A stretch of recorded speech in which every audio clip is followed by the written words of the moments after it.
बोले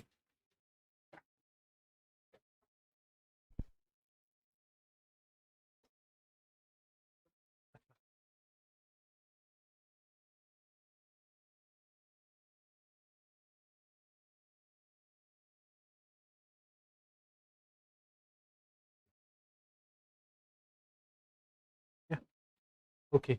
Uh, can online students confirm me once if I'm audible? जो बच्चे YouTube पे देख रहे हैं लाइव,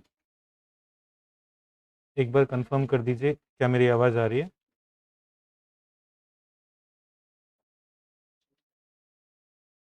जा रही है? पक्का? किसी ने यहाँ पे कंफर्म तो नहीं किया अभी तक? हाँ, आ रही है। चलिए शुरू करें। Good afternoon, friends. Today we'll first be dealing with the weekly current affairs booklet before we go to target mains wala section, the science and technology portion that we are doing there. Fine. Now, there are a lot of topics in this booklet which are dealing with STs, scheduled tribe.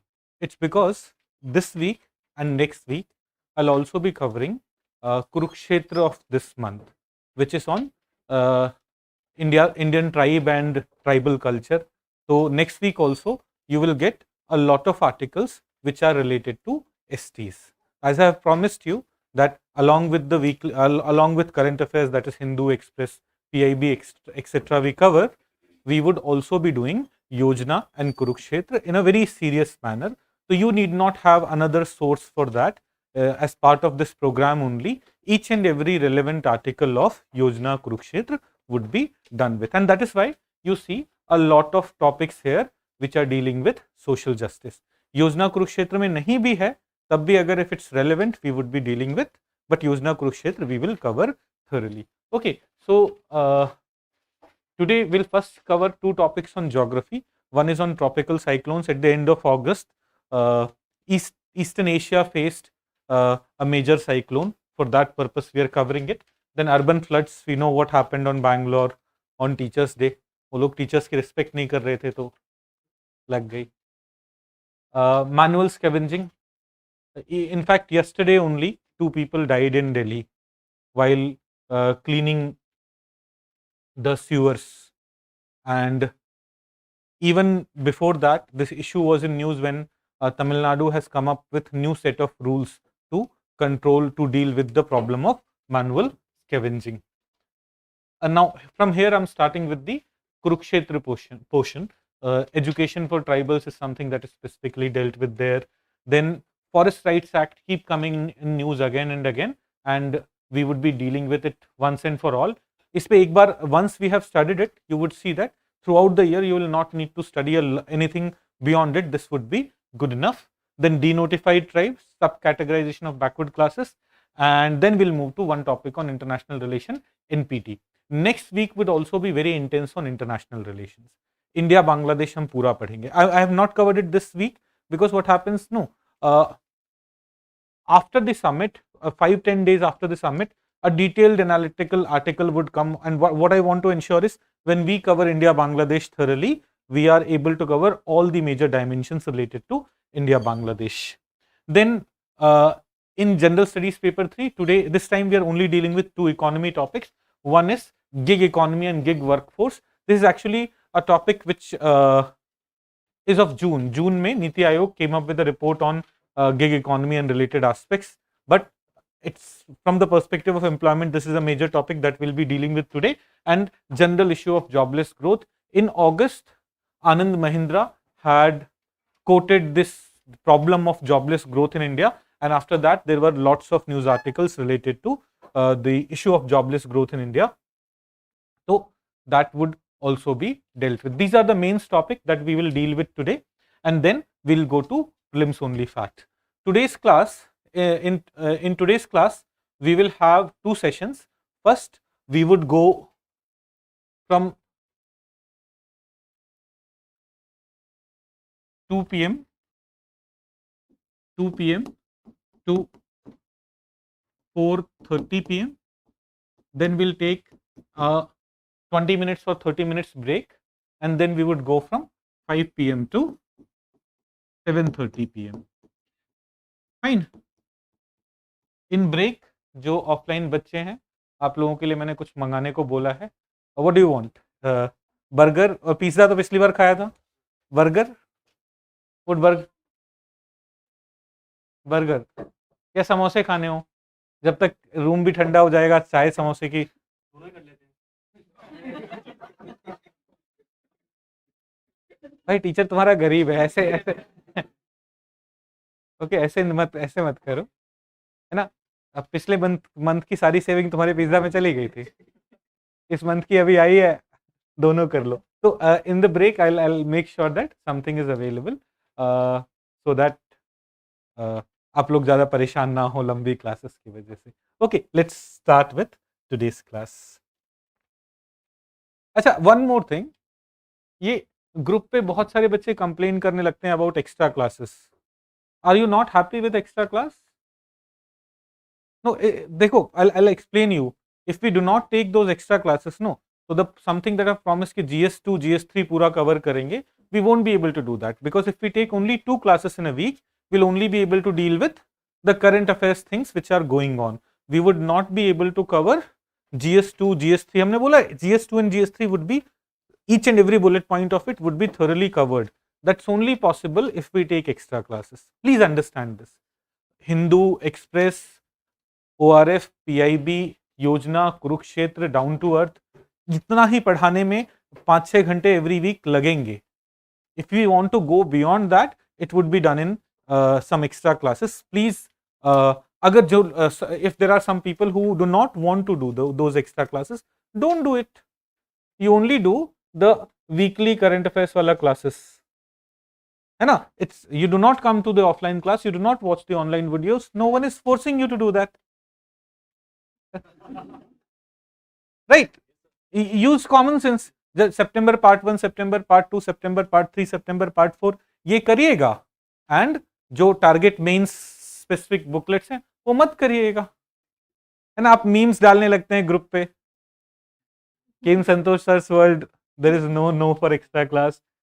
Do not do that. Like my team was saying कि sir students are not interested, so please don't take these classes, only take it. क्या? अच्छा, that was humor. अच्छा, you are all comfortable. नहीं, Pandey ji told me कि sir students are unhappy about the extra class. और मेरे को, मैं फिर when I fell sick on that day, Pandey ji said कि सर वो students की बद्दुआ लगी है. Okay, चलिए, we'll start with today's class. The first topic that we are discussing is tropical cyclones. Now, tropical cyclone, देखो syllabus में clearly mentioned है. If you go to geography syllabus, you would see important geophysical phenomena such as earthquake, tsunami, volcanic activity, cyclones, etc. तो cyclone is specifically mentioned, and that's why जब भी ये news में रहेगा, we'll try to cover it thoroughly. तो आज today we'll cover it, then you will not need to cover it for next 1 year. Why was it in news? A typhoon, Hinamnor, had affected Japan and South Korea in late August. This was the first super typhoon of 2022 Pacific typhoon season. So we'll understand typhoon क्या होता है. There was another news article in August which was talking about the 2020 cyclone Amphan. It had impacted India, COVID-19 lockdown के time, and this study which was published recently said that one reason that it was so intense, that it made so much damage, was because of climate change and heat waves which are going on in the oceans, which created this issue, which created this problem. So अभी इन सब के बारे में will come to study these things in detail, but first look at these questions as well. By the end of this topic, you should be able to attempt these questions as well. Each and everything you should be able to write. Okay, after 2 topics, we'll also write an answer in the classroom, but you should be able to do it after this section. Tropical cyclones are largely confined to South China Sea, Bay of Bengal, and Gulf of Mexico. Why? It was asked in it was asked in Mains 2014. Why are tropical cyclones confined to these regions? South China Sea, Bay of Bengal, and Gulf of Mexico. Bay of Bengal, Gulf of Mexico, South China Sea. Now you may say, sir, Arabian Sea में भी आता है cyclone. आता है, but why they are mostly major cyclones, bigger cyclones are confined to this region. First. Second, the recent cyclone on the coast of India was called Cyclone. How are the tropical cyclone named across the world? Naming of tropical cyclones. Amphan नाम दिया, ऐसे अलग अलग नाम है. How are cyclones named? This is also something that has been asked in the examination. Third, why is east coast of India more prone to tropical cyclones compared to west coast? We should be able to answer this. And finally, discuss the condition required for the formation of tropical cyclone. Basic question ki what are the conditions when cyclones are formed? Now see, these two questions are related. Why? They're asking why cyclones occur in a particular region. Here we are asking what are the conditions in which cyclones occur.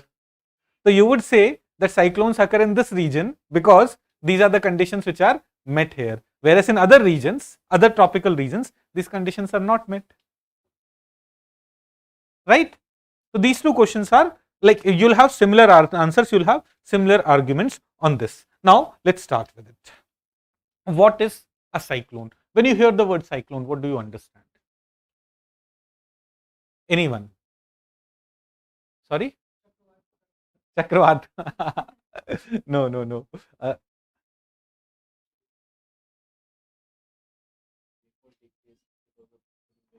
Cyclone is a storm. है ना?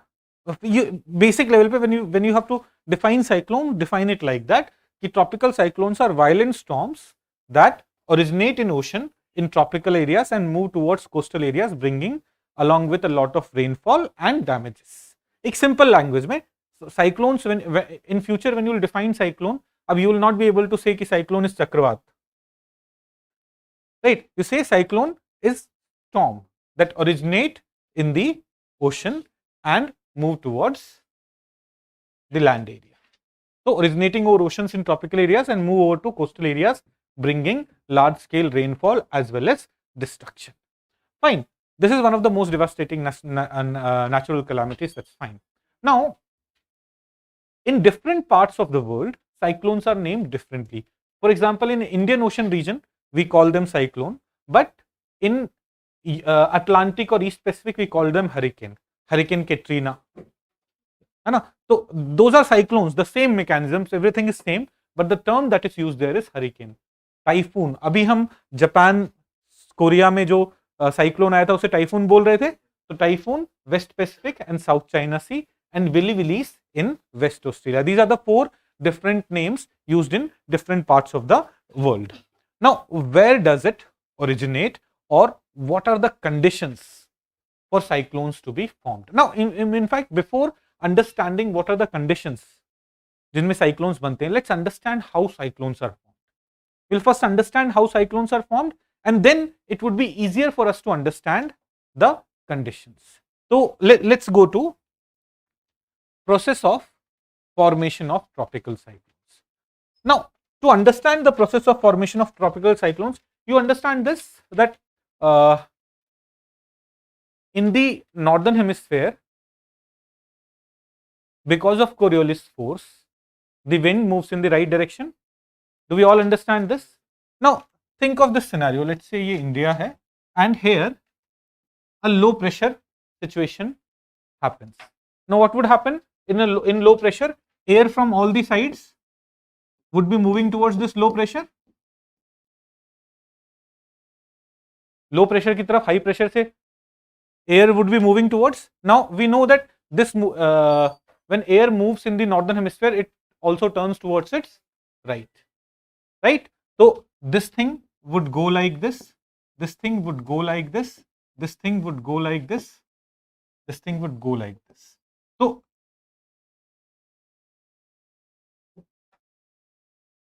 warmer ocean surface creates low pressure center of water bodies. Winds from surrounding region are attracted towards this region because of low pressure. While rising up, when they come to low pressure region, अब सारी हवा वहां आएगी तो it will rise. While rising up, they release latent heat. When the wind is coming, it's full of moisture.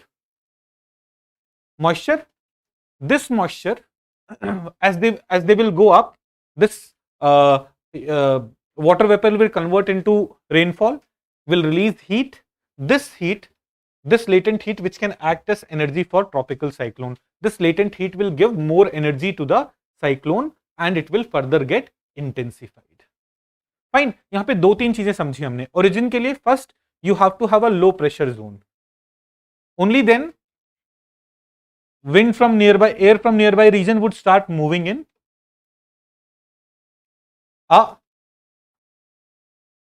In northern hemisphere, what will have a counter cyclical movement would take place. Air would move upwards. Latent heat would be released. This latent heat will give, this energy will give more intensity to the cyclones. Now, process of intensification of this storm.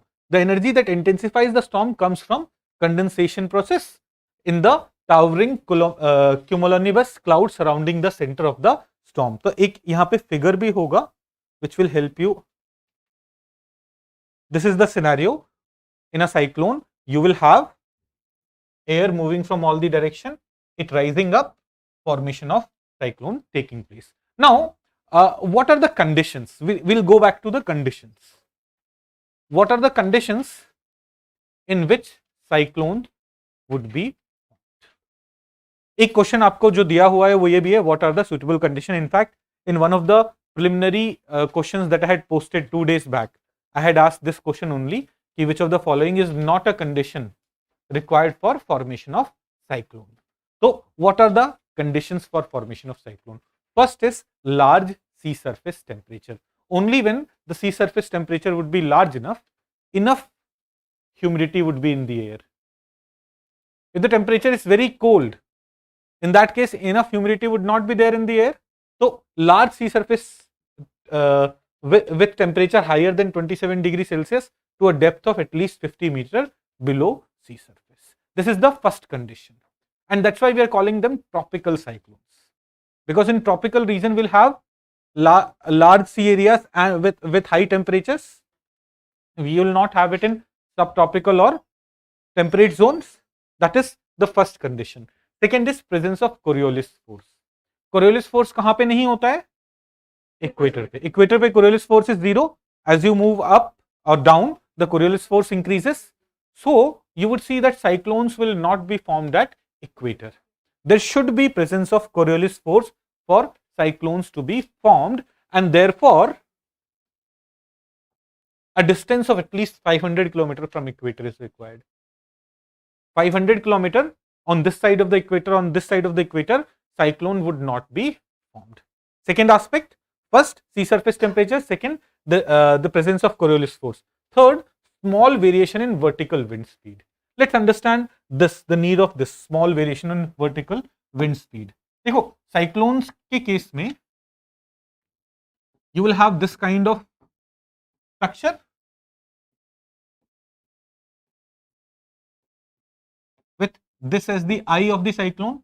Now this is getting formed, but if wind speed is different, here at the lower level wind is blowing at a very high speed, at the higher level wind is blowing at a low speed. In that scenario, what would happen? This thing would not be formed, right? And therefore small variation in vertical wind speed should be there. It should not be large. Low wind shear, that is, there should not be much change in wind direction and strength at different levels. Else that tower will not be formed, cyclone would not be formed. Do we all understand this? Fourth, pre-existing weak low pressure area. Low pressure, only when there is low pressure area, the cyclone formation starts. Fifth, upper divergence above the sea level. As the air moves up, the air should diverge. Upper divergence should be there. If that's not there, वहां पे convergence है तो cyclone would not be formed. These are the 5 conditions for the formation of cyclones. So, for preliminary examination or for mains examination, you should be clear about these 5 conditions. And when someone asks you why cyclones are formed here, why they are not formed here, you think of why these conditions may not be met in that region. जैसे Africa के western coast पे cyclones नहीं form, Why would that be the why would that happen? Because these conditions may not be met there. Why? Cold ocean currents on the east coast of west coast of Africa will lead to sea surface temperature बहुत ज्यादा नहीं होना, will lead to less moisture, creating a situation where it won't be formed. Why in Bay of Bengal region it would happen? Because these conditions are met. Then there's one more thing which can intensify the cyclone. If ITCZ is away from equator, the tropical cyclone are intensified because of warm air masses converging at ITCZ. Understand this. See, on 23rd September, what is there on 23rd September? Equinox. Sun is over the equator.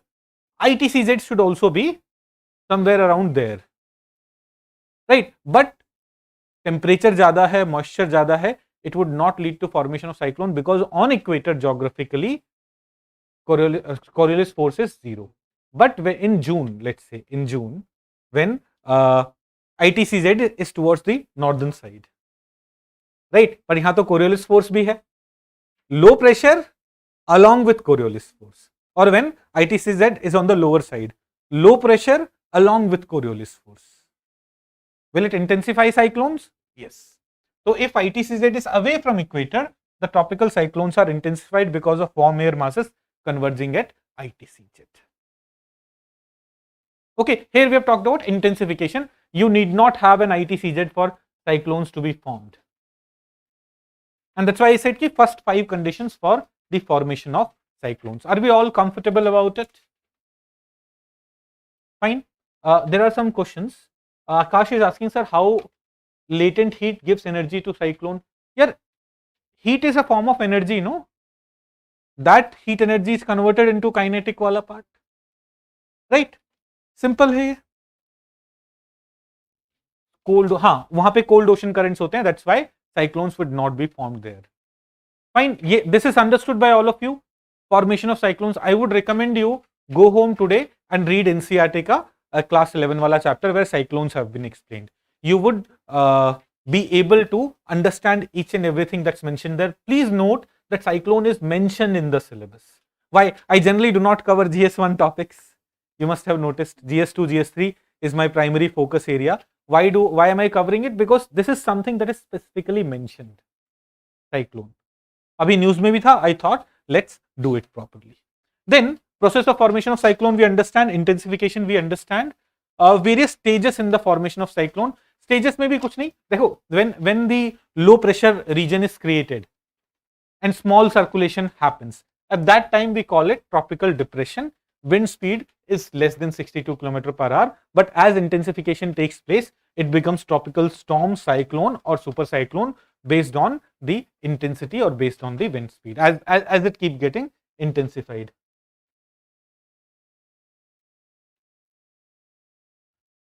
Structure of tropical cyclone.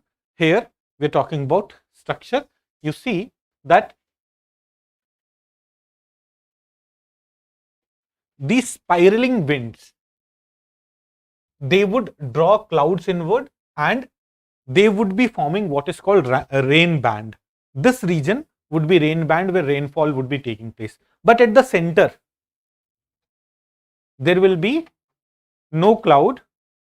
This would be the center from which the air which has lost its humidity would be coming back. This is called eye of the tropical cyclone. Okay, ये structure बहुत important नहीं है, एक बार फिर से पढ़ लीजिएगा. Because UPSC doesn't ask you कि explain the structure of the cyclone. They have asked how are cyclones formed, where are cyclones formed, what are its impact, disaster में cyclones. They may have asked all those things, but they would not ask you about the structure. Now dissipation. See, when cyclones reach on the land, their source of energy is gone. What was their source of energy? Moisture that they were getting from ocean. That moisture was releasing its latent heat and was giving it the energy, because of which it was intensifying. So as cyclone come on the ground, come on land area, what happens? It loses its source of energy and it will dissipate. So you will never see cyclone impacting Hyderabad. वो coast से इतनी दूर तक वो intensity नहीं रहेगी. Okay, now why tropical cyclones don't originate in western coast of South America, western coast of South America, Africa और Australia? This is one question. हम ऊपर क्वेश्चन एक पूछा था हमने, why do they originate in particular location, but here we are asking why they don't originate in western coast of South America, western coast of Africa और western coast of Australia. आप जाके ocean currents वाला chapter देखेंगे. On all these coasts what do we have? Cold currents. So cold oceanic currents don't left shifting of ITCZ. Warm air does not converge here, creating not letting the situation getting created for formation of cyclones. How are cyclones originating in Indian Ocean named? So in general, how are cyclones named? Naming of cyclones कैसे होता है? तो देखो, the process of naming of the system of naming of cyclone is pretty old. Like even in ancient time, people used to name cyclones just कि इसका ये नाम है, उसका ये नाम है. But the systematic, internationally accepted mechanism started in 2003, 2004. The system of naming cyclone was finalized at a meeting of WMO and UNESCO, United Nations Economic and Social Commission for Asia and Pacific, ESCAPE, in 2000, and the first cyclone was named in 2004. What was the method? They said कि जो they divided the world into different regions जहाँ पे cyclone होता है, and in every region, all the countries which are there, they will give equal number of names. For example, 8 North Indian Ocean countries, Bangladesh, India, Maldives, Myanmar, Pakistan, Sri Lanka, Oman and Thailand, they were asked to give 8 names. So there were total 64 names. And sequentially, all those 64 names were used for different cyclones. But currently, so once the list is exhausted, new names are taken and those names are used. So currently, there are 169 names which have come from 13 different countries. 13 names coming from 13 different countries in the North Indian Ocean region. Northern Indian Ocean का region है, वहाँ पे 13 countries. Now which will be 13 countries? Think of yourself. Northern Indian Ocean, Yemen, Oman, Saudi Arabia, UAE, Qatar, Iran, Pakistan, India. India के बगल में Bangladesh, Myanmar, Thailand, Sri Lanka, Maldives, Nepal नहीं, नेपाल में cyclone कहाँ जाएगा? Nepal would not get affected by cyclone, no? हाँ, Maldives. These are the countries. See, Bangladesh, India, Iran, Maldives, Myanmar, Oman, Qatar, Pakistan, Saudi Arabia, Sri Lanka, Thailand, UAE and Yemen. हमने map wise देखा तो it is easier to know, it is easier to remember that these 13 countries have given 13 names. There are 169 names. इस reason में जब भी कोई cyclone आता है, one of the name is used. So once this 169 name would be exhausted, so पहले there were 64 names, 8 countries giving 8 names, 64 names. Now the number of countries in the region have increased. So the 13 countries giving 13 names, 169 names we have. Once these 169 names are exhausted, we would give other set of names and those would be used. Why naming? Ease of communication, that's it. ये बोल पाना hurricane Katrina is easy rather than saying कि in that year that super cyclone or that super hurricane had come is very difficult or very difficult. So naming a cyclone, one, simplifies its identification but also makes it easier for people to get aware of.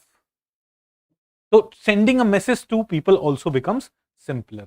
Okay, I hope cyclones के बारे में सारे aspect. What is a cyclone? You'll be able to define, you'll be able to write a proper definition of cyclone. What are the conditions for its formation? Those 5 conditions and then 1/6 condition for its intensification. You should be able to answer that. The process of formation of cyclone, rough structure of cyclone, and then the naming of cyclones. You are able to answer all those aspects. Are we all very comfortable with it? Okay. Now, why are cyclones becoming more dangerous? ये एक और article था last year which was talking about, last month, which was talking about Amphan, which had affected us way back in 2020. But studies have shown that it was so dangerous, it was so intense because of these factors: climate change and marine heat waves.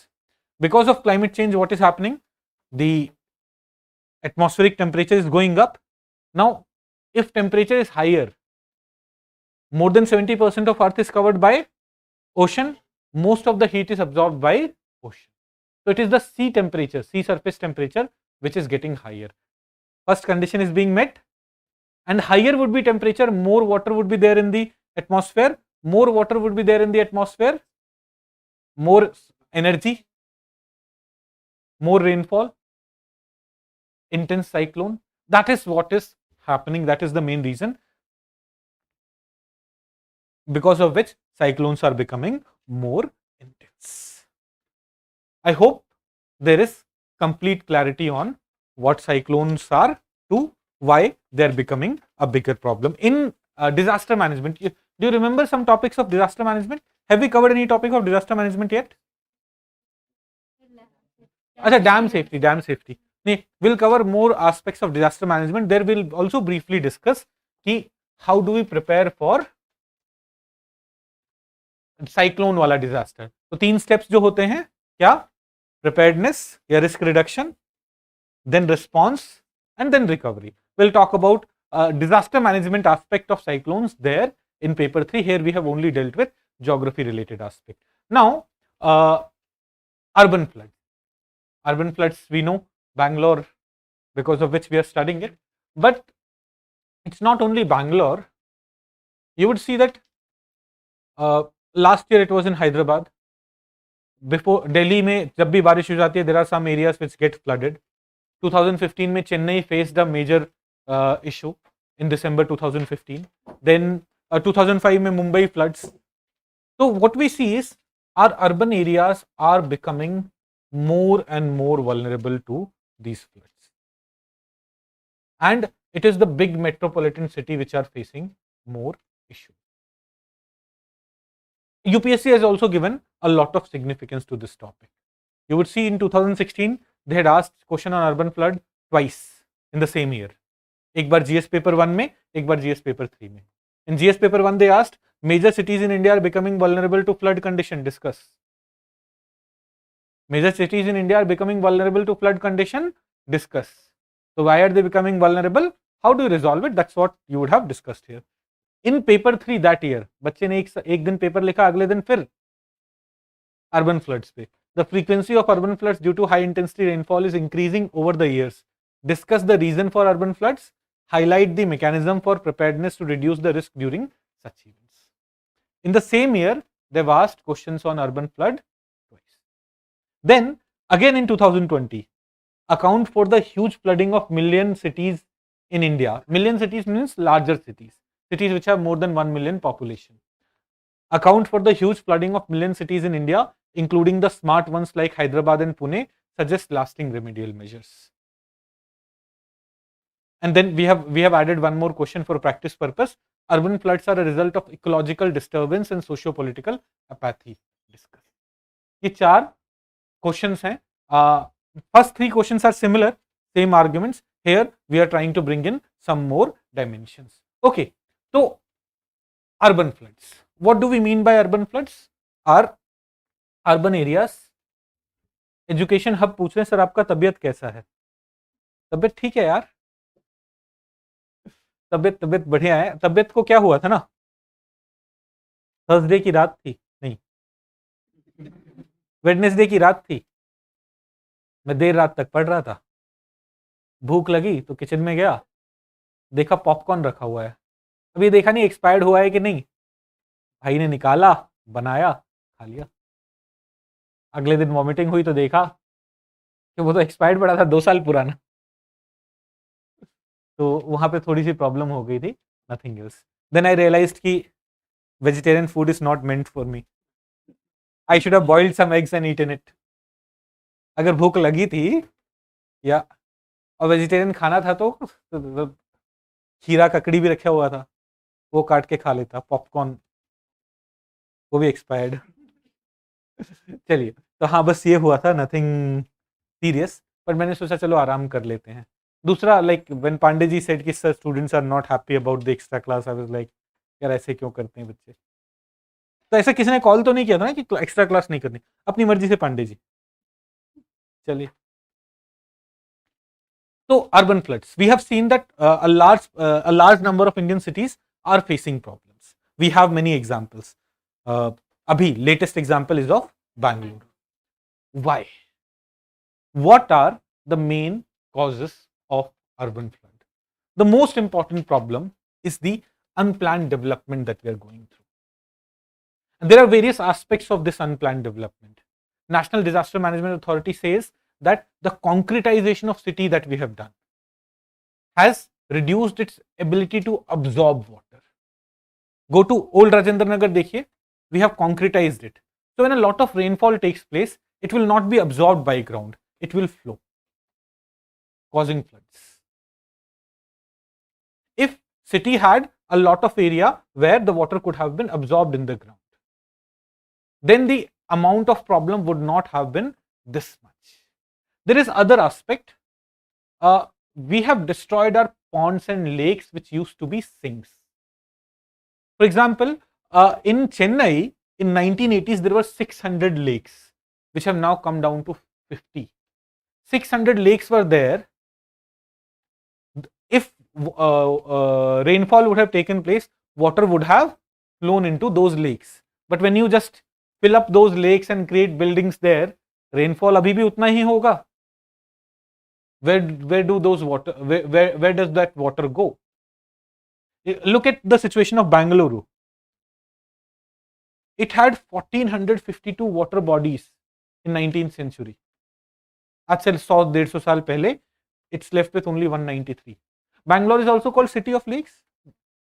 Bangalore या Bhopal? Bangalore. Because it has these many lakes, but उससे भी कहीं ज़्यादा lakes used to be there. Udaipur है ना city of lakes? हाँ उदयपुर है. अलग ही अपना ज्ञान, एकदम कॉन्फिडेंटली बोलते हो. Fine. Anyways, so these are some of the examples कि how many lakes or ponds we have destroyed. We do not even realize अपने जो towns है ना जहाँ से भी हम लोग आए हैं, वहाँ पे भी there are small water bodies. You would see that people would first start dumping construction waste there, other kind of waste there. Eventually, that water body would become small. Then कोई आके उसे occupy कर लेगा. This is happening. Now we perhaps think that, oh, that's dirty water, that's creating mosquitoes and those kind of problems. अच्छा है बंद हो गया. But that's not the case. That water was serving an ecological purpose of absorbing rainwater, was acting as sink of storing rainwater, of rejuvenating our groundwater. All those things have been done away with. Then these are we are talking about the aspect of unplanned development, where we have said concretization of the city as one reason. Second, destroying up of our water bodies, ponds, lakes which used to be there. Then there is encroachment of floodplain wala issue. Now what is meant by encroachment of floodplain? See, let's say this is our river. So traditionally, if you will go to Indian rural areas, you would see that on this side of in the neighborhood of the river, they would be growing something like rice. When river would overflow, flooding hoga, we will get irrigation for our agriculture purposes. But in urban areas, what has happened is, सबको seaside view चाहिए, वो मिलता नहीं है. So river side view, they have, this is the river, but this is part of floodplain of the river. So in the past, this floodplain was not blocked. There was agricultural field, but जब बारिश होगी and when this river would overflow, it will have more space to flow. But now we have made constructions right up to the bank of the river. Yamuna के पास जाइए. Now, encroachment of this floodplain has caused problem. Kerala floods in 2018. One of the problems was because of this. Uttarakhand floods in 2013 was also, one of the reasons was this encroachment by us. And finally, land use pattern, residential areas have sprung up in farmlands, and farmlands which could have been open areas for absorption and all could have all been taken by this unplanned development. These are some of the factors of unplanned development which is causing what? Which is causing urban floods. Please note, we are not talking about general flooding. We are talking about the problems of urban floods in India. तो urban areas में floods क्यों हैं उसके factors हम पढ़ रहे हैं। This is one aspect, unplanned development. Unplanned development का एक और एस्पेक्ट है improper and inadequate drainage system. There are two things, please note: improper drainage system, inadequate drainage system. Now, improper because we are not desilting the rivers, our drains. Our drains are blocked by solid waste. Our drains are full of, like, at the time of monsoon, we realize ki every time the first rain will clean our drains. Rather than first rain making sure that first rain getting washed away easily through our drains, first rain would clean our drains because it's full of all the solid waste. It is improper. And second is inadequate. Our cities have grown like anything, but the underground drainage system has not. The drainage system of Delhi is based on 1976 master plan. Delhi's population in 1976 was way smaller than what it is today. Delhi's water discharge was way smaller than what it is today. And if the drainage system is based on that 1976 plan, we would face issues. अभी बैंगलोर में भी जो flood आया है, या फिर 2005 Mumbai floods, 2005 Mumbai flood was a big example of how improper drainage system management can create havoc in the country, the havoc in the entire city. After that, after 2005 floods, it was so problematic in Mumbai that they have ensured before every monsoon they are cleaning, desilting all the drains of Mumbai. But that wasn't the case before that. Is baar Bangalore mein this happened. A lot of rainfall took place, yes, right, but a lot of rainfall could have been absorbed in lakes, water bodies, could have been absorbed by ground, could have been washed away or could have been drained through these proper drains, but हमने उन्हें block करके रखा हुआ है. They are not able to drain away the water. Second major factor, improper drainage system. Third is climate change. It is because of climate change that rainfall has become very invariable. Sometimes it would not take place, sometimes it would be a lot. Like 2018 में, 17 or 18 में, Bangalore and Chennai, both the cities were facing the problem of water scarcity. There was huge tension between Karnataka and Tamil Nadu over Kaveri River. A part of Kaveri River water also comes for Bangalore. We are fighting for river water because monsoon mein enough rain was not available, and look at the situation today. See, this variability is because of climate change. कभी drought हो रहा है, कभी बहुत ज्यादा rainfall. On 5th of September, in one day we got 13 centimeter of rainfall in Bangalore. 131 millimeter, 13 centimeter of rainfall in Bangalore in one single day. इससे पहले something like this had happened in 2013 or 14, and before that in 1990s. But this is becoming more frequent now. This is another aspect. And finally, social and political apathy. Social apathy, like, it's us who are responsible. We dispose of our solid waste in the drainage system. अभी after the Ganpati festival, Hyderabad में lakes में the Ganpati Visarjan took place, and they were not using environment friendly material, and it had created a lot of problem in the lakes there. When, like, we as worshippers, we could have ensured that the Ganpati could have been made of environment friendly material. The god doesn't want to be made up of plastic. The god doesn't want to be made up of things which may be harmful for the environment. So our social apathy is also responsible for this. We could reduce our solid waste being produced. We could reduce the plastic waste that is getting produced. We could reduce that. That's a problem from our side. अगर हमारा plastic waste is getting disposed of properly, it will not flow onto the streets and it will not go and block our drainage system. It's generally the plastic bags which start blocking the drainage system, then other solid things come. It increases the amount of silt in the water bodies and create other problems too.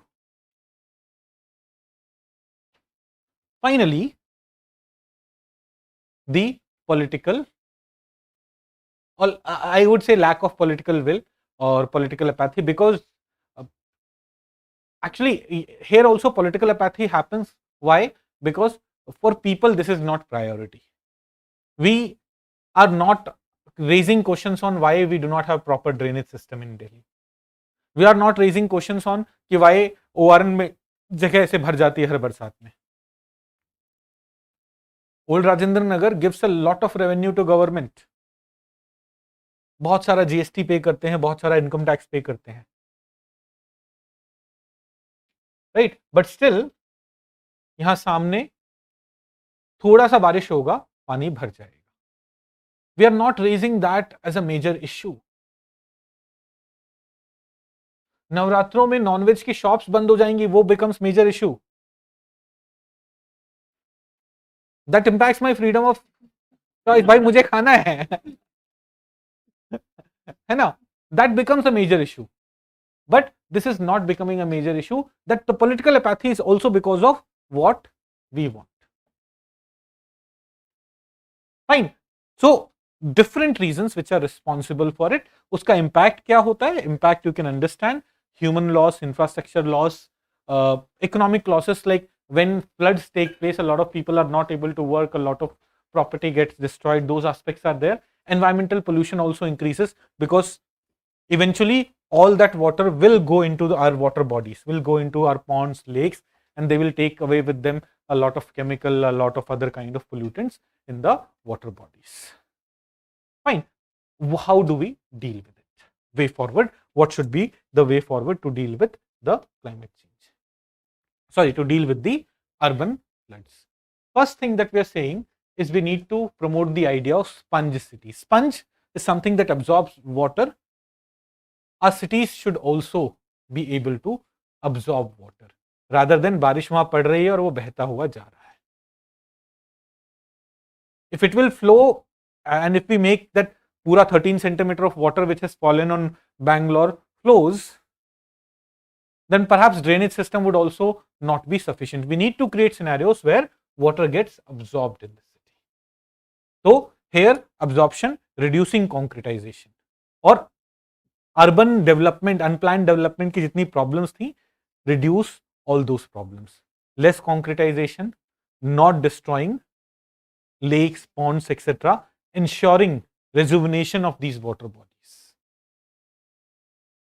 would be crucial. That is one aspect that we'll have to keep in mind. There should be increased focus on these goals through a mission on sponge cities. ये थोड़ा सा environmentalist अपना बहुत ही idea दे देते हैं बड़ा सा कि government should come up with mission on sponge cities and prioritise these things. Second is improvement of our drainage system. Improvement, both kinds of improvement. One, proper management. Two, adequate drainage system. So proper management में proper maintenance, desilting of existing drainage system, providing alternative drainage path for flood waters, control of solid waste entering there, and then change in social attitude of common citizens will also go a long way. If we reduce the waste that we are creating, that is blocking our drainage system, that would be crucial. Promoting environment friendly religious practices can also contribute towards limiting urban floods. यहाँ पे एक aspect ये भी कर सकते हो कि if we can promote more and more rainwater harvesting in our urban areas, in cities, that could also play a role in storage of some water. And then disaster preparedness. Disaster preparedness, like in spite of all these steps, what may happen? Urban flood may come. So we need to be prepared for that. How do we deal with urban, if a urban flood comes, how do we deal with it? Early warning system. Why do people get trapped in our Silicon Valley? वहां सबके पास phone है, सब कुछ है. They should have been informed earlier. right? Why were they not prepared? In case of floods, what are the things that you should keep in mind? So, while we are taking all the steps, in spite of everything that we do, someday Delhi may get 13 centimeter of rainfall. That's not in our control. And यहाँ पे भी urban floods आ सकते हैं. And there are some regions of Delhi which are way more vulnerable. Old Rajinder Nagar नहीं डूबेगा. Other than a few areas which get submerged, but there are regions in Delhi which face a lot of problems. वहां पे people should be made prepared. Evacuation कहाँ पे होना है? Government bodies have enough resources, enough safety equipments. We'll have to be prepared for that also. Fine. What is urban flood? Why are they there? Why are they causing problems? What kind of problems they are causing? And what should be the way forward? In way forward, we have dealt with. Now, I could have made it 10 different points. जैसे spun cities वाले aspect के 3-4 points है, we could have written it separately, but have tried to make major heads. उसमें multiple points are there to deal with the problem of spun city, to deal with the problem of urban floods. Are we all comfortable? Urban floods वाला aspect सबको समझ में आ रहा है? Now urban flood ना सच में एक वैसी वाली प्रॉब्लम है, like we say that cities में पानी नहीं है, ओआरएन में we keep facing water scarcity, right? कई स्टूडेंट्स ये रीजन देते हैं क्लास नहीं आने का, सर पानी नहीं आ रहा था. मैंने कहा पानी नहीं आ रहा था तो कर कैसे रहे थे? तो पानी मिल जाएगा, तो क्लास आने की तो कोशिश करो. नहीं, ये बहाना मारते हैं बच्चे. आपने बनाया कभी बहाना? नहीं. किसके किसके यहाँ पानी की प्रॉब्लम रहती है? आपके यहाँ भी पानी की आप भी ओल्ड राजेंद्र नगर में रहते हैं, पटेल नगर में भी पानी की प्रॉब्लम है. तो how do you survive eight that time? पानी वाला कैन टू टेक बाथ वो 80 रुपए का आता है जो 20 लीटर. अच्छा 30 वाला भी आता है, हाँ सिर्फ आरओ वाला. Right right right. आरओ के पानी से नहा रहे हैं, मिनरल वाटर से नहा रहे हैं, अमीरी इसे बोलते हैं. तो 2-3 दिन बिना नहाए रहते हो मतलब? चलो. Don't have time to find a username पूछ रहे हैं.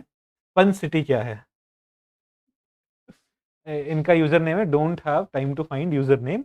इज आस्किंग स्पंज सिटी क्या है? Sponge city is a city which will absorb water, which will have enough number of lakes, ponds which will act as sink, which will not have a lot of concrete on the city, so that when water falls on the ground it gets absorbed by ground as well. This kind of city we are calling it sponge city.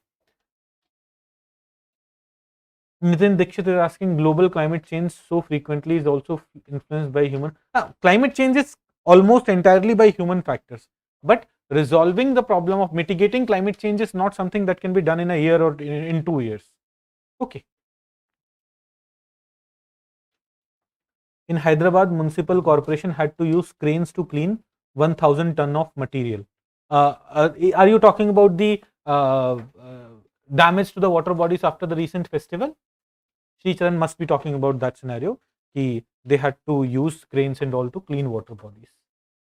So if we cover this topic as a case study, what instantaneous measure an administrator should have taken during urban flood? ये आ गया ethics वाली chapter कि governance का case study कि you are the district magistrate, what should you have done? मैं नहीं पढ़ाता ethics. हाँ simple है भाई. Come to manual scavenging. Third topic, manual scavenging. So I was preparing these notes yesterday because at the end of August, Tamil Nadu government has come up with new set of rules to deal with manual scavenging there.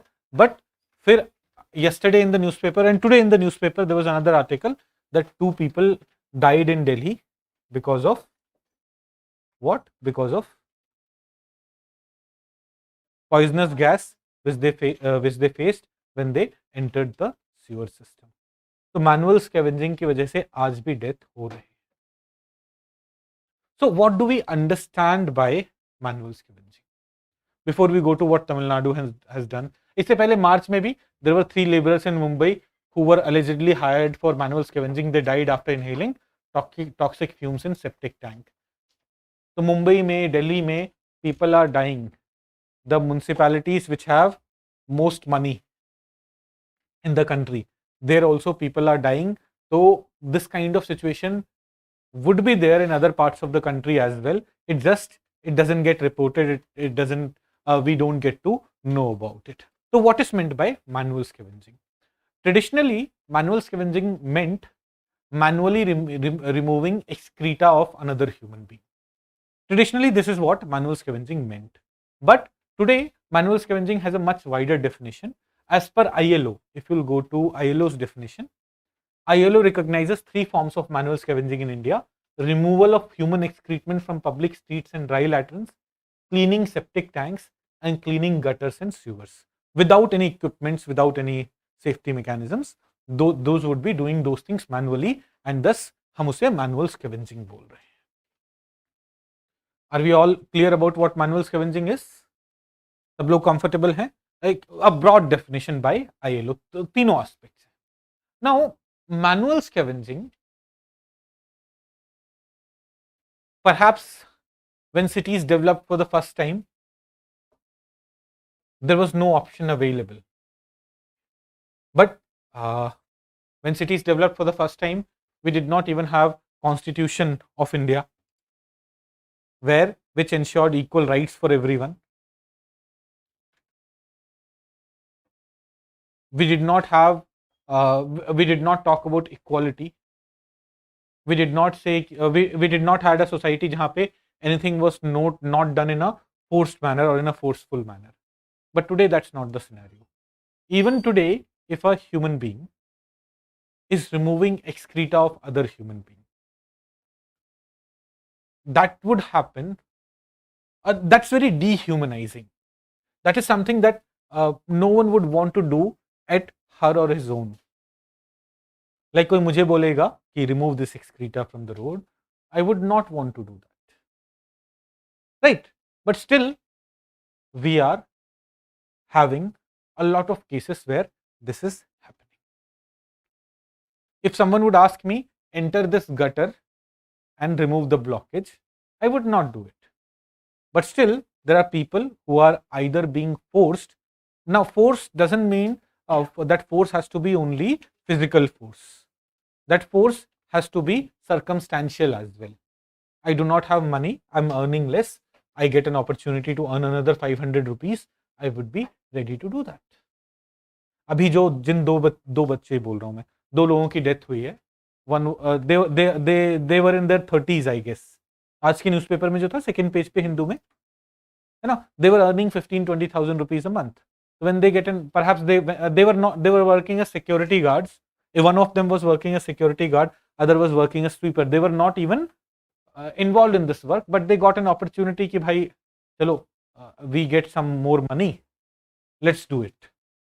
They ended up doing it.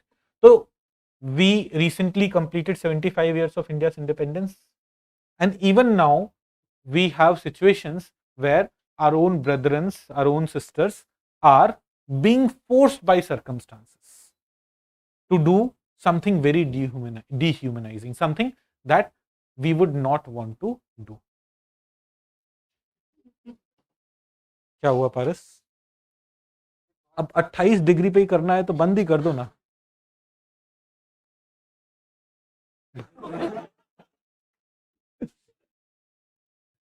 उसने बंद ही कर दिया.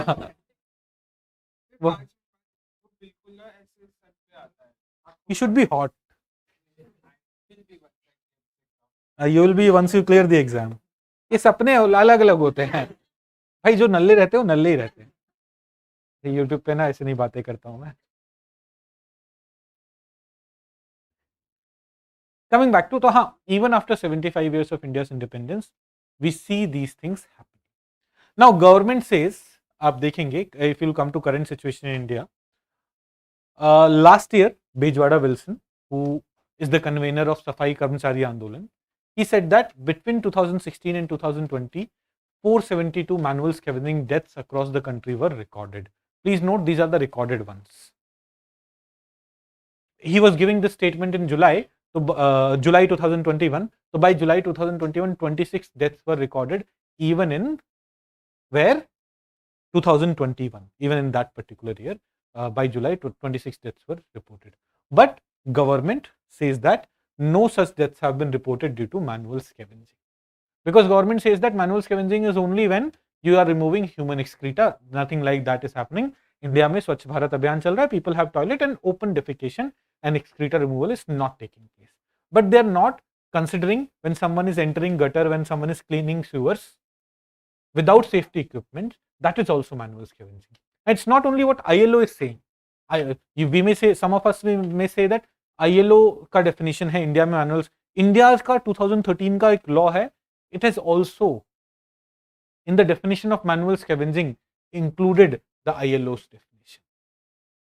So even those things are, जब sewer साफ करते time किसी की death हो रही है, even that is manual scavenging. So government says that there are no deaths. अभी हमने कल दिल्ली में केस देखा एक, in Mumbai we saw some case. I don't know if government would now agree कि हाँ there are deaths because of manual scavenging taking place in India. Why manual scavenging needs to end? Why manual scavenging is wrong? So one is, it is a violation of human rights. If it's something that's dehumanizing, if it's something that a human being who is empowered enough will not do, and if this is going on in the country, it is violating basic human rights of citizens of India. In fact, Supreme Court had also said the same thing. Second, it's not that disrespect, that violation of fundamental right is one aspect, but it's also very hazardous health-wise. For people who regularly enter these sewers, these gutters, and without proper equipments clean those places, they are exposed to a lot of bacteria and all. वो एक है. They're exposed to harmful gases, which in long term may cause lung problems, breathing problems. The dirty water may lead to long-term skin cancer and those kind of issues, sometimes deaths also. So health-wise also, it's problematic. It's not only violation of fundamental rights, it is very unhealthy. You may say that it's also a violation of fundamental right only. Right to life includes right to live with dignity. Third, it perpetuates caste discrimination. Why do we want manual scavenging to end? Because it is perpetuating caste discrimination. Because people from a certain caste group were traditionally forced to do this work. Even now, for manual scavenging, for the work which involve manual scavenging, only they are hired or only they are given this work. You may find some examples of Brahmins doing it, or Kshatriyas doing it, or Vaishya doing it. You may find some examples, but on papers they may be involved in cleaning work, but they delegate it to, by giving a part of their pay to the Dalit community, they delegate it to them, creating problems. So when now understand this, in rural area there is one community which was involved in manual scavenging. I do not want to do manual scavenging, I was getting it done from someone else. So this perception that they are dirty, this perception that they are dirty gets intensified जब एक छोटा बच्चा यही perceive करते हुए बड़ा हो रहा है. This छोटा बच्चा, while when this छोटा बच्चा becomes adult, he would also have this inherent perception in him that ये गंदे लोग हैं. Right? Is it propagating caste-based discrimination? This is one aspect. Second is, you would see that people are not allowed to do anything else. People are boycotted, people are harassed if they try to do anything else. If go to a rural household, the well-off household, उनके घर में traditionally someone was cleaning the washroom, dry latrines and all. Someone was doing it. If the person says that अब हम नहीं करेंगे, because they need that someone, they would start boycotting them, harassing them, forcing them कि नहीं तुम्हें यही करना. Manual scavengers are generally not allowed to enter households from the front gate. In rural areas, उनके लिए एक अलग गेट होगा, या वो टॉयलेट के पास से आएंगे, वहीं से चले जाएंगे.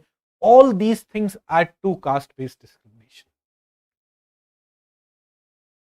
In long term, it will perpetuate this caste discrimination which we want to end. Do we want to end caste system? पक्का? नहीं. We want to end caste system? पक्का? कास्ट सिस्टम एंड करना है या कास्ट डिस्क्रिमिनेशन एंड करना है? System और discrimination same चीज है, समझो. देखो, if I would be saying कि मैं ब्राह्मण हूं और तुम बनिया हो, we would always keep ourselves as two different entities. I may not discriminate against you, you may not discriminate, but if we are identifying ourselves with our caste, in long term, there would be discrimination. For example, Jat लोग Jat students को promote करेंगे, जैन लोग Jain students को promote करेंगे, ब्राह्मण लोग ब्राह्मण students को प्रमोट करेंगे. हम बेटर हैं, हम अच्छे हैं. यही चीज जॉब्स में जाके होगा. हमारा Jat community someone is corrupt, कोई बात नहीं, we would still support him. हमारा ब्राह्मण कम्युनिटी, हमारा दूसरा community, and this kind of thing, it's something like when we say no कि रीजनलिज्म प्रमोट होता है इंडिया में, ऐसे ये casteism, caste based discrimination is because of caste system. If we do not have caste system, if we are all Indians, तो caste based discrimination भी नहीं होगा, राइट?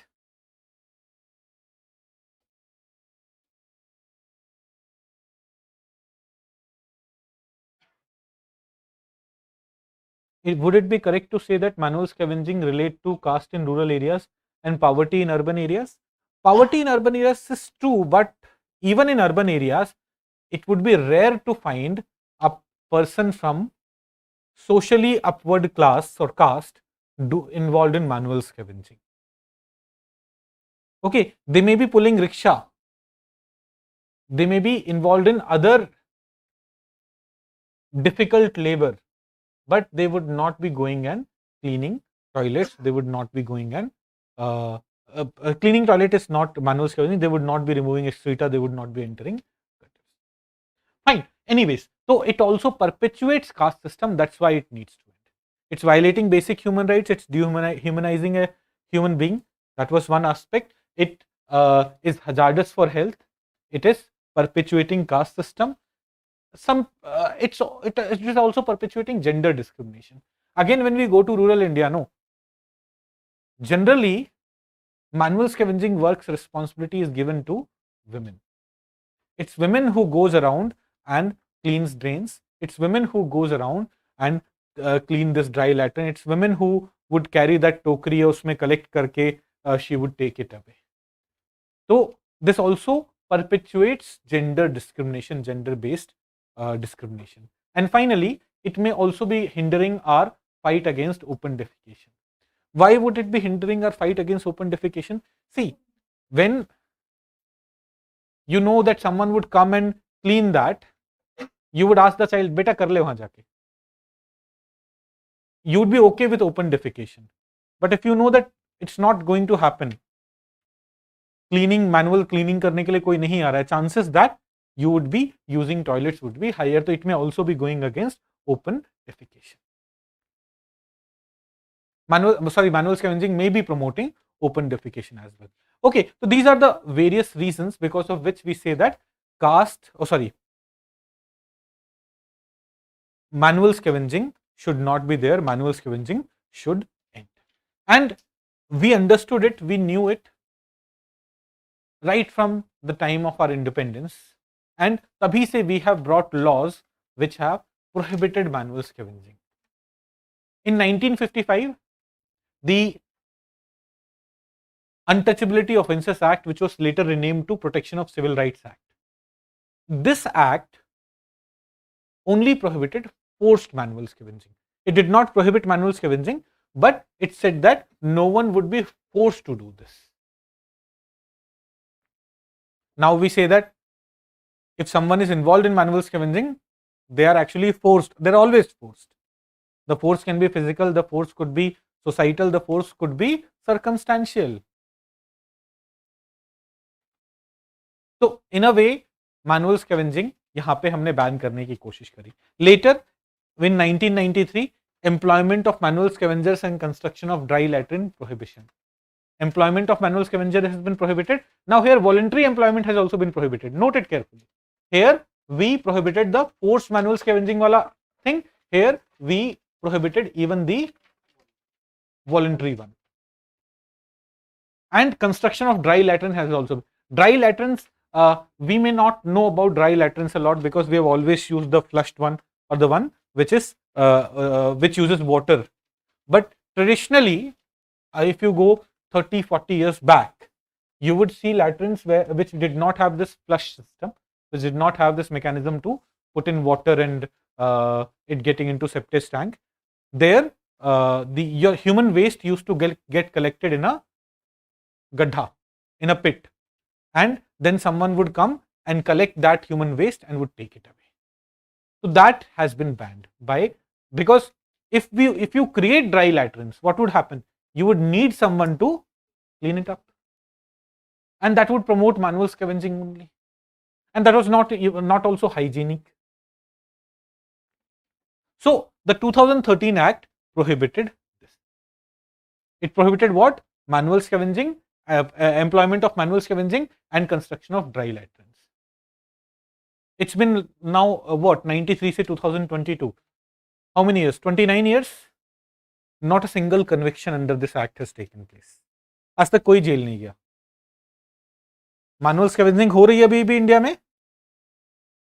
ड्राई लैट्रिन्स बन रहे थे, but no one ever went to jail. This is telling you about the implementation, how effective the implementation is. Then came the 2013 law. It widened the definition of manual scavenging, and it not only prohibited employment of manual scavengers and construction of dry latrines, वो तो हमने 1993 वाले act से कर दिया था. It also prohibited cleaning of sewers, gutters, septic tanks without protective gear. When people just enter septic tank, when people enter gutters without protective gear, that is violation of this. When you make someone enter like that, that is violation of the prohibition of employment as manual scavengers and their Rehabilitation Act 2013. So 3 laws: Civil Rights Act, the 1955 one, then the 1993 Act and 2013 Act. First, forced manual scavenging banned. Second, manual scavenging banned, but manual scavenging definition was limited. Third one में we also widened the definition to include sewers, cleaning of sewers, gutters, septic tanks without protective gear. So when a minister says that India में manual scavenging death नहीं हो रहे हैं, minister does not understand that human excreta उठाना manual scavenging नहीं है खाली. Otherwise human excreta उठा के तो death होगा भी नहीं. Deaths would take place when someone is entering the septic tank, someone is entering the sewerage. Right? ऐसे तो हम बोलते रह सकते हैं because of manual scavenging no death is taken. 3 acts. What did this act? If you read it carefully, it also provided for rehabilitation, and thus it recognizes the constitutional obligation to correct the historical injustices and indignity suffered by manual scavenging communities by providing alternate livelihood opportunities, assistance like cash assistance, housing provisions, scholarship for children, legal assistance, and so on.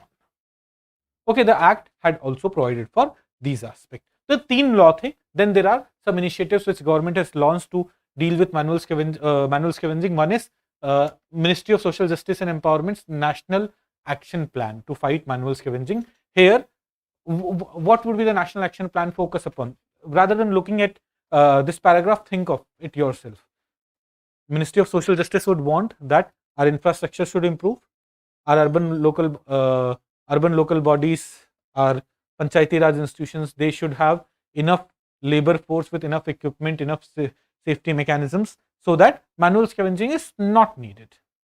Right? This is something that is planned for in this National Action Plan. Then there are schemes for manual scavengers, for rehabilitating them. National Scheme for Rehabilitation, Liberation and Rehabilitation of Scavengers, self-employment scheme for rehabilitation of manual scavengers. These two schemes, look at this, self-employment scheme for rehabilitation. अब एक manual scavenger को आपने उस काम से हटा दिया. How do you make sure that she or he doesn't go back to the same work? You would ensure that वो अपना कुछ business शुरू कर पाए. You would, for that, you may give them some money, you may give them some skill development opportunities, you may also provide some business support. This is something that is done here. इससे पहले liberation and rehabilitation वाले mechanism में we had skill development which was being provided to manual scavengers. Fine. Then Swachh Bharat Mission, under Swachh Bharat Mission, when we are creating toilets, it is reducing the chances of dry latrines being there and manual scavenging happening. But the problem still continues.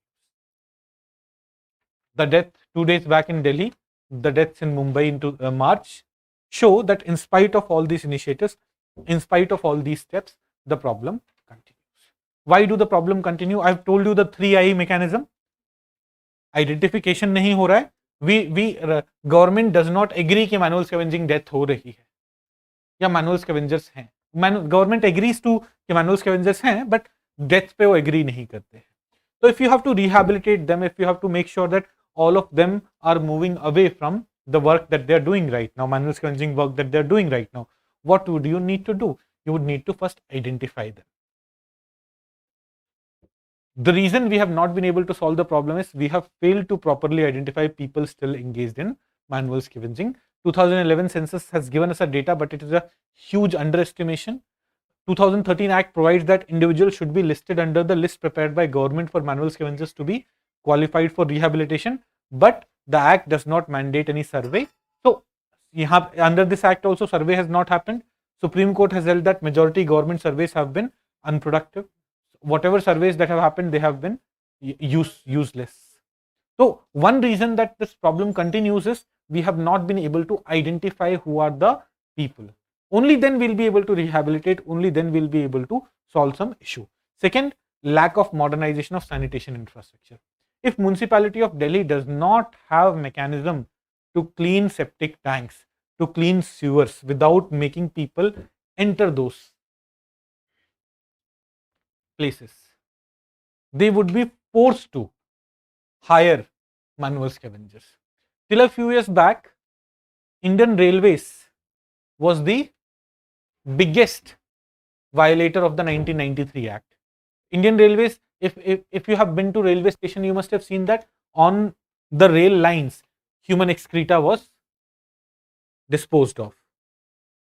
Purane, up to we have the bio toilets, but before that, before the system of bio toilets was brought in, whenever you travel through train and you wanted to go for nature's call, you could see the patri, see the rail line below you. जब आप बैठते थे करने के लिए नीचे rail चल रही होती थी, मतलब you could see outside.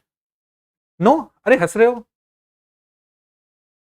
Your human excreta was going where? On railway line. वहां पे एक मैसेज लिखा रहता था, जब ट्रेन रुकी हुई है तो मत करिए. हाँ, ऐसा लिखा रहता था, when train is on station, don't do it. But अभी आ रही है तो क्या करें? So people would still do it there, right? Who was cleaning all that? Manual scavengers. You would see people with jhadu and a device going and picking up that waste after the train has moved away. So till a few years back, railway was the biggest employer of manual scavengers, and railway was thus the biggest violator of the 1993 Act. आज तक कोई jail नहीं गया था, but हमें पता है किस किस को डालना है, right? So here we are saying lack of modernization of infrastructure. Till the time we don't do it, government itself was using, railways may say that we never hired any of them. Railway gave it on contract. But eventually we are responsible for it. No. ये बहुत जल्दी बच्चे आ रहे हैं, कहाँ से आ रहे हो आप? यहीं पे थे?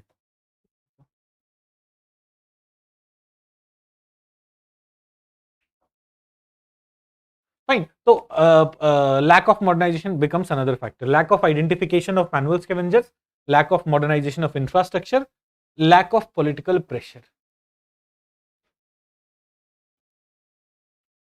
Among Dalit community, people who are involved in manual scavenging, there are subcasts which are involved in manual scavenging. There are subcasts which are involved in this cleaning, and their distribution, their numbers is not that much that they are able to create political pressure. So government has not even shown political will to deal with the problem. Else, let's say we identify there are 2 lakh people in India who are manual scavengers. I do not know the right number, but let's say हम ये identify करते हैं. Can't we develop 2 lakh machines? And we can. If government prioritizes it, they would be able to deal with the problem of manual scavenging very quickly. But this has not become a priority because of very small population, because of no political movement from their side towards ending it, and because of the fact that the rest of the society benefits from them. हमें कोई manual scavenging करने को, हमारे घर के सामने gutter overflow हो रहा है, we call someone who gets inside and cleans it. So we are not creating political pressure on government. This should end. Then there are socio-economic conditions like high unemployment rate, poverty, all those things force people to go into this kind of work. Deep-rooted cultural and religious tradition are also responsible for the continuation of this scourge. The factors because of which manual scavenging has continued. Now, what do we? Acha, there are some other aspects. Poor law and order situation bol lo. When laws are not getting implemented, that is poor law and order situation. Poor law and order situation is not only this, ki Sagar comes and murders me and is not arrested. That is poor law and order situation. But tomorrow if Sagar hires me for cleaning the septic tank and makes me go in that septic tank and clean it, he is violating a law. He should be going to jail for that. So that is also poor law and order situation. So laws not getting effectively implemented is another major reason for manual scavenging to continue. Fine. सब लोगों को समझ में आ रहा है manual scavenging वाला aspect. Now what is the way forward? वही 3I: identify, implement and improve. First is identification of manual scavengers. Here surveys can play an important role. अभी हमारा census चल रहा है. In that census we could have developed a mechanism to capture people who are involved in manual scavenging. That would have been great, but वो नहीं हुआ होगा. Second, upgrading sanitation infrastructure. Here railways, municipalities, urban local bodies, everyone will have to play a role. The scientific science institutions, science and technology institutions. A few years back, IIT Hyderabad developed a robot which could enter septic tanks and could clean it more effectively. ऐसे ही we have to, it was called Bandicoot. Bandicoot ही बोलते थे. The robot was called Bandicoot. ऐसे ही we have to develop mechanisms.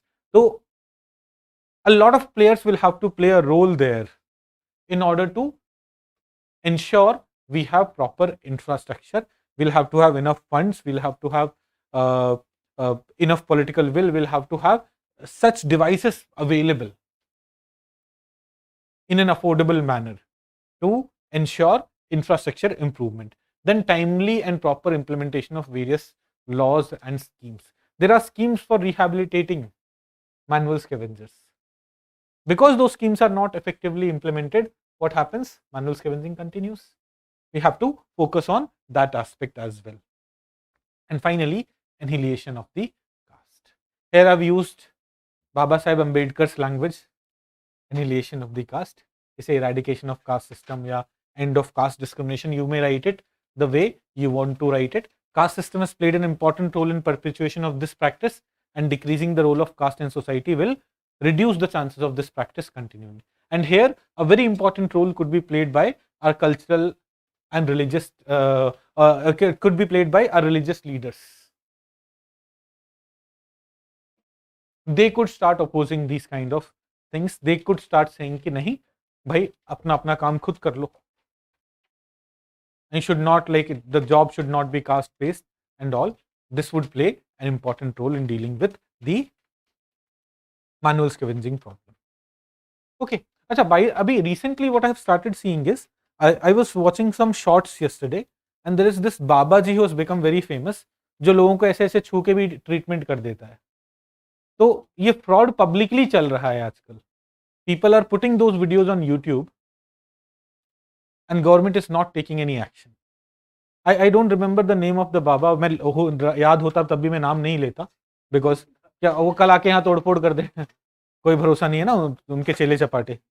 But there is this very famous baba, वो अभी 25-30 साल के ही हैं। हाँ? अच्छा ना, do not take his name भाई, है ना। कल मैं क्या देख रहा था कि एक लड़की आई, बहुत उसके यहाँ पे कमर में दर्द है, और वो उससे कुछ कुछ करवाते हैं और बोलते हैं ठीक हो गया। मैं बोला this is a fraud which is going on publicly, and if government doesn't do it, what would happen is common people suffer, उसे ठीक हो जाता है। अरे कॉमन पीपल, हम लोग तो समझ जाएंगे कि वो फ्रॉड हो रहा है, बट एक गरीब आदमी समझेगा नहीं ना, वो जाएगा उस बाबा जी के पास, ऐसा ही नहीं चलेगा यार। मतलब मुझे मुझे लगा कि ये तो प्रॉपर फ्रॉड था। उससे पहले चलो कुछ भी कर रहा था वो आदमी, कि मैंने बता दिया तुम्हें ये प्रॉब्लम है, तुम ये कर लो, वहीं पे खड़े खड़े वो उसने सर्जरी कर दी।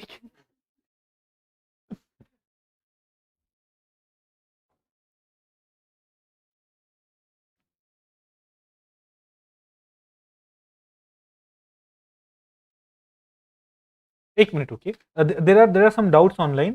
Tanya is asking sir, 2013 act में why is there contradictory provision where first it is written that they can go with protective gears but later it is written that technological appliance must be used। बेटा देखो, technological appliances are can be protective gear, please understand this। आपके पास proper gas mask है some, and in that scenario even if you are there comes a situation where a human will have to go in that septic tank, that should be allowed with proper protective gears and everything।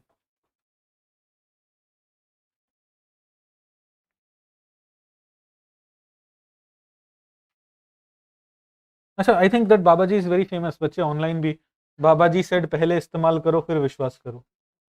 Planted members from audience, हाँ those are definitely planted members from audience, but वो मैं बोल रहा हूँ fraud ऐसे चल रहा है ना आजकल सोशल मीडिया के through, it will reach a lot of people. मेरी मम्मी ने कल देख लिया, वो बोले कि बेटा मेरे को भी बहुत दर्द है, ले चल, और उन्हें समझाना भी मुश्किल होगा। देखो, पेरेंट्स को बोलना कि मम्मी ये बेवकूफ बना रहे हैं, it's very difficult. My mom keeps calling me, बेटा तेरे लिए हनुमान जी का वो पूजा रखा है, आजा। मैंने कहा मम्मी थोड़ा काम करना है ज्यादा, उन्हें मना कर पाना बहुत मुश्किल होता है। शी बिलीव्स इन कि पूजा करने से वो प्रॉब्लम सॉल्व हो जाएगी, मैं उनको हर्ट नहीं करना चाहता हूँ, बट ये देख के शी में पूजा करना is all good, it gives her strength, but ये बाबा लोग तो बेवकूफ बनाएंगे ना उन्हें, and this is going on. आप लोग बनिए एडमिनिस्ट्रेटर, देखते हैं। Let's go to the next topic, education for tribals। Education for tribals, this topic we are studying from Kurukshetra, जो भी latest Kurukshetra आया है, we are studying from there only। Max Weber tripartite authority, one is charismatic personality authority, godmen and godwomen influence society sir। हाँ ठीक है, पता नहीं कैसे, मतलब नहीं उससे पहले तक ना मैं like sometimes when I listen to some babas, तो आई फील कि हाँ चलो सही सीधी बात कर रहे हैं, ठीक है, they are sending right message in society, तो that's okay. When you go to some baba ji and that Baba ji says कि तुम बहुत टेंशन ले रहे हो, रिलैक्स रह के काम करो, तुम्हारी प्रॉब्लम सॉल्व हो जाएगी, that's a right thing, that is what a teacher also says, वे रिलैक्स रहे, टेंशन ना ले, problem would be solved, that's how you encourage, you motivate someone. But then there is this बाबा जी, खड़े हो जाओ, बैठो, अब देखो दर्द है कि नहीं, चला गया ना जी, बाबा जी चला गया, वो तो गड़बड़ कर रहे हैं ना। तो there should be action against these people. ये मतलब यहाँ पे इनके अगेंस्ट वो 400 BC का फ्रॉड का कुछ लगना चाहिए। There are people, there are babas who are focused on environment, that's fine, they should be supported, है ना। I do not want to take any names, because again understand कि फ्रीडम ऑफ स्पीच इतना ज्यादा भी रिस्पेक्टेड नहीं है। है ना, और मेरा इंस्टीट्यूट तोड़ वोड़ दिया तो मेरी तो लग जाएगी ना फ्रीडम ऑफ स्पीच के चक्कर में। एजुकेशन फॉर ट्राइबल्स, देखो schedule tribe community forms as per 2011 census 8.6% of country's population, but they're also amongst the most vulnerable of the country's population. When it comes to their education, here by education we are referring to school education, you know, when it comes to education, their literacy rate is below the national average. In 2011 census, national average was 72% or 73%, whereas for scheduled tribe community this average was 58.96%. Though the gross enrollment ratio at pre-primary primary levels is higher than national average for scheduled tribe people. अभी कुरुक्षेत्र ने लिखा था, उन्होंने एक study भी दिया था graph में, their enrollment ratio is higher, but when it comes to secondary and higher secondary levels, their gross enrollment ratio goes below the national average. But at least अगर प्राइमरी लेवल पे या secondary level पे, ऐसे कुछ गड़बड़ हो गया है यहाँ पे, सेकेंडरी एंड हायर सेकेंडरी पे there this is lesser, primary and I think primary के बाद क्या आता है, सेकेंड प्री प्राइमरी, प्राइमरी से हाँ प्री प्राइमरी और प्राइमरी लेवल पे they have higher GER, that is the scenario. Now this is, देखो when you will have a question on the education for tribal, you can always start with their literacy rate as per the 2011 census, which is lower than national average. You can also talk about the fact that in the higher education, in the secondary and higher secondary level, their enrollment ratio even today is lower than the national average. ये दो facts हैं जो हमें tribal education वाले aspect पे ध्यान रखना है.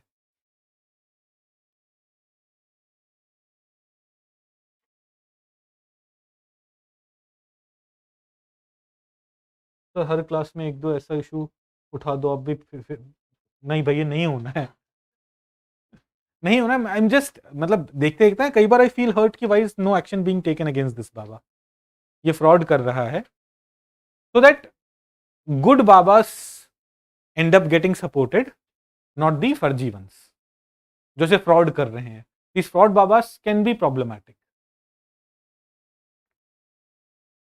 But that person went on Harley Davidson with carbon fuel for saving soil, but creating. I'm not saying support. I'm not talking about an individual बाबा. मैं तो बाबा सिस्टम में बिलीव ही नहीं करता हूँ. I'm not supporting any individual Baba, or I'm just saying कि if someone is doing good work, you can support it or support that person. But if someone is doing clear-cut fraud, there should be action taken against them. If there is some Baba who's collecting money and ensuring that people are being fed, ठीक है, I would also go and donate something there, right? But if there is some Baba who in order to get donation is doing this कि मैंने इसका treatment कर दिया, तो वो fraud कर रहा है, there should be action taken against that person. Anyways, come to this tribal education वाला aspect. This is clear कि what is the situation of tribal education. Now India में tribal we are talking about genesis of tribal education policy. Tribal education पे focus, there are before 1970s there are two major committees, UN Dhebar Commission and Kothari Commission, who gave a number of recommendations to improve the education among tribal population of India.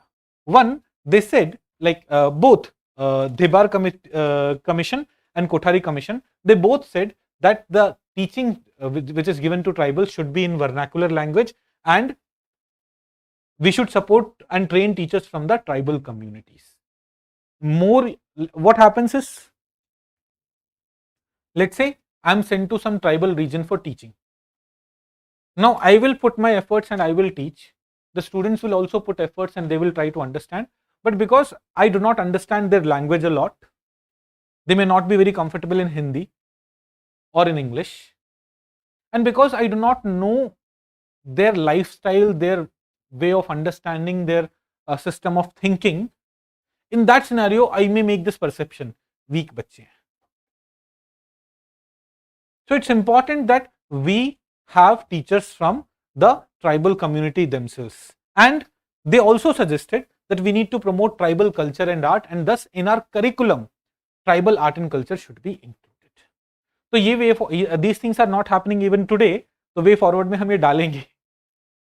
Though we are talking about Devar Commission, which gave its report in 1961, and Kothari Commission, which supported Devar Commission's recommendation and gave its recommendation in 1966.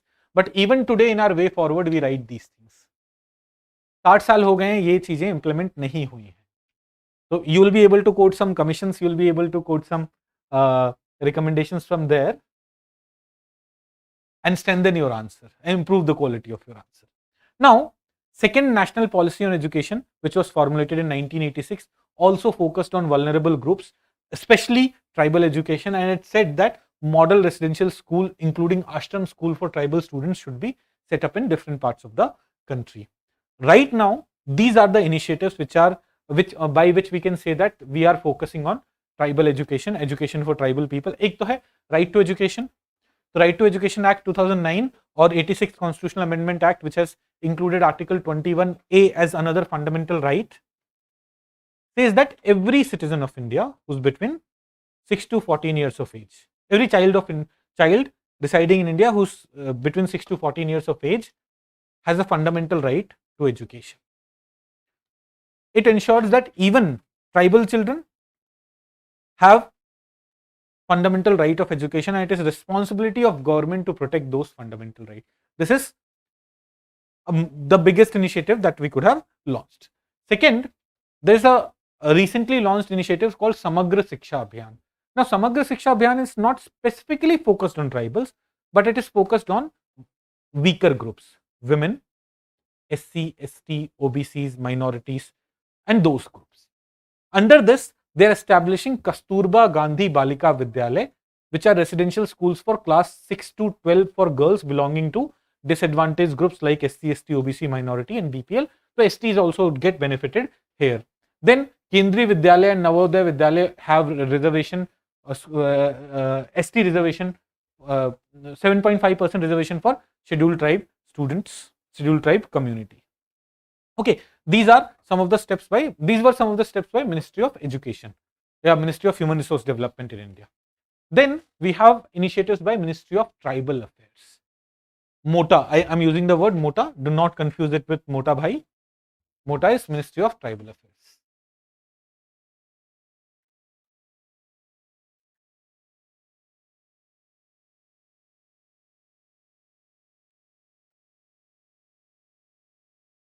First of all, they have Eklavya Model Residential School. Now, I have given some more details about Eklavya Model Residential Schools. These schools are being set up in all the blocks in India which have more than 50% of ST population and at least 20,000 tribal persons living in that block. So 700 plus schools, 700 such schools are being established or have been already established, which provide residential facilities for students of tribal community. Then we have various scholarship initiatives. Scholarship for higher education abroad. आप देखेंगे National Fellowship and Scholarship for Higher Education of ST students, for students pursuing MPhil and PhD universities in India only. National Overseas Scholarship to the ST students for studies abroad. Pre-matric scholarship and post-matric scholarship for ST students. These are initiatives by Ministry of Tribal Affairs to promote what? Education among tribals. Then support to Tribal Research Institute or TRIs. TRIs are being funded so that they can carry out research, documentation, training, and capacity building activities. And finally, there's a scheme for development of particularly vulnerable tribal groups. Among tribal groups also, there are some groups which are in a very poor condition.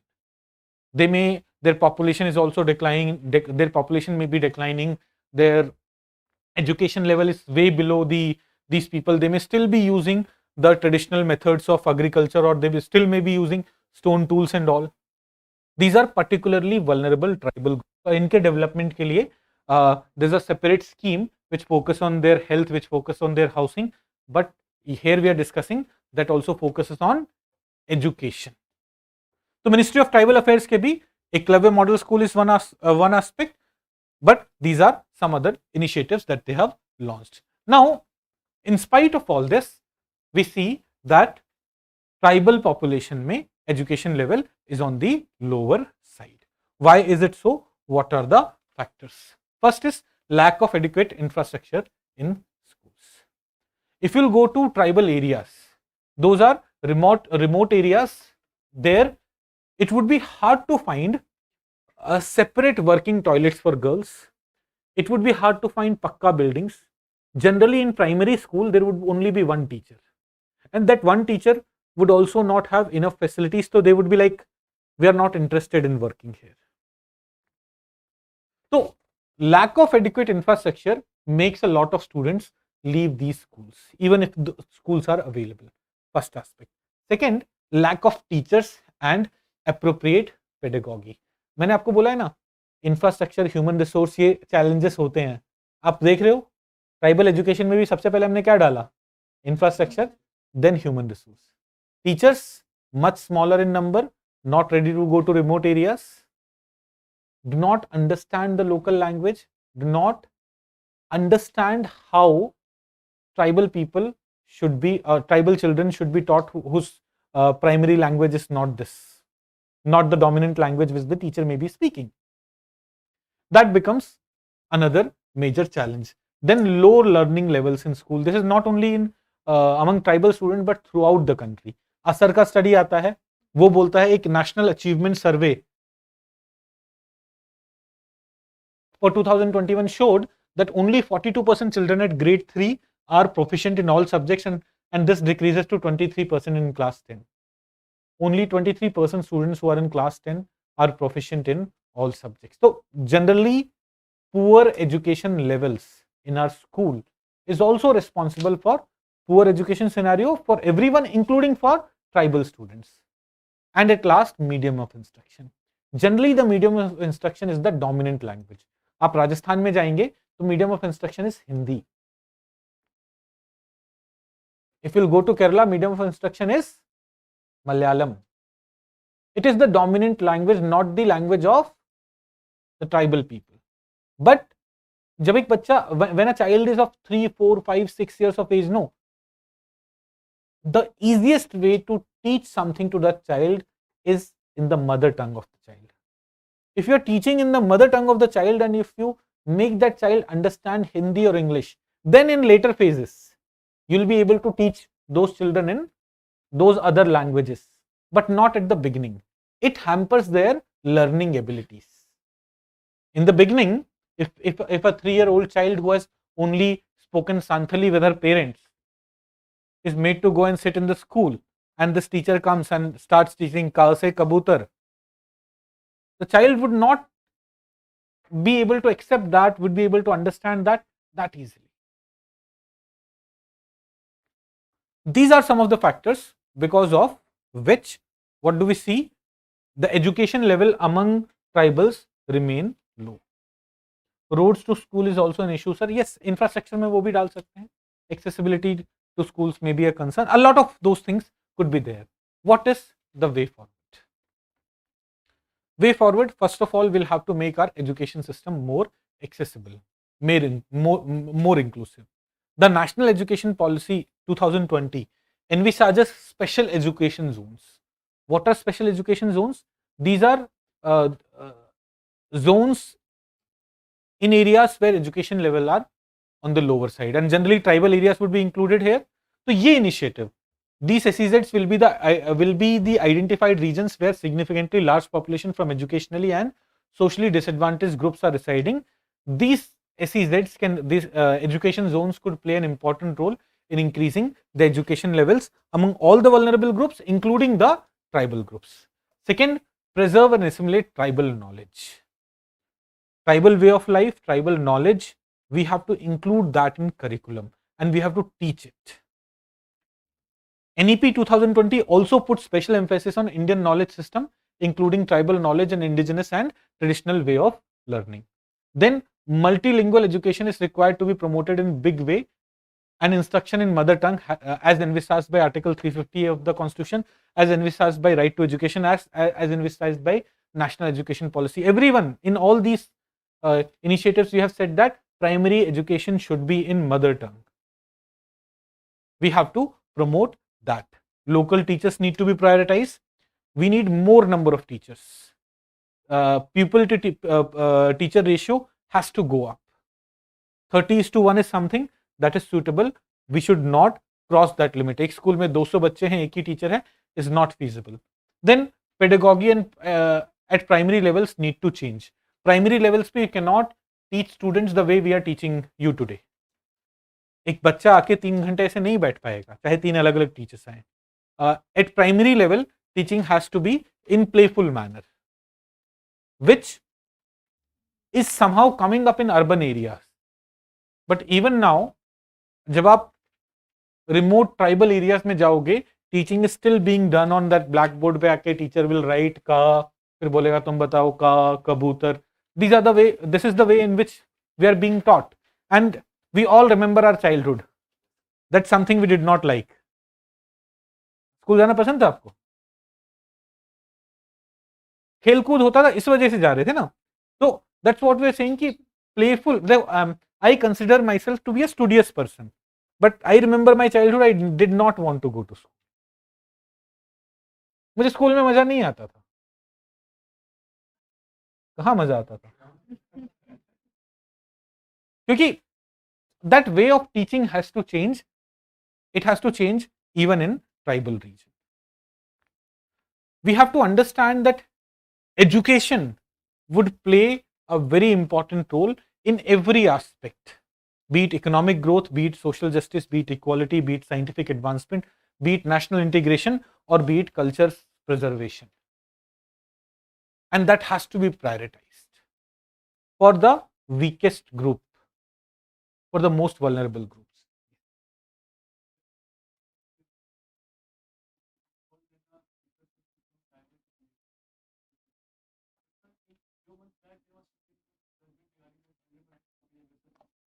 देखो, when we say that teachers are from tribal community, it doesn't mean that बाहर से नहीं होंगे. We should try to get more teachers. Idea right now in the school, if you'll go to a tribal school, you will not find a single teacher from that region. So what we are saying is, we are not saying 100%, like in Telangana government, they gave this order कि in tribal school all the teachers would be from ST community. Supreme Court declared it unconstitutional. So saying this, Andhra government, हाँ ठीक है, Andhra government, Supreme Court declared this unconstitutional. I'm not saying कि 100% reservation should be made for ST teachers from that. We should have more teachers from that community also. बाहर से teachers होंगे. No, it's not good. It's not good. This, according to their community,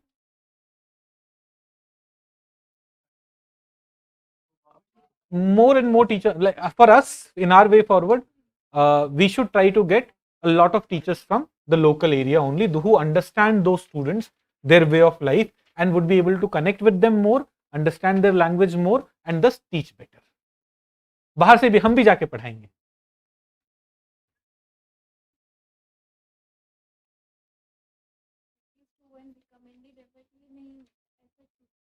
क्योंकि teachers नहीं है इतने सारे ना. It's not only in schools की बात कर रहे हैं, even in colleges you will go. Right now we do not have enough faculties. In fact आज हम जब जॉबलेस ग्रोथ की बात करेंगे, there is a topic of jobless growth that will study. Will see कि there is a this dichotomy, or this not dichotomy, is not the paradox in India. There are people who are not getting jobs, and then there are hospitals where we do not have enough nursing staff. There are schools where we do not have enough teachers. There are construction sites where we do not have enough specialized workforce, trained workforce. There is this paradox. हम hospital जाते हैं, एक ही nurse होके सरकारी. If you go to a government hospital, you will find only one nurse there, one nursing staff there, where a lot of people are standing to get something done. Injection लगवाना है, ये करना है, पट्टी लगवानी है. We need more people there. but we do not have enough of them. But then we are saying enough jobs bhi nahi hai. One of the key steps that we'll take is on skill development. हमें समझना पड़ेगा कि किन किन areas में ज्यादा लोगों की जरूरत है और कैसे वहां पे स्किल्स पे फोकस किया जाए.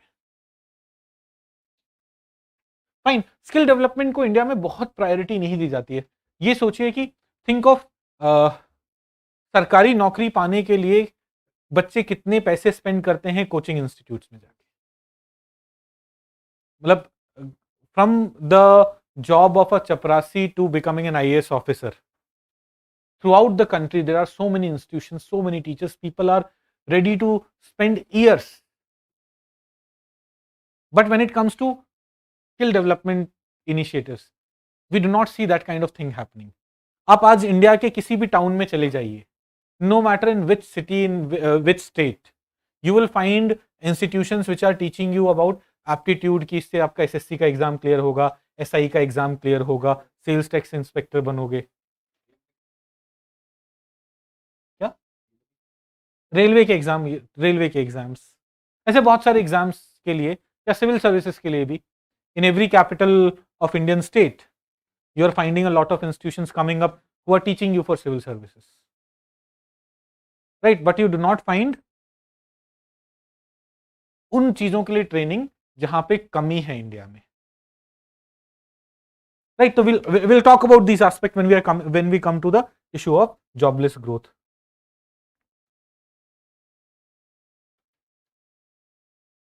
मदरसा education versus tribal education in India, which one is worst in condition? बेटा पता नहीं. मदरसा एजुकेशन पे भी एक योजना कुरुक्षेत्र आ जाएगा तो मैं स्टैट्स कंपेयर करके बता पाऊंगा, है ना. मैं ऐसे रैंडमली पॉलिटिकल उसमें नहीं पढ़ूंगा.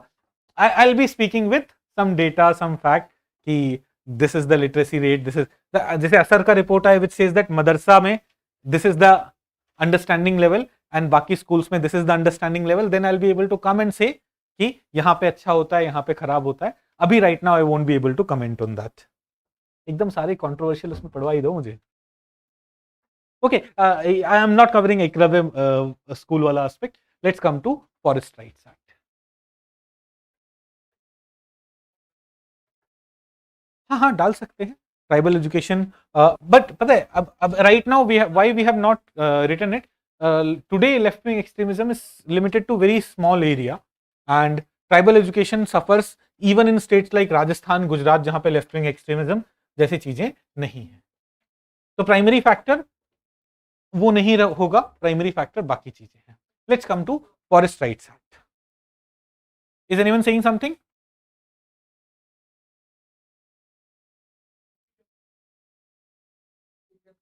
NGOs can play an important role. That's what you're trying to say.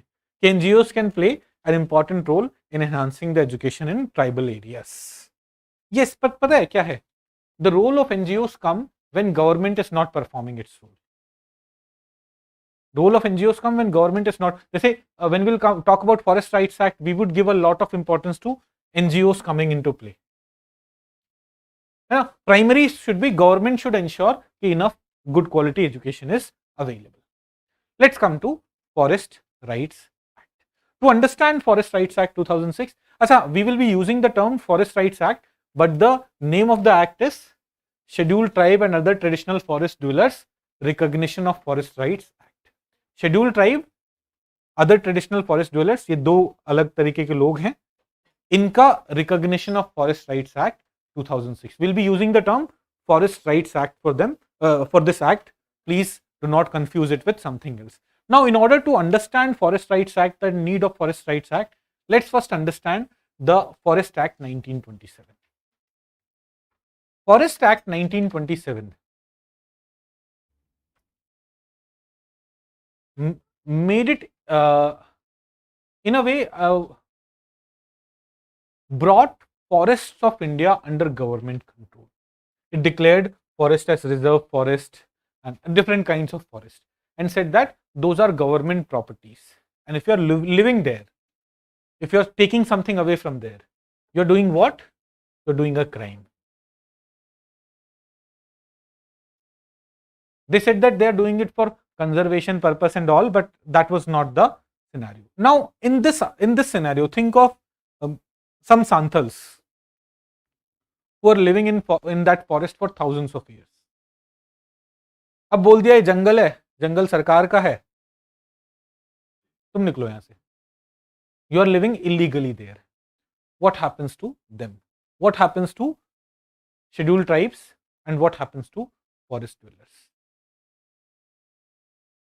It's something like tomorrow someone goes to your village. Suppose you have आप लोग जहां से भी हैं, like for some of you may still be living in their native village. कोई ऐसा है जो आपके अपने native village में अभी भी रह रहा है? कोई नहीं. आप रह रहे हैं, आप भी native village में रह रहे हैं, आप भी जाते नहीं, जो रह रहे हैं नेटिव विलेज में. आप नेटिव विलेज, आपका नाम क्या है? गौरव. गौरव कहाँ पे रहते हैं आप? बिजनौर यूपी में. तो आपके पापा मम्मी सब वहीं रहते हैं, इनका बिजनेस जो भी काम करते हैं, खेती बाड़ी सब वहीं पे है. Tomorrow government comes and declares that is a national property and you are living illegally there. What does this person lose? Something similar happened to the forest dwellers, the tribal population. One, they all became criminals. You are living illegally there. They lost their source of livelihood. Now, when they are going and collecting some fruits from forest officials could easily harass them. You're doing something illegal. It's not your property. Harassment was in the form of bribe, harassment was in the form of sexual harassment, harassment was in the form of beating them up. This also hampered forest conservation. Why did it hamper forest conservation? These people who for thousands of years or for hundreds of years have lived in that forest, they have understood the significance of the forest. They knew we have to protect these trees are giving us firewoods, these trees are giving us fruits, these trees are giving honeybees the space where they could set up their beehive and we could collect honey later. And they had over the years developed mechanisms for conservation, for sustainable use of resources. All these things were nullified by just one act, the 1927 Act. तो गौरव नाम है ना आपका? गौरव के गांव में सरकार जाके बोल दे ये सरकारी जमीन है, आप लोग कॉम्पनसेशन कुछ नहीं, रिहैबिलिटेशन कुछ नहीं. Understand this. You may think कि अभी जमीन ऑक्यूपाई होता है तो बहुत पैसा मिलता है. It's not that we are talking about. जंगल सरकार का है, तुम लोग इलीगली रह रहे हो. You people are living illegally here. We are talking about this scenario. What happens to Gaurav and Gaurav's family? And let's assume कि पढ़े लिखे भी नहीं है और कहीं उस जंगल से, उस गांव से बाहर कभी गए भी नहीं. This is something that happened to our tribals. This is something that happened to our forest dwellers. It was their land on which they cultivated for hundreds of years. It was their jungles, it was their trees from which they were collecting fruits for many years. They were just made to leave those places. You may be saying कि sir अभी तो रहते हैं. The people who lived there, they lived under the harassment of government officials. Because किसी भी government official का उन्हें परेशान करने का मन हो, this is a reserve forest, get out. You're living illegally here. This is something that had happened. End of pre-existing traditional rights, eviction, harassment, exploitation of and loss of livelihood, destruction of forest, community managed system. The mechanism by which they had developed forest conservation mechanisms, all those things were also destroyed.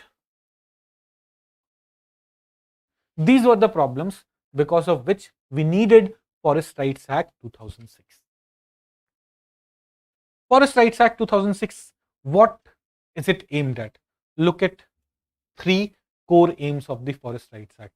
First, giving legal recognition to the rights of forest dwelling communities. जंगल में जो लोग रह रहे हैं उनको legal recognition देना कि this is your land, giving them a patta for their land, which wasn't available in 1927. That's why government could come and say, get out. So one core aim of the Forest Rights Act is to grant legal recognition to the rights of forest dwelling communities, partially correcting the injustices caused by forest laws. That's one thing. Second, address the adverse living condition of many tribal families living in forest. And third, giving communities and public a voice in forest and wildlife conservation. तीनों चीजें, legal rights, improving their situation, and giving them a say in forest and wildlife conservation. These were the three core goals of the Forest Rights Act. How are they doing it? They are doing it through this.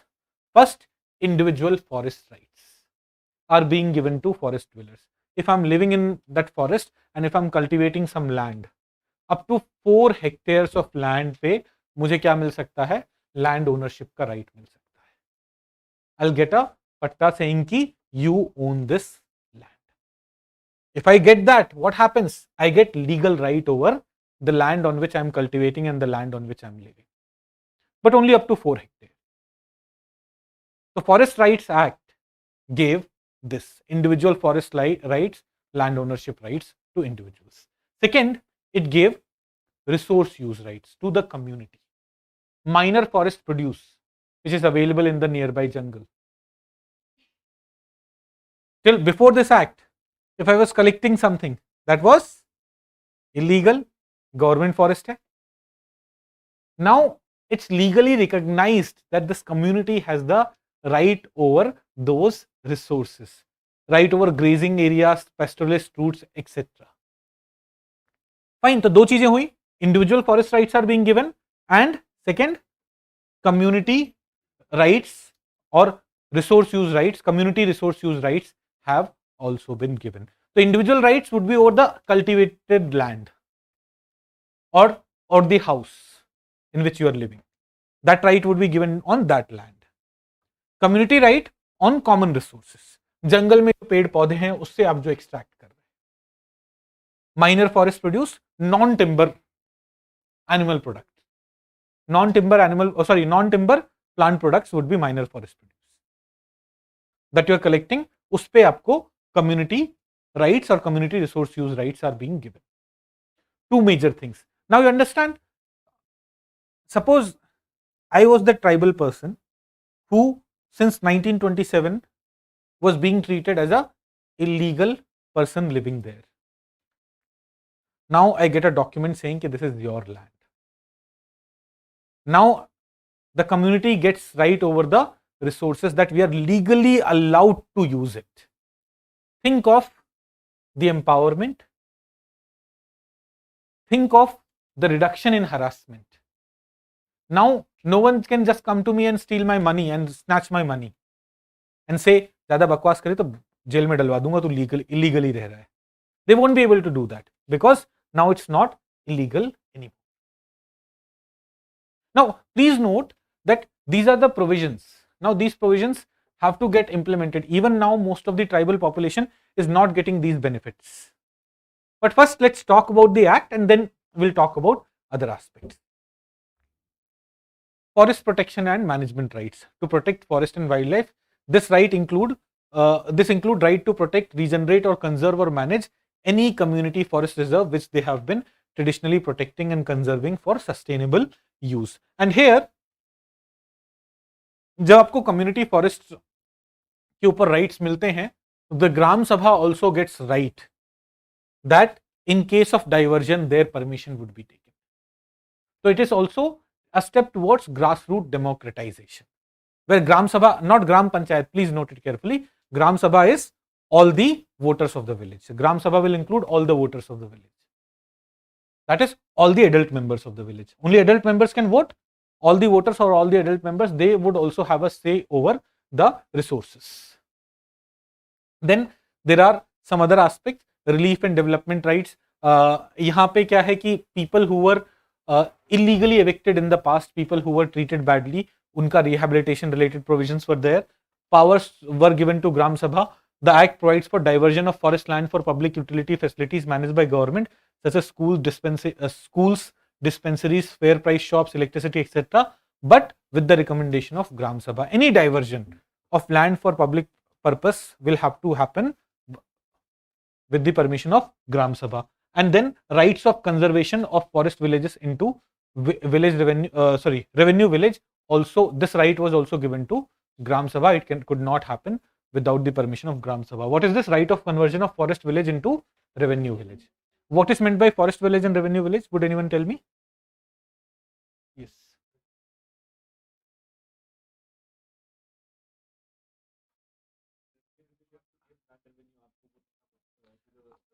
Actually, in revenue village ना आप उस वाले system में आ जाओगे कि ये इस district में, इस ब्लॉक में, you would become part of that system. Whereas when you are a forest village, you're not part of that system. So you can get a forest village converted into revenue village, but only when the Gram Sabha supports it, Gram Sabha agrees to it. These are the broad provisions that have been brought by Forest Right Act. Fine, but most important one are one, land ownership के rights, community forest reserves के rights, and then conservation and preservation के लिए community has been given certain rights. These are the three broad things which Forest Rights Act brought. This doesn't get automatically implemented. You will have to tribal population will have to go and follow the process to get land right, to get community forest rights, जो कि अभी भी नहीं हुए हैं. Even this act was brought in 2006. Now it's been what, 16 years? Even after 16 years, a lot of tribal population, a lot of forest dwellers throughout the country do not know that something like Forest Rights Act is there. They find it to be too good to be true. ऐसा थोड़ी हो सकता है कि हमें land पे ownership मिल जाएगा. ऐसा थोड़ी होगा कि हमारी परमिशन की वजह से डाइवर्जन नहीं होगा. And that is why forest bureaucracy is against it. Whenever a land, a forest area, on a forest area, community rights or community resource use rights are given to the tribal population or to forest dwellers. Gram Sabha tends to get more control over it than the forest department, and thus forest department is unhappy about it.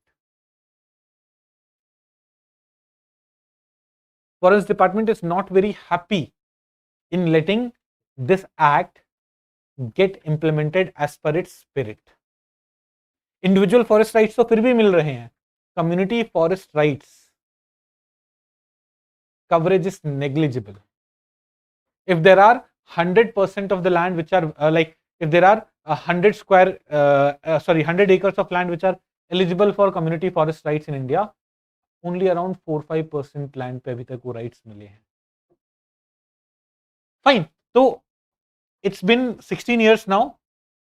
Before 16 years, what is the significance of this act? Why this act is crucial? It is providing a sense of security. ये मेरा land है. Now no one would throw me out without my permission. It also has huge potential to further other goals. Grassroots democratization of forest governance. Why? Gram Sabha is getting empowered. Sustainable development and conservation. For sustainable development and conservation, we all keep on saying that indigenous knowledge could be crucial. These people who have for thousands of years protected, thousands of years or for hundreds of years have protected these forests, they can play a significant role in protection. ये सारी चीजें पहले नहीं हो रही थी. Alleviate poverty in forest heartlands. This is also a step towards land reform. In fact, ये numbering system थोड़ा गलत हो गया. This is the fourth point. Some experts feel that implementation of Forest Rights Act could be the biggest land reform that takes place in country. What were we doing in land reforms? In land reforms, we were ensuring that the vulnerable groups are able to get some land. Vulnerable groups are able to get some land. This is what we wanted. इनसे ज्यादा vulnerable कोई नहीं है. इनको land use rights मिल रहे हैं, ownership rights मिल रहे हैं. So this proper implementation of Forest Rights Act could be the biggest land reform that could happen in the country, and it could also contribute in our fights towards left-wing extremism. Why? when there would be development, when their rights would be protected, when they would not be harassed, when they would not be evicted, when they would be rehabilitated, the chances that they would be influenced by left-wing ideology would be lesser.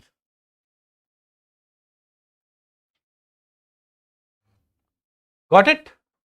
Why this act is significant? This act is not only significant for those individuals or that community. This act is significant for our environmental benefits. This act is significant for our internal security. This act is significant for land reforms. Look at the diverse benefits of this act. It's not only that forest people or the forest dwellers or tribal people are getting benefited. We as a country get benefited by proper implementation of this act. Fine, but it's been 16 years. This law still suffers from a number of implementation problems. Very little potential has been achieved. Very few individual forest rights claims have been granted so far. Most states have not even started recognizing CFR. Community forest rights बहुत सारे states ने अभी तक recognize करना शुरू भी नहीं किया. It's been 16 years. Recognition of CFRs have been very low. Only last 3 years have been very good. Some states, especially Odisha and Chhattisgarh. Odisha and Chhattisgarh are two states which have become very proactive in giving community forest rights.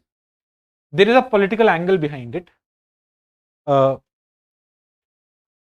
Political reason behind it, but because of political reason, tribal people are benefiting. That's a good thing. What happened is Odisha में 2019 general election में the ruling party there, Biju Janata Dal, lost some of the seats in Lok Sabha. So, and in tribal areas they were not able. It was in tribal areas that they lost some of the seats. So now the ruling party there, Odisha में जो ruling party है, the ruling government there, they have started to take steps which will benefit tribal population, and they've also started promoting it. So individual forest rights तो मिल गया. Now by giving community forest rights and all, they are trying to ensure that their votes remain with them. Now this is a political motive, but by this political motive, what is happening? Forest Rights Act is getting properly. This should happen throughout the country. This should happen in Rajasthan. This should happen in Maharashtra. This should happen in Tamil Nadu. This should happen in Kerala. Chhattisgarh और वहां पे उड़ीसा में हो रहा है, ठीक है. In last 3 years, implementation has been somehow good. Like sometimes no, जैसे एक ये इशू आता है पॉलिटिकल पर्पस के लिए सीबीआई और ईडी का यूज करना, राइट? ये इशू आता है, बट एक पॉजिटिव साइड एस्पेक्ट भी है इसका. जो करप्शन कर रहा है वो फंसेगा ना. अभी रूलिंग पार्टी के अगेंस्ट वो यूज नहीं हो रहा, but ruling party would be in opposition someday, उनके अगेंस्ट यूज होगा, राइट? तो I'm not supporting misuse of ED and CBI. Please, I do not support it. But I'm saying कि this would at least keep people who are corrupt on their toes कि भाई हम भी फंस सकते हैं फ्यूचर में. अभी निकल रहे हैं ना पॉलिटिशियंस जिनके घर में इतना कैश निकल रहा है. क्या? कोलकाता वाले. तो आई एम सेइंग कि राजस्थान में, हरियाणा में, दिल्ली में भी इतना ही कैश निकलेगा. आप रेट तो मारो.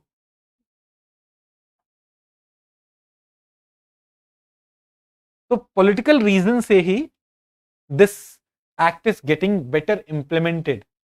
फाइन, यहां पे तो कोई मिसयूज भी नहीं हो रहा है. यहां पे तो this is something like we are benefiting, we are ensuring better life for them, you ensure that we remain in power. It's like हाँ, इसीलिए तो तुम्हें पावर में रखेंगे. If a government ensures a good life for me, I will support that government. That is the whole idea. So reason for better implementation may be political, but not the negative political, the positive political, the reason for which politics should be done. Fine.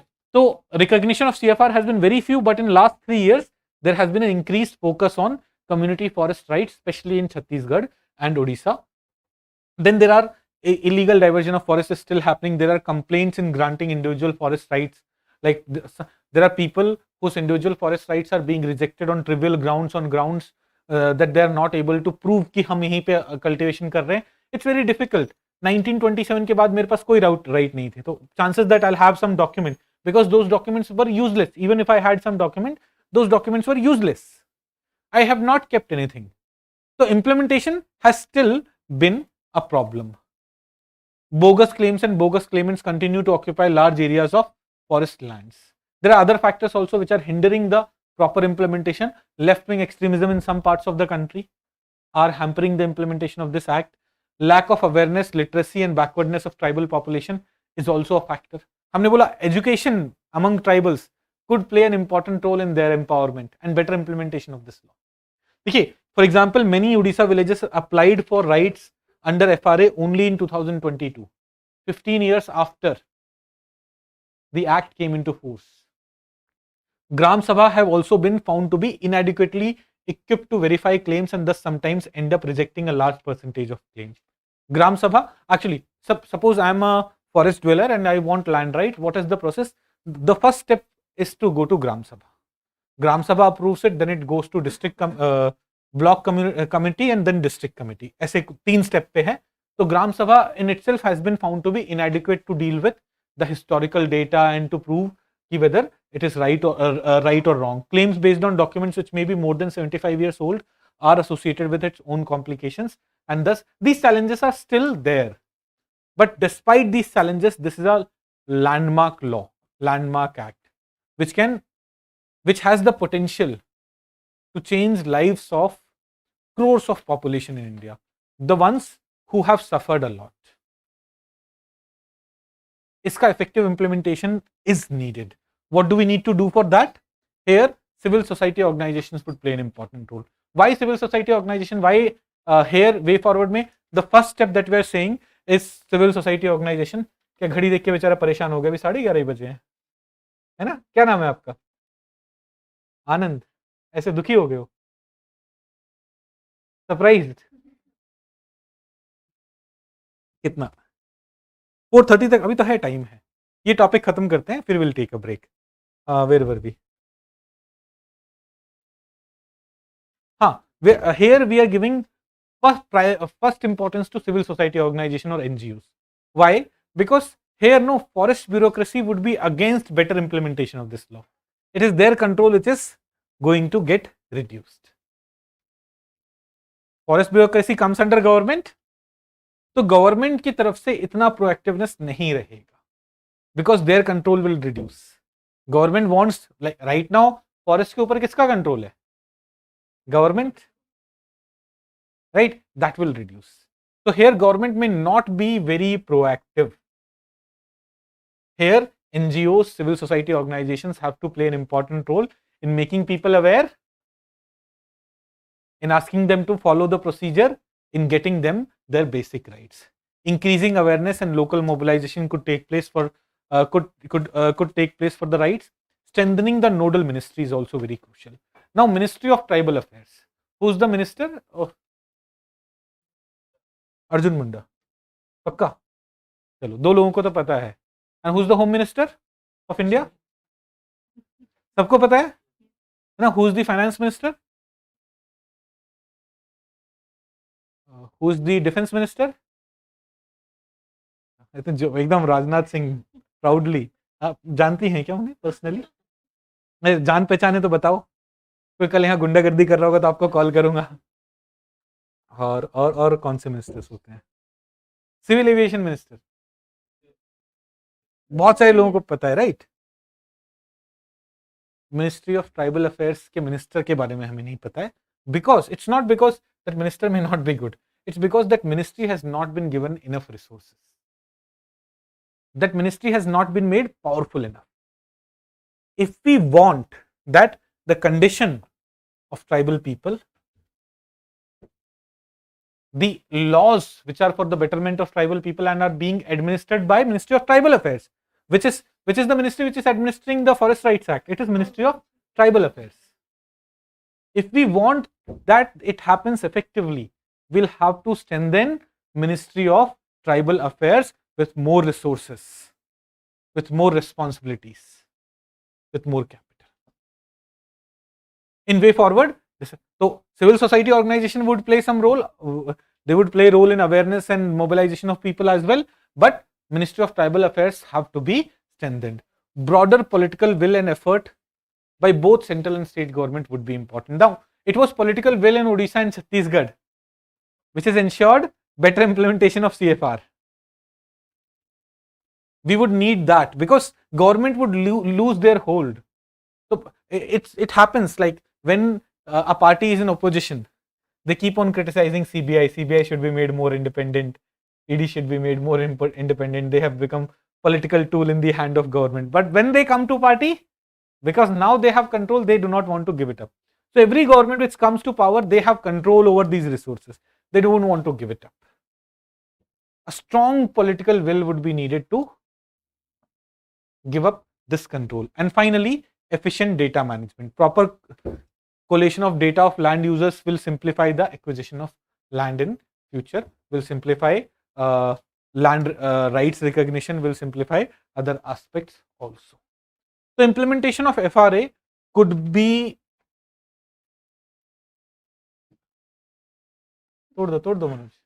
better implementation of FRA could be a step which can be the biggest welfare measure of India. So tribal forest dwellers, there are crores of people who are living there, crores of vulnerable people who are living there.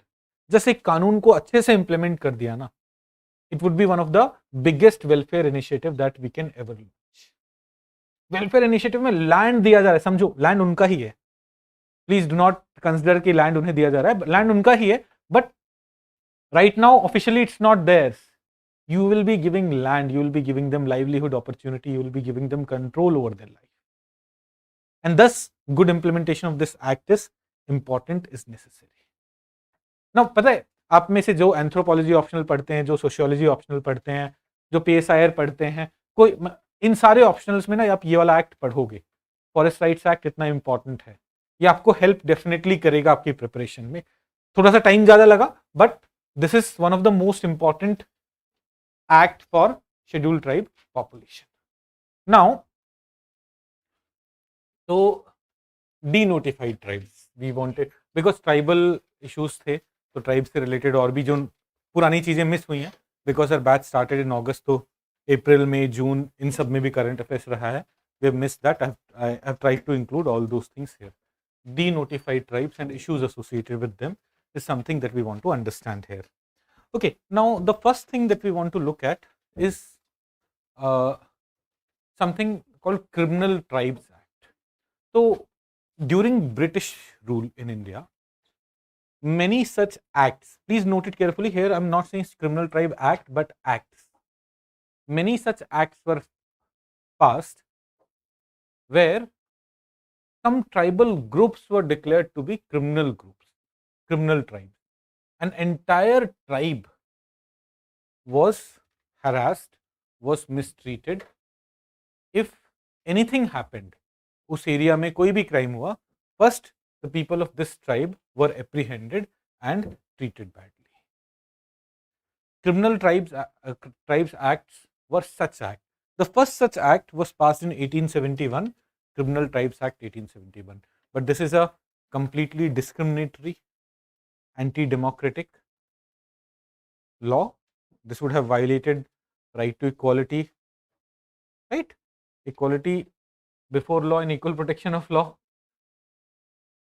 आप एक particular group of citizens के against ये law लेके आ रहे हैं, it would have been violative of fundamental rights.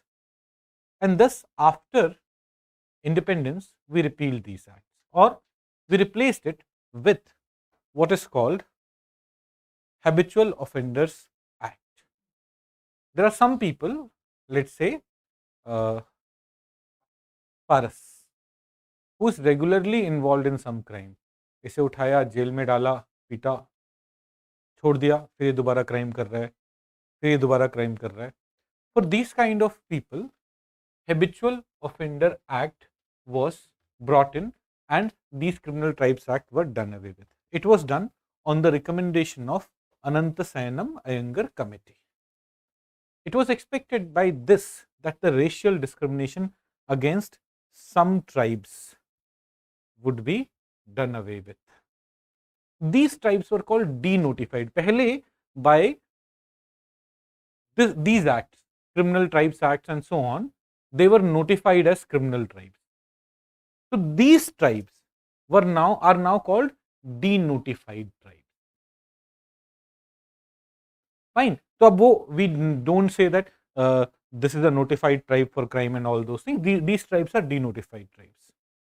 And for habitual offenders like Paras, we have Habitual Offenders Act, Habitual Offenders Act. But the problem is, on ground level, things have not changed. Now think of this, 1940s में जो police थी, 1950s में जो police थी, they behaved in a similar manner. Some crime happened, pick up these people, put them in jail, beat them up. This continued. So, though the tribes have been denotified, the harassment, the mistreatment, the racial, sexual abuse against them continued. And Habitual Offender Act has functioned as a mere extension of Criminal Tribe Act. Mere extension, like though those acts have been done away with. But this act, though it does not have provision for denaming or degrading the entire community or entire group, but still on ground the same thing was happening. And therefore, there is a demand for repeal of this Habitual Offender Act as well. They say that it's racially discriminatory, it's violating international conventions like UN UN का anti-discriminatory body है, Committee on Elimination of Racial Discrimination. It has also asked India to repeal the Habitual Offenders Act. Now, for the welfare of denotified tribes, two major commissions have been formed. One was Balakrishna Renke Commission and other was the Idate Commission. Balakrishna Renke Commission gave its report in 2008 and it also said that denotified nomadic or semi-nomadic tribe के welfare के लिए you should repeal various Habitual Offenders Act.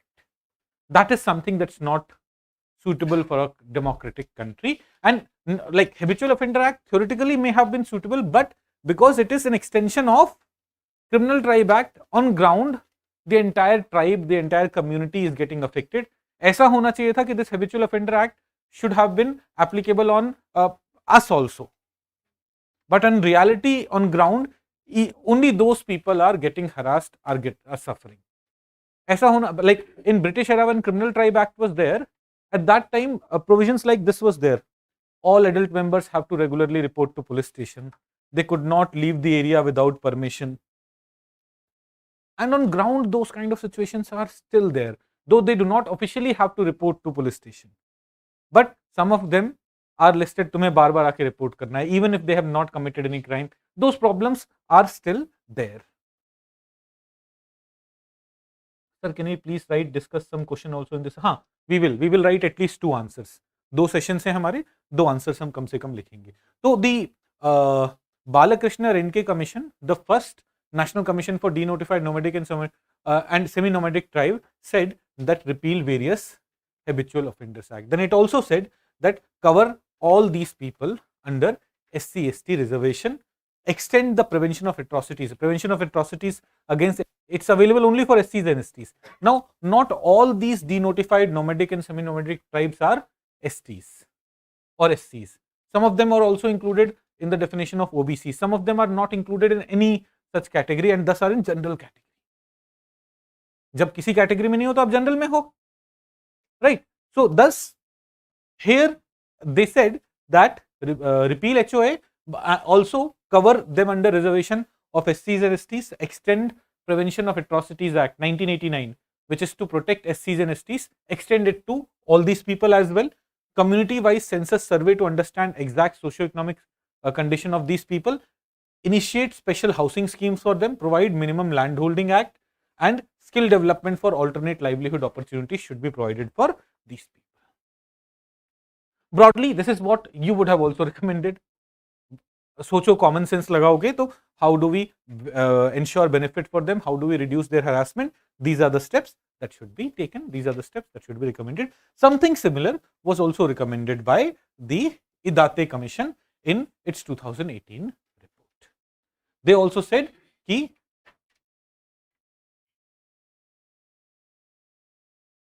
these things should be done. Along with it, a commission, जैसे we have National Commission for SCs, National Commission for ST, National Commission for Women, National Commission for Protection of Child Rights. We have a commission. ऐसे ही इनके लिए एक national commission बनना चाहिए. These demands are also coming for the welfare of denotified tribes.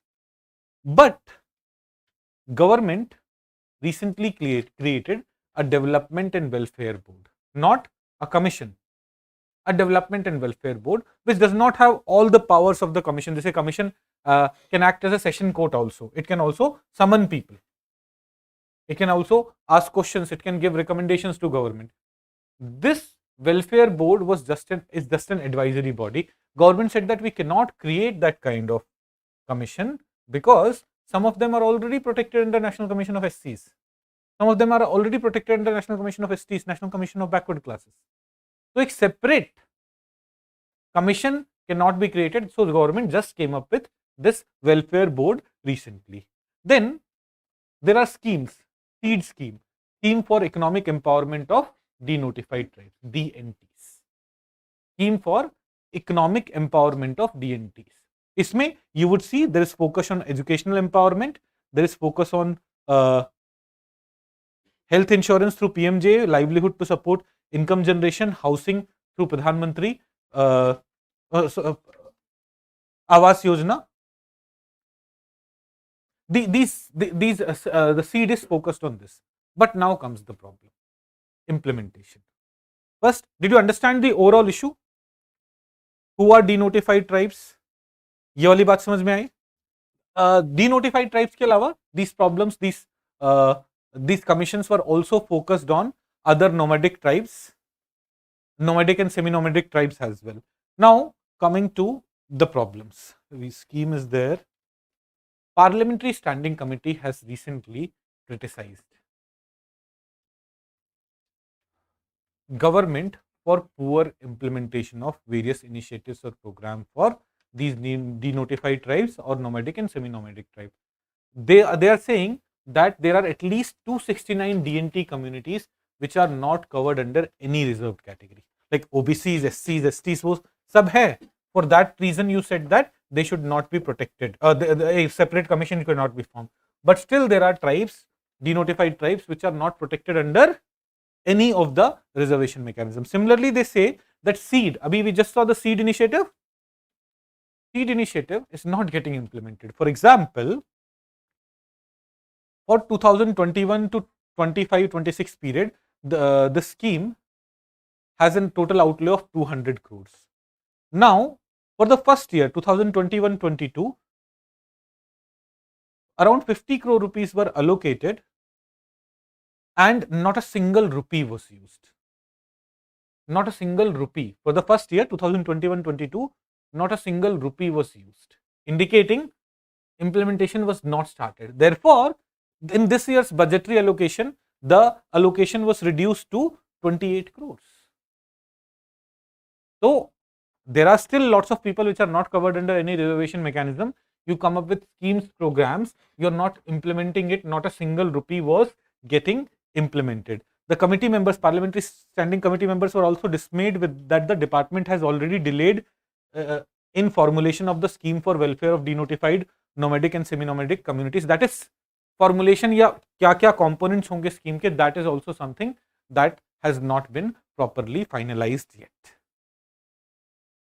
Just telling you the situation of some vulnerable groups.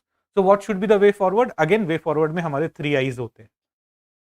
Identification, है ना, especially इसमें the categories which are not protected under any reserved category, the groups which are not protected under any reserved category. Implementation and identification में now we can also think of ensuring that all these groups are protected groups, be OBCs, एससीज, STs, proper उनका recognition वैसे हो, है ना. In implementation, in identification implementation we would also do this.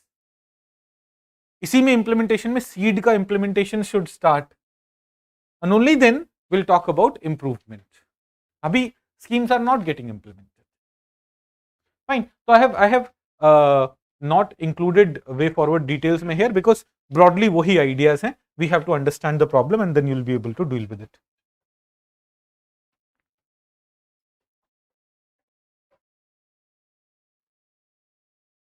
Sir, I have a basic doubt.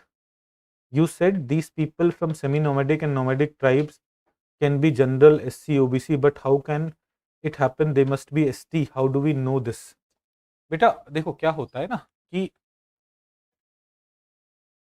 there were a group of people, some of them were not even tribals, but what did Britishers do? They brought them under Criminal Tribe Act by notifying them. उनको अब हम denotified tribes बोल रहे हैं. Now of those denotified tribes, some groups, some are tribal people जिन्हें scheduled tribe status के अंदर रखा गया है, some are scheduled caste, some are OBCs, some are not covered under any of this reserve category. They're not scheduled tribes. They're not all scheduled tribes. I hope Tanya ji, I'm making myself clear. So I'm not saying that these were all forest dwelling people or tribal people and that's why they should all be in STs. You are perhaps confusing it with that. Even in non-tribal areas, there were some a group of people jinko Britishers could declare as criminal tribe by bringing them under that act. I hope मैं समझा पाया हूं आपको तान्या जी. Now let's come to sub categorization of backward classes. ये भी एक छोटा सा टॉपिक है. हाँ,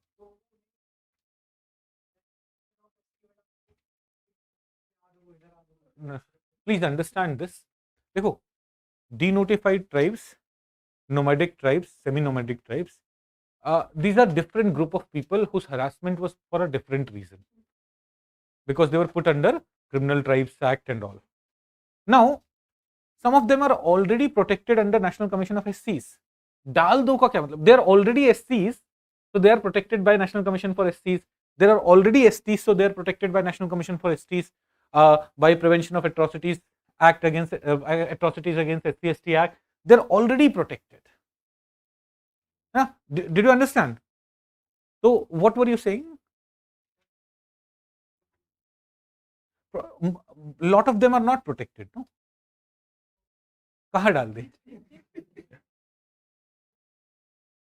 हाँ वही तो मतलब in way forward you will have to say this: the unreserved group of people, जो parliamentary standing committee has identified some unreserved group of people, they should also be protected. That's what we have to do. तभी तो way forward है, नहीं तो फिर. Okay, let's now go to subcategorization of backward classes. ये ना actually see, understand the situation. OBC reservation is there in India in higher educational institution, in jobs, in government jobs, but most of the OBC reservation, it is alleged that benefits of OBC reservation is taken by a few groups, few dominant well-off groups, and not everyone is benefiting. Because of that, a lot of vulnerable OBC groups have become very backward, have remained very backward. Their representation anywhere is not there, and they are also being discriminated on the ground of caste, whereas the well-off groups are enjoying all the benefits. So one suggestion that has been going on for long is that let's subcategorize. This 27% reservation, now create subcategories.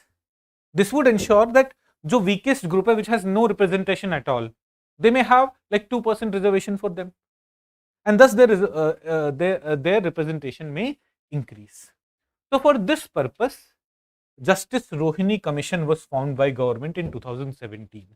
With what mandate? With the mandate that तीन terms of reference थे.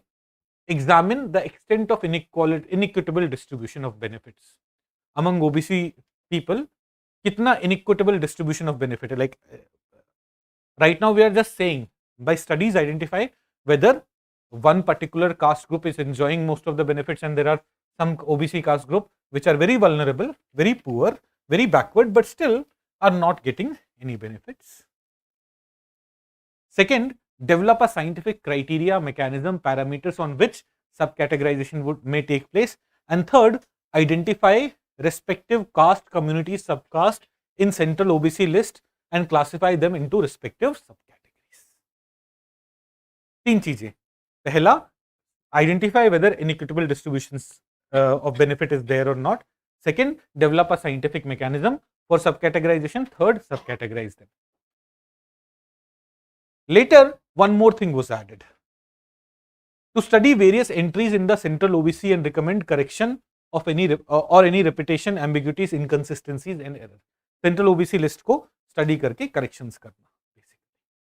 These are the four terms of references which has been given to this commission. You understand the need of the commission? This commission was formed in 2017, but its term has been extended more than 10 times now. Abhi recently in July, again its term was extended by 6 months. Now it is supposed to give its final report in 2023, in January 2023.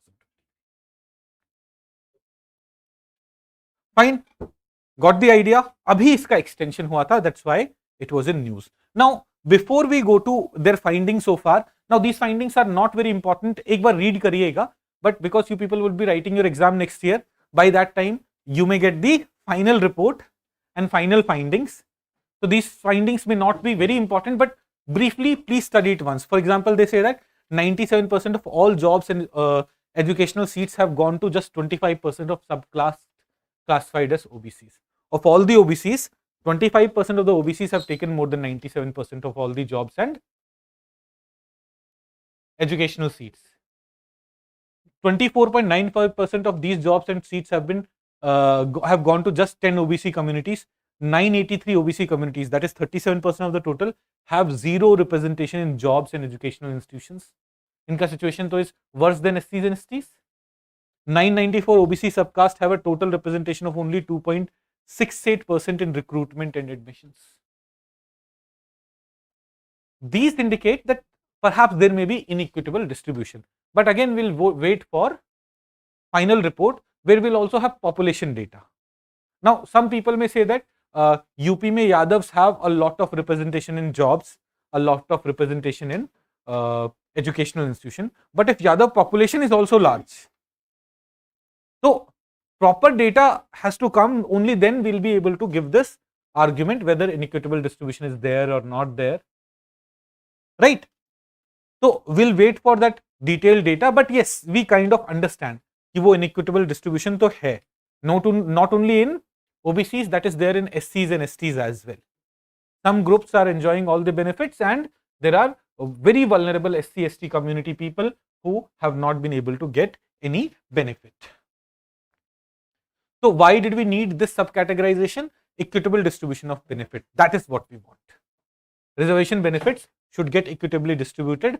NCBC had recommended categorization way back in 2011. Impact of subcategorization, वो impact यही अगर हो जाता है तो equitable distribution of benefit, it will be a significant addition to Mandal Commission based OBC system by making the system more inclusive, and there would be political implications as well. This would help government reach out to the most backward classes. Abhi, the political implications ऐसा है कि now today we have some dominant backward class political parties who claim to represent backward classes, but they are benefiting particular caste groups only. So by this mechanism, government would be able to reach the most backward classes. There are some hurdles. First, it may be opposed by dominant OBC groups which are enjoying all the benefits. Aaj ST reservation, there are some groups which are enjoying most of the benefits of ST reservation. There are others who are very marginally represented. Today you want to change ST reservation wala system, try to bring subcategorization, try to bring creamy layer. This group will protest like anything. Chakka jam ho jayega. Something similar may happen here also.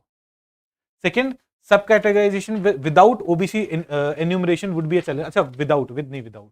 I'm sorry, sub-categorization without OBC. So right now we do not know what is the total OBC. SECC data public नहीं हुआ, socio-economic caste census का data public नहीं हुआ. We do not know what is the total OBC population in the country. We do not know what is the population of individual caste groups there. Without this enumeration, the sub-categorization would be a challenge. And finally, sub-categorization would make proper allotment of seats to each reserve group. In sub-categorization may also make the roster system implementation difficult. Roster system is like these many seats go to OBC, these many seats go to SC, these many seats go to ST. But now you have sub-categorized. Now OBC में भी अगर 10 categories बना दोगे and there's only, let's say, 1 seat available for OBCs. ऐसा होता है, like when you apply for a job, let's say आप IIT Roorkee में जाते हैं, जॉब के लिए अप्लाई करते हैं, and let's say 4 jobs are available, 2 for general category, 1 for SC ST, 1 for OBC. अब OBC में भी 10 कैटेगरी है, how that thing would work would be complicated. So let's see what the commission comes up with, what solution the commission brings, and then we'll be in a better position to deal with it. But is subcategorization a good idea? No? Yes. Actually, पता है, first thing is आप reservation system को properly implement करिए. Problem is जितने भी लोग reservation ले रहे हैं वो डिजर्व नहीं कर रहे हैं. जो डिजर्विंग लोग हैं they are not able to get the benefits. तो OBC reservation there is a creamy layer वाला mechanism. There are people who are करोड़पतीस who are getting OBC reservation के बेनिफिट्स. वो ऐसे ले लेते हैं. अंजलि पूछ रही है वो कैसे ले लेते हैं. बेटा बिकॉज नो, अभी एवरीथिंग इज नॉट डिजिटाइज्ड. तो how much land I have, how much property I have, वो सब अवेलेबल नहीं है ना. अब देखिए, go to NCR region, there are people who earn rent in lakhs every month, 10 lakh rupees, 20 lakh rupees. I know some of my friends who earn 30-40 lakh rupees per month as rent from Gujar community, from the people landed community of the nearby region.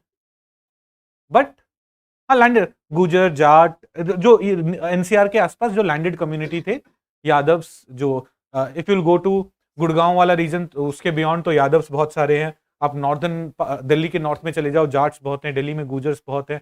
तो these are the people who were landed. उनका land बिका, उन्होंने कई घर बना लिए, कई flats खरीद लिए, बहुत सारा रेंट पे जगह लगा के. They earn 10 lakh rupees, 20 lakh rupees, 50 lakh. Not all of them, some of them are poor as well.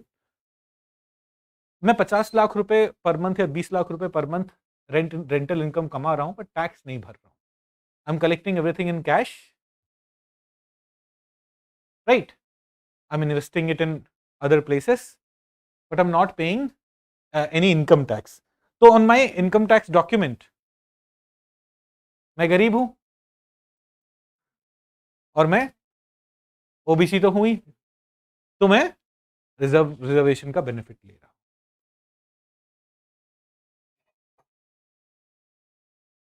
गुस्सा हो गया आप? नहीं. तो I'm not speaking about any caste as such. Again, if you'll go to South India, if you'll go to Tamil Nadu, Andhra Pradesh, there would be some dominant landed groups which may have become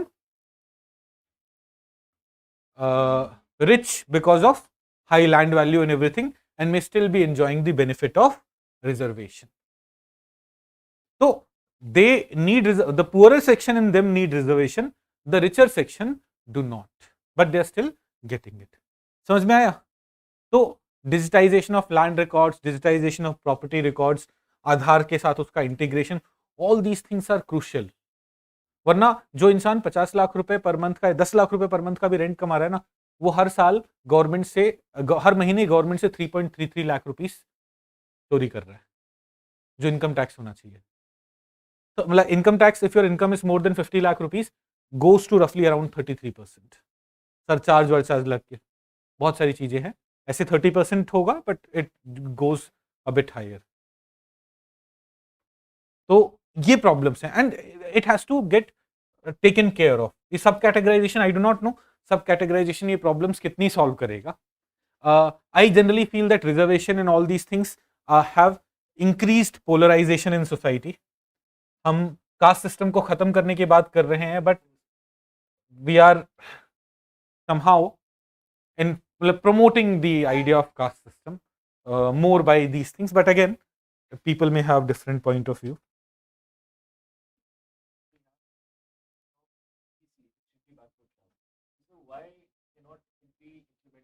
Yeah, see, again here also something like that may come up.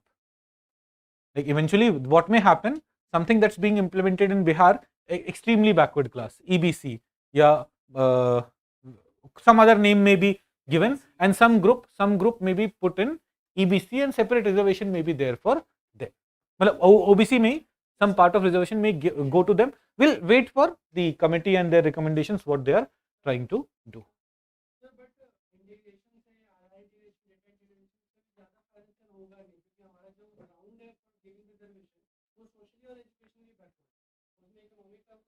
OBC reservation में economic का aspect आता है. हाँ, नहीं देखो फिर से हाँ, एससी एसटी में देखो वहां पे भी I would say SC ST में भी we have to come up with a creamy layer provision, else the very vulnerable groups will keep suffering and the well-off groups would keep dominating the system, would keep creating all the welfares would keep going to them. We'll have to come up with creamy layer provisions in SCs and STs as well. मतलब बहुत seriously हमें चाहिए, उसका opposition होगा, but government will have to plan it in such a way that they are first bringing people on board of the idea कि there are these many ST communities. If all the jobs, let's say, if all the IAS officers in India who from ST community are from one or two communities, and there are more than बहुत सारे ST groups हैं, it shows that there is some problem. If most of the people who are getting selected in civil services also have good educational background, are coming from families which were in group A jobs, if that is the scenario, we'll have to change it. We'll have to ensure that I'm not against reservation. Please understand that. But implemented in such a way that weaker section benefit from it rather than the well-off section. Well-off section would anyways be able to do well. It has to be a welfare initiative. Welfare की जरूरत किसको है?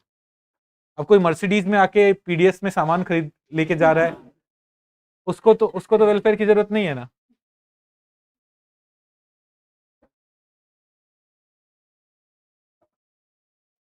Sir क्या करें, owner cash ही लेता है. देखो फिर से समझो ना, बिकॉज ओनर का वो बिल्डिंग और वो सब चीजें प्रॉपरली रजिस्टर्ड नहीं है, डिजिटाइज नहीं है, गवर्नमेंट इज नॉट आस्किंग कि वहां पे कितना इनकम आ रहा है तुम्हारा, तो ओनर कैश ले रहा है. मेरा ओनर तो डिमोनेटाइजेशन के टाइम से जो ऑनलाइन पे आया, मैं ऑनलाइन पे चला गया. डिमोनेटाइजेशन के time they started taking rent online, then I never shifted offline.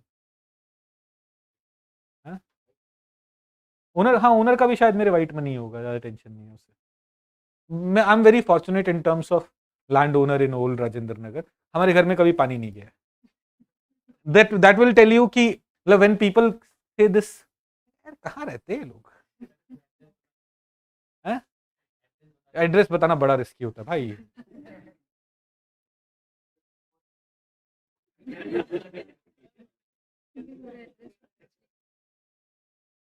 और कुछ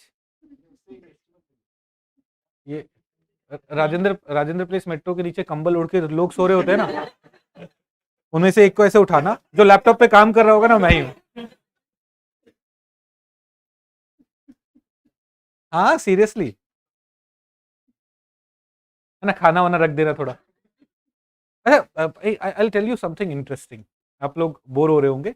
अभी 3-4 वीक पहले I went to a restaurant in CP. खाना खाया, 10:30 के आसपास हो गए, तो खाना बच गया था थोड़ा सा, मैंने पैक करा लिया कि सुबह खाऊंगा घर ले जाके, है ना. तो एक थोड़ा वेज भी बच गया था, तो वेज दूसरे दोस्त ने पैक करा लिया, है ना. तो हम ऐसे बाहर निकले, तो वी नेवर, मतलब the beggars in Delhi have a strategy. किसी को खाना लेके निकलते देख रहे हैं तो दे हैव अ स्ट्रैटेजी कि ये तो दे ही मिल जाएगा, तो दे आस्क्ड फॉर इट, हमने सोचा हाँ ये तो सही है, तो मेरे दोस्त ने पहले अपना वाला दे दिया उसे कि ले लो। तो वो पूछता क्या है, ही सेड कि दिस गाय सेड पनीर, तो उसका एक्सप्रेशन पनीर, बेगर का एक्सप्रेशन पनीर। फिर मैंने कहा भाई तू ये ले ले, तो इसमें क्या है, तो मटन। ऐसा खुश हो गया वो आदमी। तो यहाँ पे भी ना expectations, even while begging at night at 10:30 they are like, चलिए let's come back to the sub categorisation वाला इशू। सब कैटेगराइजेशन अच्छा है नहीं है, अब होने दीजिए तो देखेंगे, बट उसमें कुछ चैलेंजेस आएंगे। वे फॉरवर्ड में we are saying if we want sub categorisation to really happen, we'll have to enumerate the OBC population for objective subcategorization. If we are not able to enumerate population, we are not able to say these many people are Yadavs, these many people are Jats, these many people are Gujars, these many people are like, अब मैं ना इस reason में रहता हूँ तो मुझे 3 cast पता है ना, डो नॉट थिंक कि आई एम टारगेटिंग देम, मेरे सारे दोस्त यादव गुजर जाट ही हैं, क्योंकि मैं उस रीजन में रहा हूँ ना, माई होम टाउन इज यहाँ से 70 किलोमीटर दूर, तो all my friends are from that category. तो if you are, if we only when we'll know कि these many people and then their representation, objective subcategorization and sub reservation would take place. If we'll not know that, then people would protest कि हमें कम मिला हमें ज्यादा मिला। तो enumerate the OBC population, ensure effective implementation of OBC reservation at all levels and take steps against institutions not doing it. यहाँ पे what are we saying is, why we are saying is कि 27% reservation for OBCs are there, but still 27% seats are not being filled at higher level, at teachers level, at professors level, it's not being filled. And finally, improve the roster system to make sure SC, ST, OBC get the number of seats they are entitled to. Again, this is something that's not happening. Otherwise, only subcategorization, I mean, without one subcategorization may not be possible, and without 2 and 3 subcategorization may not be effective, may not be good enough. एक class में 3 सवाल है, तुम्हारे 2 हो गए, नहीं तीसरा भी होगा, तुमने पूछा मैं कहाँ रहता हूँ। हो गया, रुक जाओ। नॉन प्रोलिफरेशन ट्रीटी, चलो पूछ लो।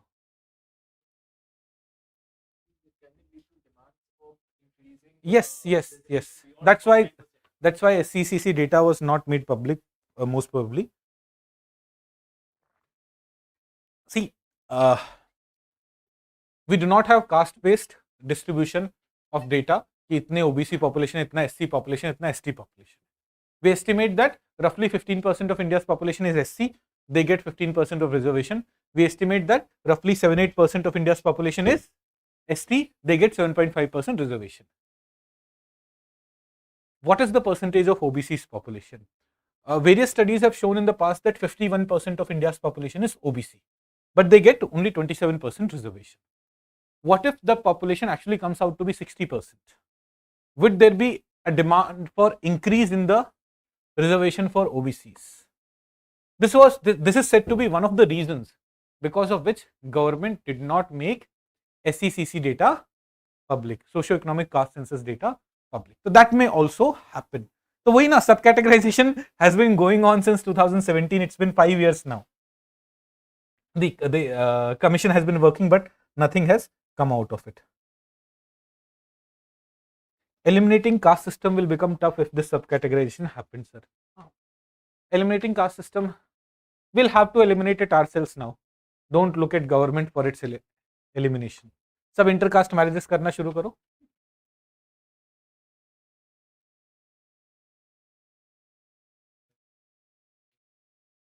No, it would not remove, but it can reduce it to some extent. Understand this. See, when I'll tell you something with my personal experience. When I went to IIT Roorkee, I came from a humble background. My father still rode a bicycle till 2013. ऐसा वाला scenario था, 2013 तक वो था. I came from a very humble background. My father had to take loan in order to pay for the fee.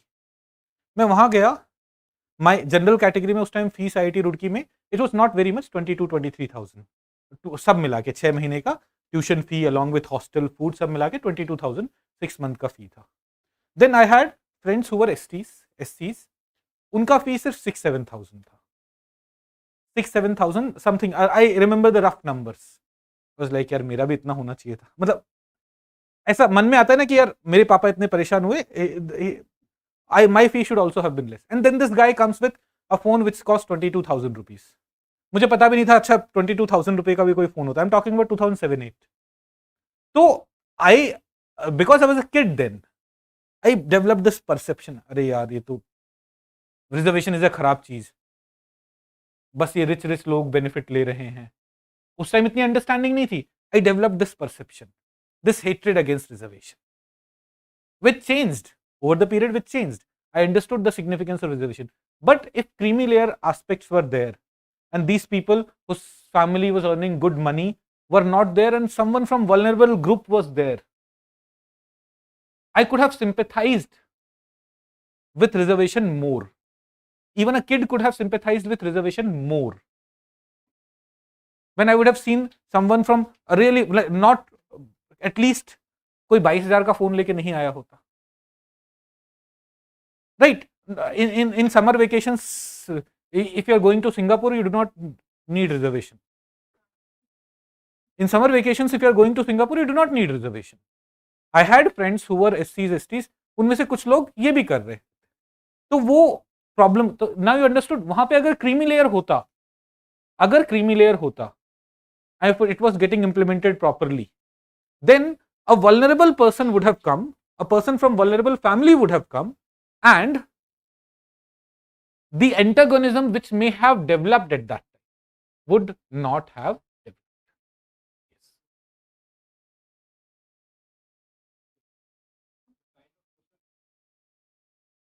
Yes, you're right. He's saying that, sir, reservation is on the grounds of social discrimination. The kind of social discrimination he may have faced, uske liye reservation was necessary for him. I agree with you, but consider this scenario.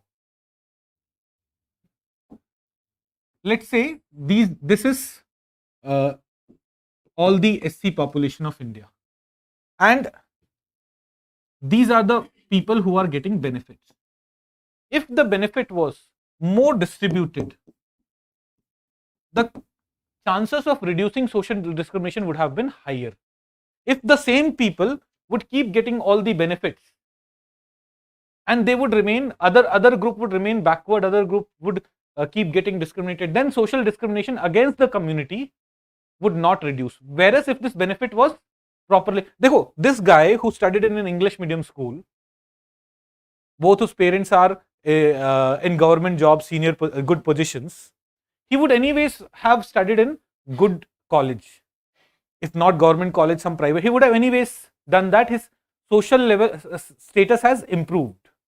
He's an urbanized person whose social status has improved. If you would have taken someone from here, let's say Madhya Pradesh के किसी गांव से कोई दलित लड़का या कोई tribal लड़का आया, उसका पोजीशन भी इंप्रूव होता,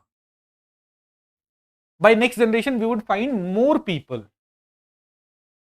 who are in a better position. The benefit of reservation would reach deeper, would have more advantages. Yes, something like that may come in future, or should come in future. If you have got reservation, or if your family income is up to this much, you do not get it. This should come.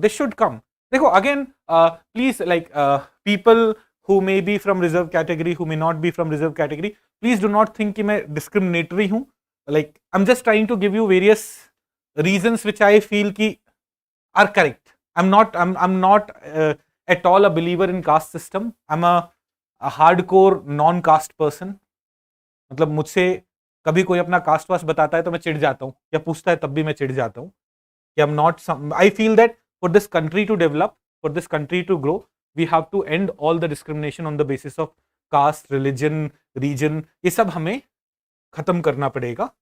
हम अपना culture protect करेंगे, पर उसमें वो aspect की a Brahmin should only marry Brahmin, or a Hindu should only marry Hindu, or a SC should only. These things will create problems for the country.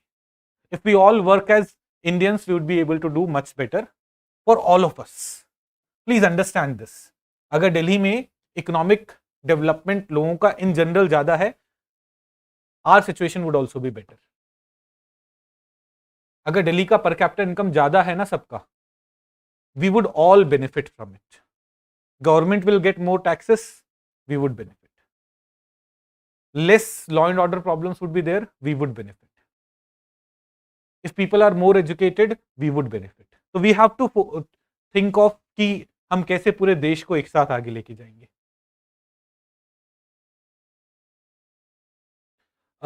Pranshu Chaudhary is saying, sir, how can we say that benefits are being distributed to a specific segment of category? I'm not saying that, but I do not know. I do not have a lot of data which this body will come up with. Justice Rohini Commission जो बना है, it may come up with that data and will analyze it. But I can tell you this कि when मैं IIT Roorkee में पढ़ा था, मेरे साथ जो बच्चे SC ST रिजर्वेशन वाले बच्चे थे, उस time OBC reservation had not started, so I did not have students from OBC reservation. They came from quite well-off families.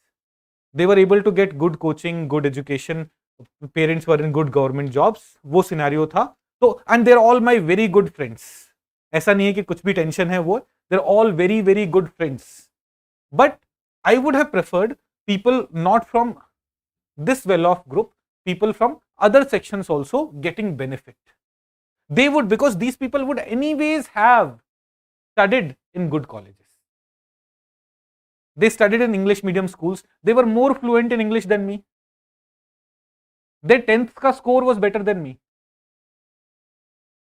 क्योंकि अच्छे स्कूलों में पढ़े हैं, chances that they would get good teachers and they were all talented. Please understand this. I'm not saying कि they were less talented in any way, but they got some benefit which other people in the SC community could have got. There were more deserving people.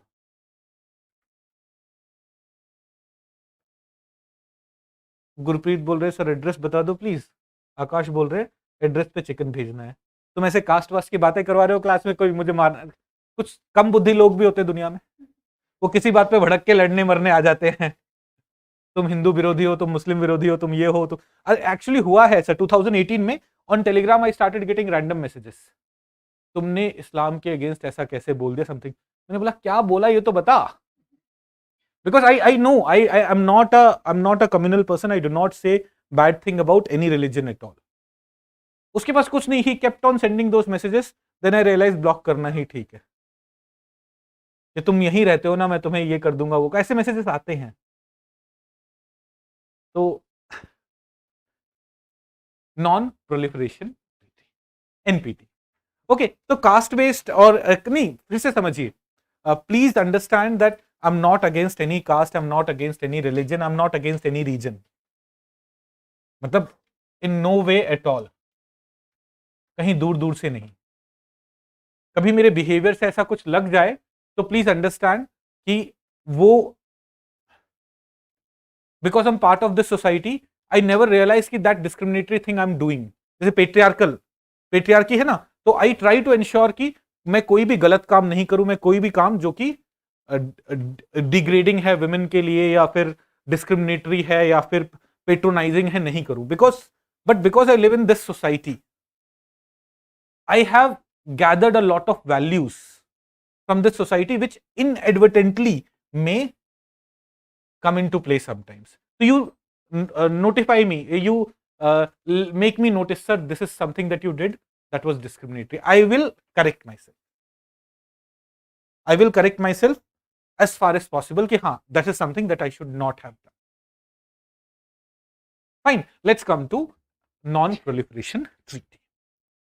Now, this non-proliferation treaty actually is treaty on non-proliferation of nuclear weapons. तो nuclear weapons और proliferate ना हो और countries के पास ना जाए, उसके लिए ये ट्रीटी है, treaty on non proliferation of nuclear weapons. This treaty came into force in 1960। Purpose क्या था? Look at the name, nuclear weapon should not go to more countries. At that time when this treaty was being discussed, it came into force in 1970, I'm sorry, 1916, 1970. When this treaty was being discussed, it was expected that in next 20-30 years, there would be a lot of countries which will have nuclear weapons. By 1967 5 countries के पास nuclear weapons था जब ये treaty finalise हुआ था. It came into force in 1970, but it was expected that a large number of countries will have nuclear weapons soon. So the idea of this treaty was we will not allow, or through this treaty we will try to prevent proliferation of nuclear weapons. Okay, now that was but only one goal. Other goal was promoting peaceful use. Nuclear science and technology का peaceful use nuclear energy के form में उसको promote करना. And third, डिसआर्मामेंट. डिसआर्मामेंट means the countries which have nuclear weapons will slowly phase it out, give it up. These were the 3 goals of non-proliferation treaty. 1, non-proliferation. 2, peaceful use. 3, disarmament. तो NPT को कभी सिर्फ एक aspect से मत देखना, non proliferation. Now a total of 191 countries have joined this treaty. North Korea had acceded to this treaty but withdrew from it in 2003. But there are 4 countries, UN, Pakistan, Israel and Sudan, which has not joined it ever. This treaty recognizes 5 countries as nuclear weapon countries and allows only those 5 countries to have nuclear weapons. The P5 countries, which are those countries? US, Russia, UK, France, China. It says that these are the nuclear weapon countries. Other countries will not have nuclear weapon. The central bargain of the treaty is that the NPT non-nuclear weapon states, there are NPT में nuclear weapon states, then there are NPT में non-nuclear weapon states. NPT non-nuclear weapon states agree never to acquire nuclear weapons, and NPT nuclear weapon states in exchange agree to share the benefits of peaceful nuclear technology and to pursue nuclear disarmament aimed at ultimate elimination of their nuclear arsenals. So non-nuclear weapon states will not pursue nuclear weapons, and nuclear weapon states will do what? They will share the benefit of peaceful nuclear technology, say nuclear energy and all, and to pursue nuclear disarmament in working towards ultimate elimination of their nuclear arsenal. Disarmament की तरफ भी जाएंगे, peaceful use की तरफ भी जाएंगे. So through this central bargain you can understand non-proliferation, peaceful use and disarmament. तीनों चीजों पे फोकस था. But India did not join. India was never happy with this treaty. Why? Why has India not joined? India says that you are dividing the world into haves and have-nots, and we will not be have-nots. If you want us to join NPT, recognize us as people need to change their attitude first. The only reservation would go to the recognize us as nuclear weapon state. Only then will join NPT. Why you 5 should have nuclear weapons and others should not? That is one core reason which India gives. But then there are other aspects also. India says that NPT is flawed. NPT is flawed in the sense it's been 50 years now. 2020 में जो review meeting 2020 में it completed 50 years, but progress towards disarmament is not there. जो nuclear weapon countries हैं वो अपने arsenal बढ़ा रही हैं. India's own security concerns are also there. We are surrounded by 2 countries, 2 enemy states we can say, which have nuclear weapons. We cannot just give up our nuclear weapons and become part of the treaty. Nuclear weapons are also used as active tools of international diplomacy. Ukraine had one of the largest stockpile of nuclear weapons at the time of disintegration of USSR. आज अगर Ukraine के पास nuclear weapons होते, the chances that Russia would have invaded it and created this much destruction would have been very less. दो Putin थोड़े पागल हैं, तब भी कर सकते थे, but it would have been less. India also remains a strong proponent of universal disarmament. We support non-proliferation, but we also support disarmament. Let us all give up our nuclear weapons. For these reasons, India has never joined NPT. Now this NPT, under this NPT, we have a review conference every 5 years. 1970 में it came into force, तो 75 में first review conference, 80 में second review conference, ऐसे ही 2020 में we were suppose to have 10th review conference. We मतलब India तो is not part of NPT, तो in general NPT was suppose to have 10th review conference 2020 में, but then 2020 में what happened? COVID. So this review conference could not be held. The 10th review conference was held recently in New York. August में अभी New York में हुआ था.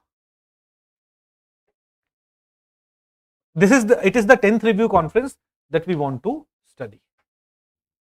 We have understood what is NPT, what are its three core objectives. It recognizes some countries as nuclear weapon countries, others as non-nuclear weapon countries. India has not joined, India has given its reasons. Now, as per Article 8, Paragraph 3 of the treaty, a review of its operation and implementation every 5 years is supposed to happen. It is this review that we are going to study. So, what happened in the review meeting? What is the purpose of review? Purpose of the review is to see how much progress has been made, whether we are moving in the right direction, and then come up with final decision on what should be done in future. In most of the review meetings so far, unanimous decisions have not been made. There have always been differences. Most of the time differences were on the issue of Iran, on the issue of West Asia. But this is the first time where differences were there between US, UK on one side and Russia on the other side. Aaj tak US, UK, Russia were always on the same side when it comes to NPT, because they are nuclear weapon countries. They wanted to continue having control over nuclear weapons without letting others have it. But this year, because of Russia-Ukraine war, for the first time difference have occurred between Western countries and Russia, and thus a final decision has not been made. In the review conference, a final decision has not been made. But this is not the first time when final decision has not been made. In the 10 review conferences held so far, only 4 of them, of the 10 review conferences that have been held so far, only 4 of them came up with a final report which everyone agreed upon. But still, what happened in this review conference? Let's quickly look at it. Key highlights from the draft report of various committees. These reports were not accepted, these reports were not approved by everyone, but still some key reports were, draft reports were prepared. One focused on reaffirming the commitment of both nuclear weapon states and non-nuclear weapon states parties to the treaty. That is, all the member countries of the NPT should commit to the NPT, reaffirm their commitment to NPT. ये तो normal obvious सी चीज है, हर कोई भी किसी भी treaty के ऊपर meeting हो रही है. This is what the first point would be. Key recommendations were action point on nuclear disarmament and security assurance, where they said that there is a need for US and Russia to commit to negotiating a successor framework to New START before 2026. Now, let me first explain you. New START is an agreement between Russia and USA through which they have controlled their weapon, proliferation of their weapon, or control the number of weapons that they have. Now, this agreement is going to expire in 2026. So, this report is giving a recommendation they should start negotiation on the future of this New START treaty. Else, what would happen? It will expire in 2026 and then there would be no restrictions on the weapons that you are making. Similarly, it also recommended that Ukraine का एक nuclear power plant है which is now in Russia's control. Its control should be given back to Ukraine. That was another recommendation made by this report. But please understand, this is again a draft report. But criticisms are also there. Actionable point कोई नहीं है. Generally, some recommendation है US and Russia should start talking. We are not talking, go to hell. Ukraine should get back control over the nuclear power plant. Putin says, I'm not giving, go to hell. So actionable point, there is no actionable point. एक और criticism जो कि हुआ है इस conference का वो है कि जनरली इस कॉन्फ्रेंस का नहीं, ओवरऑल जब भी review conference of NPT has occurred, you have not allowed non-governmental organizations, civil society organization to be part of the meeting, so that they can really give a picture on what are the grounds on which you are taking various steps. There are other key highlights. Consensus तो नहीं बना, ये तो हमने समझ लिया. The cause of divergence have changed, ये भी हमने समझ लिया. Earlier, what was the cause of divergence?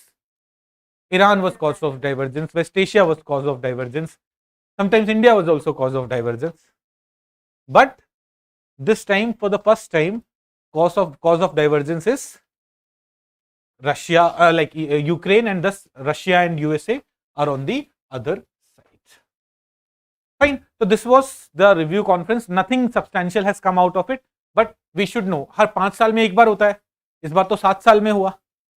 So NPT as a topic becomes important. The review conference is important or not, has not come out with anything big, but NPT as such becomes important for us.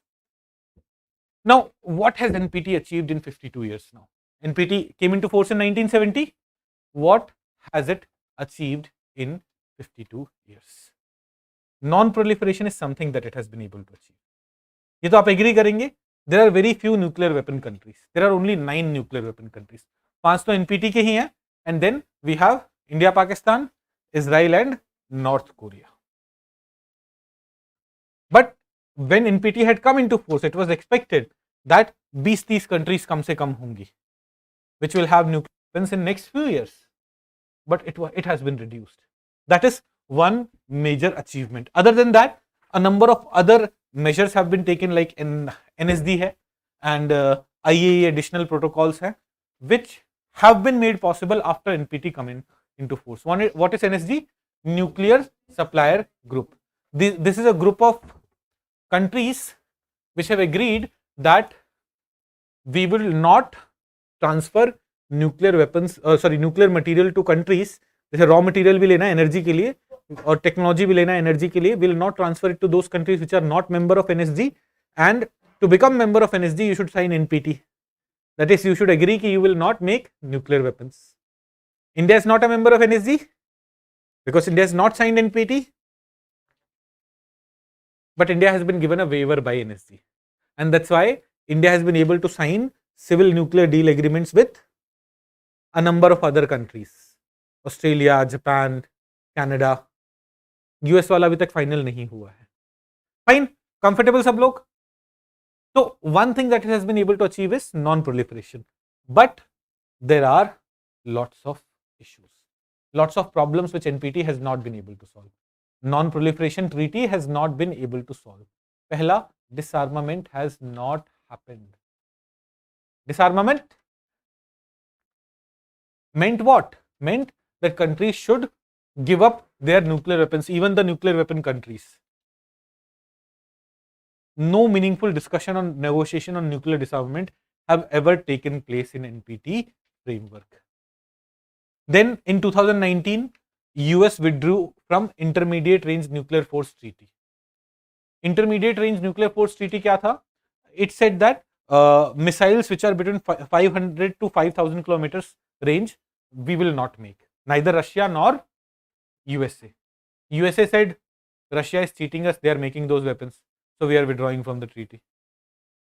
It was a bilateral treaty, so Russia bhi withdraw ho gaya. There was another reason. China was making many such weapons and it was a bilateral treaty. China was not controlled by it. So it was reducing the strategic, weakening the strategic position of USA. For that reason, they withdrew. But what we are trying to say is, weapon control regimes, weapon control treaty thi, wo bhi band ho gayi. Countries have withdrawn from it. This is a limitation of NPT. Then New START treaty, which is supposed to expire in 2026, उस पे भी any meaningful negotiations have not taken place. Nuclear modernization is taking place in all countries. USA में भी, Russia में भी, China में. Russia and China are developing hypersonic delivery system that evade missile defenses as well as larger missiles that don't need to travel over the Arctic to attack USA. Analysts suggest that China may be on track to expand its arsenal from current level of approximately 350 warheads to 1000 by 2030. All these things are showing what? Disarmament nahi ho raha hai. Fine. So these are limitations, these are problems associated with NPT. We'll again revise the entire thing. NPT, Nuclear Non-Proliferation Treaty, 1970 में force में आया, with 3 goals: disarmament, peaceful use of nuclear technology, and non-proliferation. इसमें non-proliferation is something that on which it has been successful. Only 4 more countries have made nuclear weapons, and they have also kind of agreed कि वो they are not increasing their numbers. India says India is not testing more weapons and all, right? But disarmament में it has been a complete failure. In fact, the treaties, intermediate range nuclear की जो nuclear framework की जो treaty थी, that has been done away with. New START treaty would soon expire. So in that field we have failed, or the NPT has failed. There are some other treaties about which we should have an idea about. NPT में there are nuclear weapon states, there are non-nuclear weapon states. Non-nuclear weapon states, around 80 of the non-nuclear weapon states negotiated treaty on the prohibition of nuclear weapons. Nuclear weapon होने ही नहीं चाहिए. And they finally signed this treaty, and this treaty came into force in 2021. But again, इसमें कोई भी nuclear weapon country है ही नहीं. तो treaty on prohibition तुम तो वैसे भी prohibit नहीं कर सकते. You do not have it. This is another treaty. Okay, so I hope आपको समझ में आई बात NPT के बारे में. The review conference was held, but review conference is not very important. What is important? The entire NPT framework, its goals, its objectives, and how far has it been successful? What are some of the limitations that it may be facing? Let's go to GS3. अच्छा, हमारा anthro socio दोनों का foundation batch is starting on 26 सितंबर. कोई मेरे को उस time आके नहीं बोलेगा सर सीट्स दिलवा दो, वो प्रॉब्लम हो जाती है. लास्ट टाइम भी एंथ्रो के time I got a lot of calls कि सर एंथ्रो में एक ऑफलाइन सीट्स, एंथ्रो में एक ऑफलाइन सीट्स. अब करण सर बहुत पॉपुलर हो गए, नहीं मिलती सीट्स. ऑफलाइन सीट्स इतनी लिमिटेड है, आपको पता है. तो maximum 140-150 students can sit in offline class, तो लिमिटेशन रहेगा. Same is the case with Nishat sir. Nishat sir के केस में अभी तक हमें वो सीट शॉर्टेज वाला इशू नहीं आया, because most of the batches were online till now. But जब कोई रिक्वेस्ट करता है ना कि सर सीट एक करवा दीजिए, उन्हें कैसे बताओ कि भाई सीट रखने की जगह नहीं तो करवा कैसे थे. How we do not have a space to keep extra chair. जब करण सर की क्लास होती है तो वो सिनेरियो होता है. तो anthropology sociology batches are starting on 26 September. जो भी आप में से करना चाहता है, आपके दोस्तों में से करना चाहता है, please let them know. Sir NSG repeat कर दीजिए शॉर्ट में. एनएसजी देखो, NSG to understand NSG, understand India situation. What had happened, India को no country gave nuclear material for making weapons. India took nuclear material from other countries for energy purposes and made nuclear weapons. In 1970s, we tested nuclear weapons. We became a nuclear weapon country. So other countries realized, तो गड़बड़ हो गई. So to counter this kind of situation, where civilian nuclear material can also be used for making nuclear weapons, NSG was brought. Where the countries who sign NSG, who join NSG, other countries will only supply material to them, and these countries have agreed that they will not make nuclear weapons from non-weapon material. Like we are taking unenriched uranium for making fuel, but will make weapon. So did you understand NSC? किसका doubt था ये? Don't have time to find a username का doubt था. तो NSD member countries, let's say these are the NSD member countries,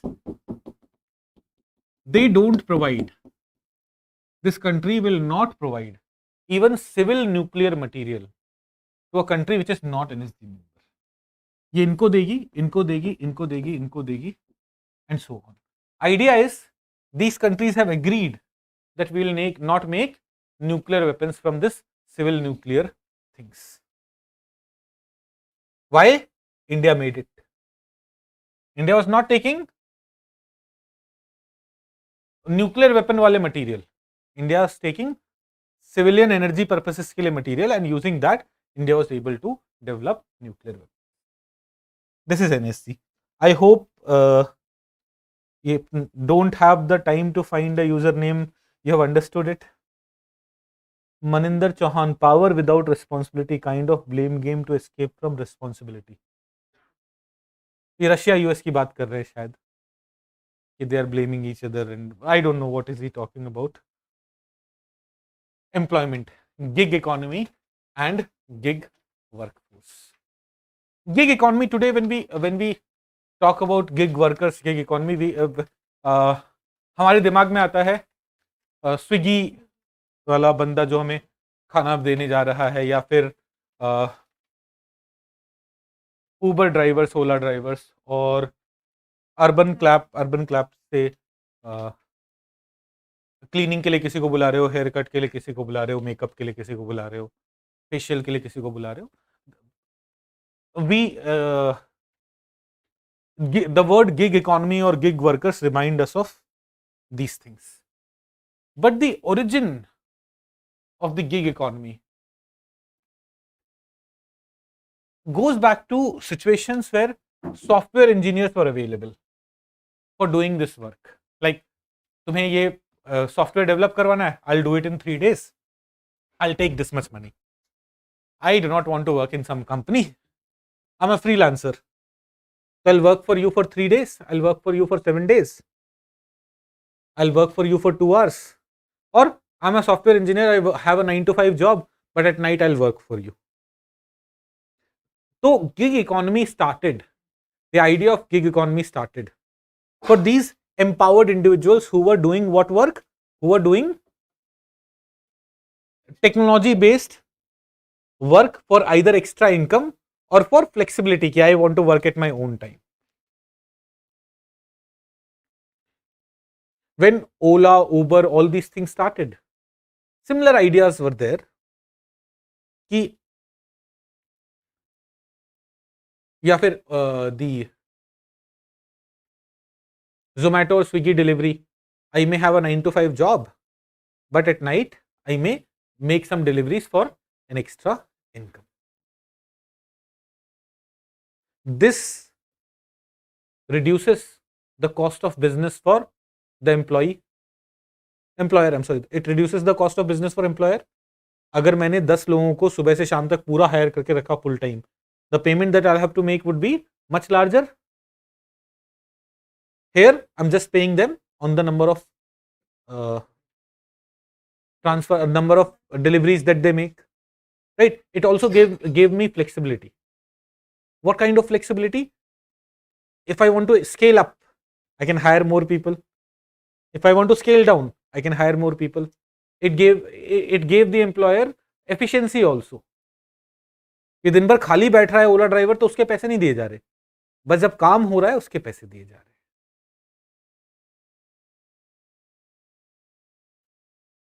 So this gig economy eventually became popular in other domains also. It is this that we are going to discuss in next half an hour. I hope समझ में, अभी तक जो समझाया वो समझ में आया. आपको मेरी क्लास समझ में आ रही है? पक्का? Okay. So let's start it. A gig economy is a free market system in which temporary positions are common and organizations hire independent workers for short-term commitments. Do we understand this? Temporary positions, short-term commitments. The term gig is a slang word for job that lasts a specified period of time. Now, gig work can be classified into platform and non-platform work. जो एक online portal के through आप काम कर रहे हैं, जैसे Swiggy में, जोमेटो में, those are platform work, but it can be non-platform also. Like some of you may come to me, sir, I will make you India yearbook का summary in 7 days. You pay me this much money. That is a non-platform thing. आप directly आके वैसे कर लिए. तो gig economy can also be, or gig workers can also be classified into platform and non-platform wale gig workers. You're not coming for a full-time employment. You may come here and say, ki, sir, I have given 3 mains, I have given 3 interviews. Can you give me some evaluation work? So you get paid for per copy evaluation. आप किसी दिन 1 कर रहे हो, किसी दिन 5 कर रहे हो. That is also a gig. The person is a gig worker. The person is a gig worker. Why? Temporary position, flexibility, जितना काम करना चाह रहे हो वो कर रहे हो, but not platform based. I hope you understood platform and non-platform differentiation. You have clarity on that.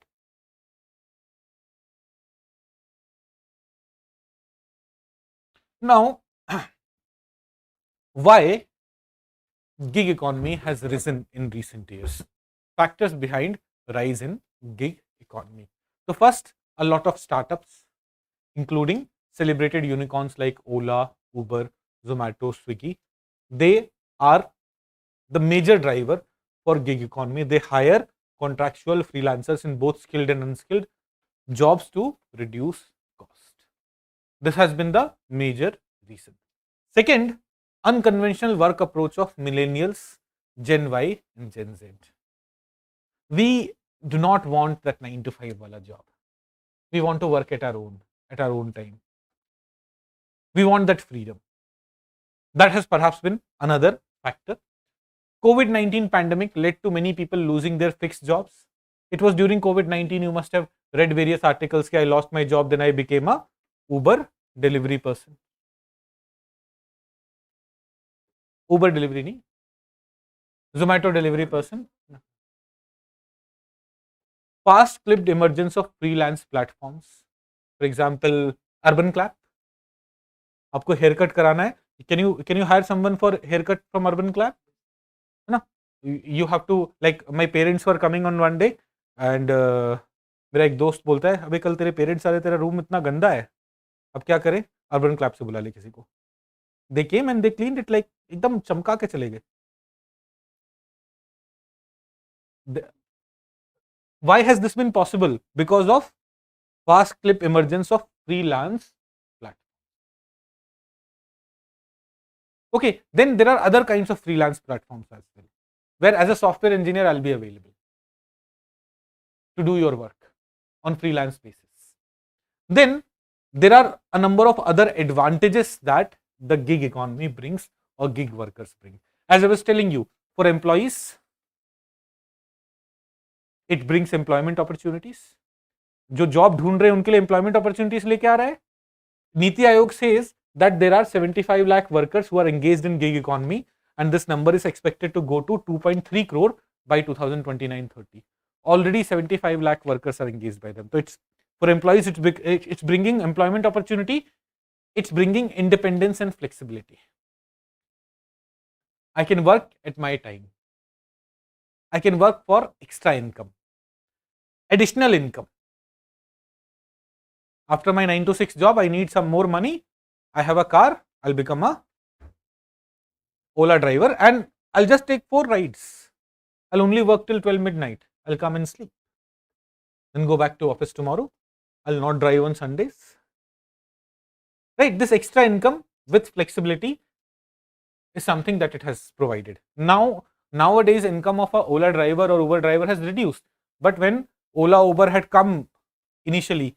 If you'll go to 2016, 15, 16 wala period na, there were lots of well-off people who had started driving because they were able to earn 1.5 lakh rupees per month from Ola and Uber itself. For enterprise, ये तो benefit था किसके लिए? Employees के लिए, people who are needing work. For हाँ खोल लो. अरे कोई तो बोल रही है. क्या बोल रही है?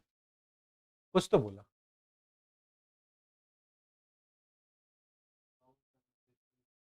इंटरेस्टिंग फूड प्लेसेस वो सुन रही है ना, ओला उबर जोमेटो, तो शायद इस वजह से इंटरेस्टिंग फ्री प्लेसेस है. ये तो रिकॉर्डिंग हो जाएगी ऐसे.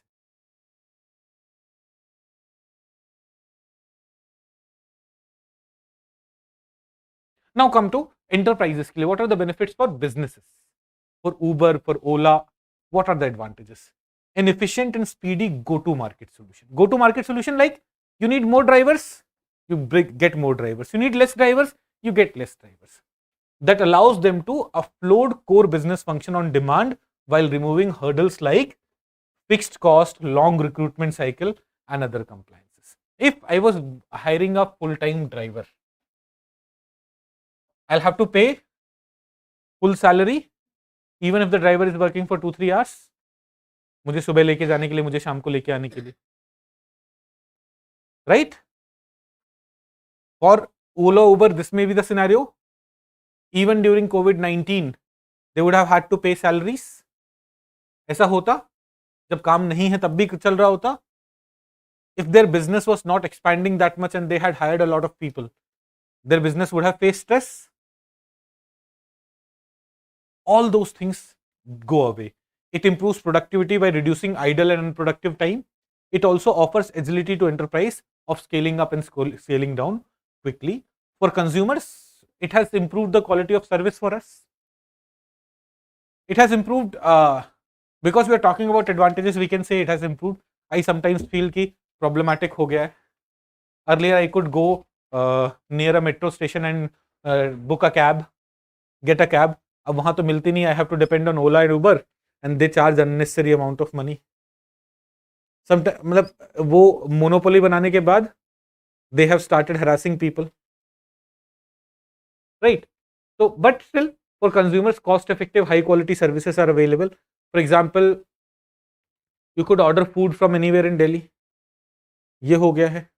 Like I never liked biryani of Delhi. Like I'm sorry for people who live in Delhi. यहाँ का मतलब जैसे मटन बिरयानी या जो राइस जो ट्रेडिशनली दिल्ली वाला बिरयानी था वो मुझे बहुत पसंद नहीं आया था. तो 2015 to 18 I did not eat a lot of biryani. I came from Hyderabad, समझ रहे हो ना. तो मुझे लगा क्या कर रहे हैं, बिरयानी के नाम पे क्या बेवकूफ़ बना रहे हैं. इनका मटन कभी पका हुआ नहीं रहता था. But then came Swiggy and there are lots of good places in Delhi which I did not know about and I had made a stereotype. I started ordering biryani from those places. Those are also not as good as Hyderabad but still eatable. Eatable नहीं, अच्छा है ना. जैसे आप biryani blues से कभी कभी बिरयानी खा लोगे या खान चाचा से खा लोगे या फिर biryani by kilo. These are some good places about which we did not know, especially in the kind of workload I have. मैं बाहर तो जाता नहीं था उस time. now life has changed a lot when I had become a teacher. No, at that time ये समझो कि I had to teach everything with this kind of research. तो उसके लिए एक एक टॉपिक के लिए 2-2 दिन बैठ. अभी तो I have lots of material already. Forest Rights Act I have been teaching for 4 years. So I just have to update certain things and then teach. Urban floods I had been teaching from the very beginning. I just updated some data regarding Bangalore and then taught. But initially it used to be hectic, very hectic. तो बाहर नहीं जा सकते थे, कुछ नहीं कर सकते थे. These services provided us cost effective good services. उस दिन जो घर क्लीन करवाना था, looking for someone to clean it and then clean it professionally would have been difficult. अगले दिन मम्मी से पढ़ती वो अलग है ना. मम्मियां तो अभी भी मार देती है. आप लोगों की पिटाई होती है, हो जाती है. So for consumers also some benefits have come from, and thus for entire economy. Entire economy benefits if all these sections, consumer, employer benefits, employees benefit, consumer benefit, तो economy भी benefit करेगा. Ola, Uber, they would pay, like पहले unorganized था, अब system organized हुआ, they would be paying their GSTs. Food delivery पे proper GST लगेगा, online transaction होगा, गवर्नमेंट का टैक्स बेस बढ़ेगा, एम्प्लॉयमेंट बढ़ रहा है. When Ola is transferring money to drivers, it is transferring it online, transaction, income tax भी hide नहीं होगा. Right? These are certain advantages that we have got. Niti Aayog report highlighted certain. So Niti Aayog has come up with a report on gig economy, India's booming gig and platform economy. And it has highlighted certain things. First of all, it's talked about workforce. हमने भी देखा था कि around 75 lakh workers are employed in gig. There are 75 lakh gig workers. One. Second, by 2030, 2.3 crore gig workers would be there. They right now constitute 2.6% of non-agricultural workforce in India.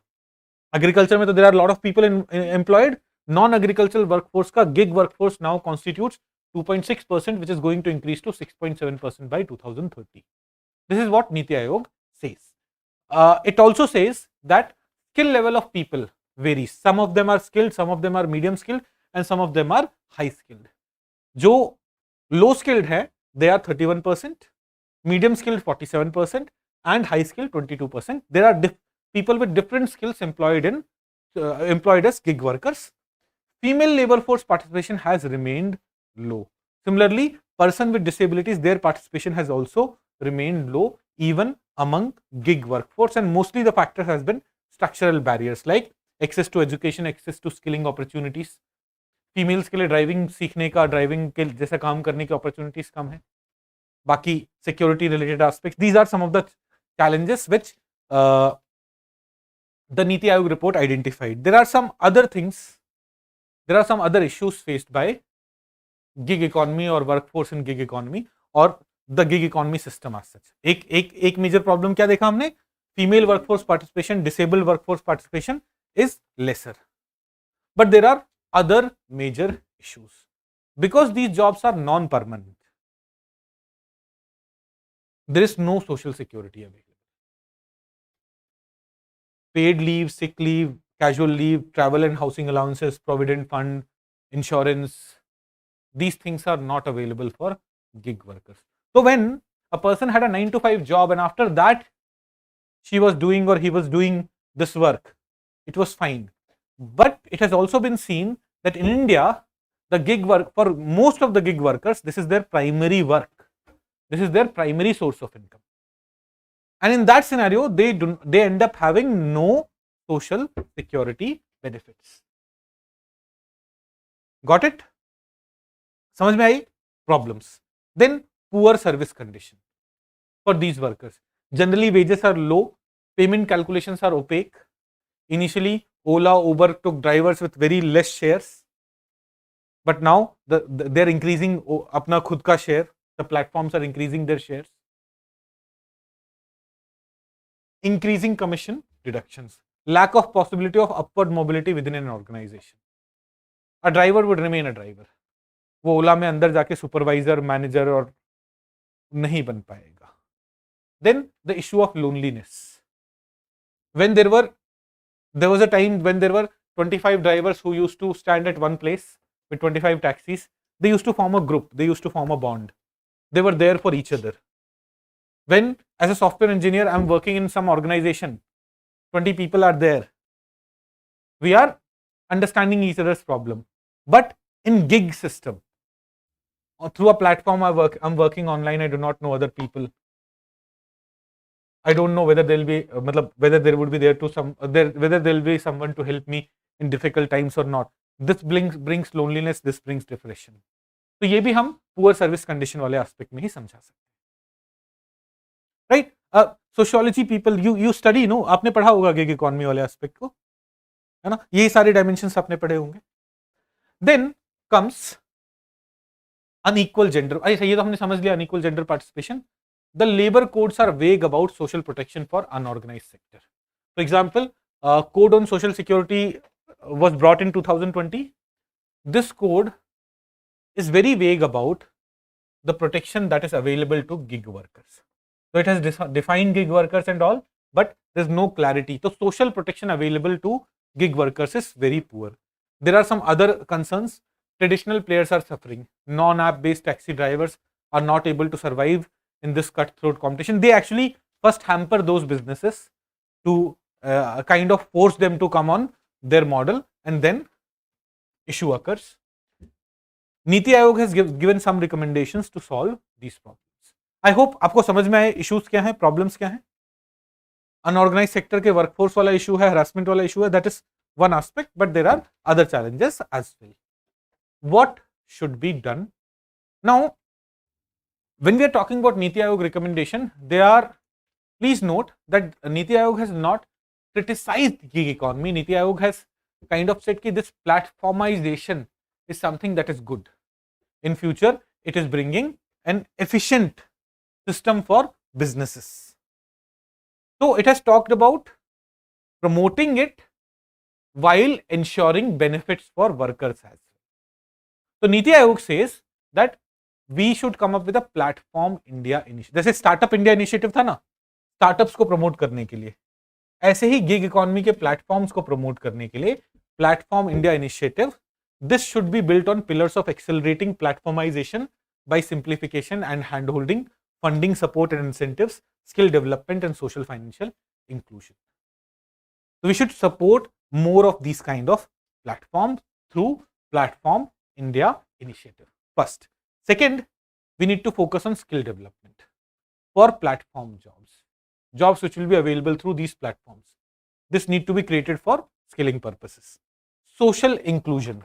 Here it says that give more incentives to organizations, to platforms which are more inclusive. जो women के लिए, जो disabled के लिए ज़्यादा opportunities create कर रहे हैं, जो उनको ज़्यादा reservation दे रहे हैं.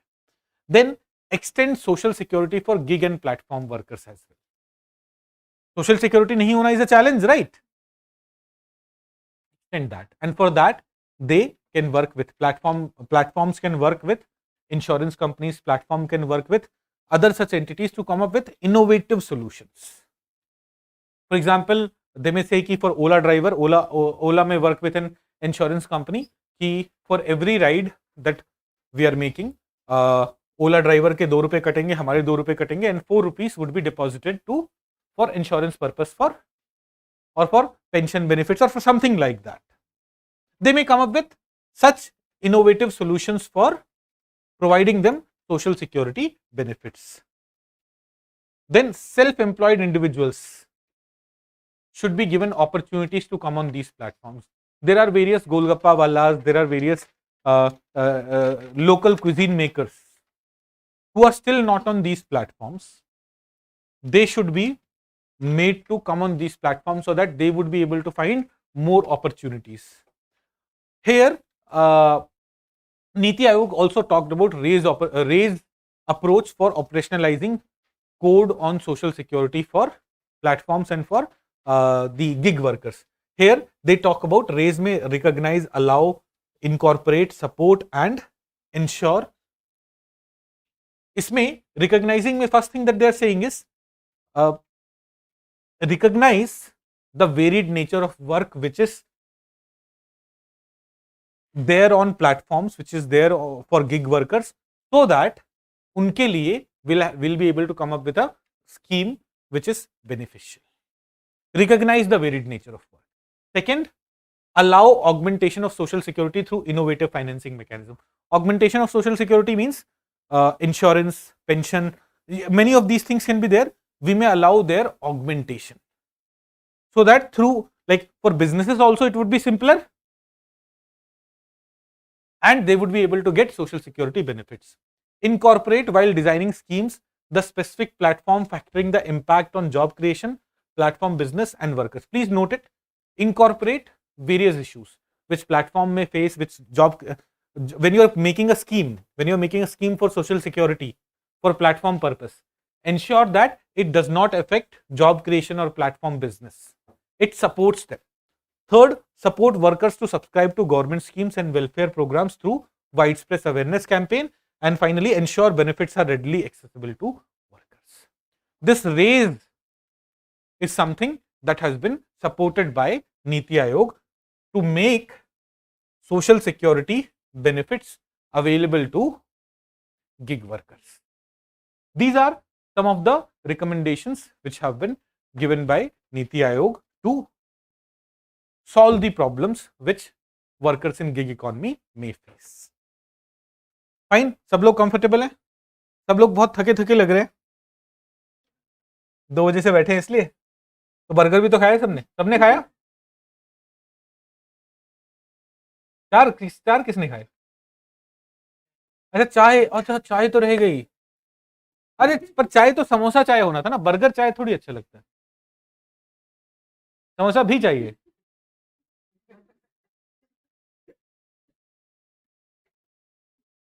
सही है यार, एक अच्छे टीचर को तुम लूट लो। देखो 1 महीने में एक बार ट्रीट होगी मेरी सैलरी आने के बाद। पिछली बार पिज्जा हो गया, इस बार बर्गर हो गया, अब अक्टूबर में बात करेंगे बिरयानी।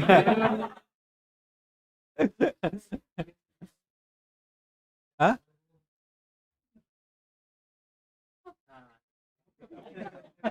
मुझे को व्हाट्सएप मैसेज करना, मैं बता दूंगा कहाँ बिरयानी अच्छी मिलती है।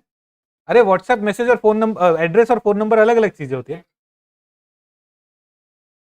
बोल रहे आप अपना एड्रेस तो बता नहीं रहे हो, तो मेरे एड्रेस का करना क्या भाई?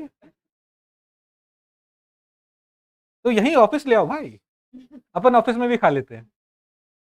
मैसेज कर देना, मैं आ जाऊंगा जहां बोलोगे।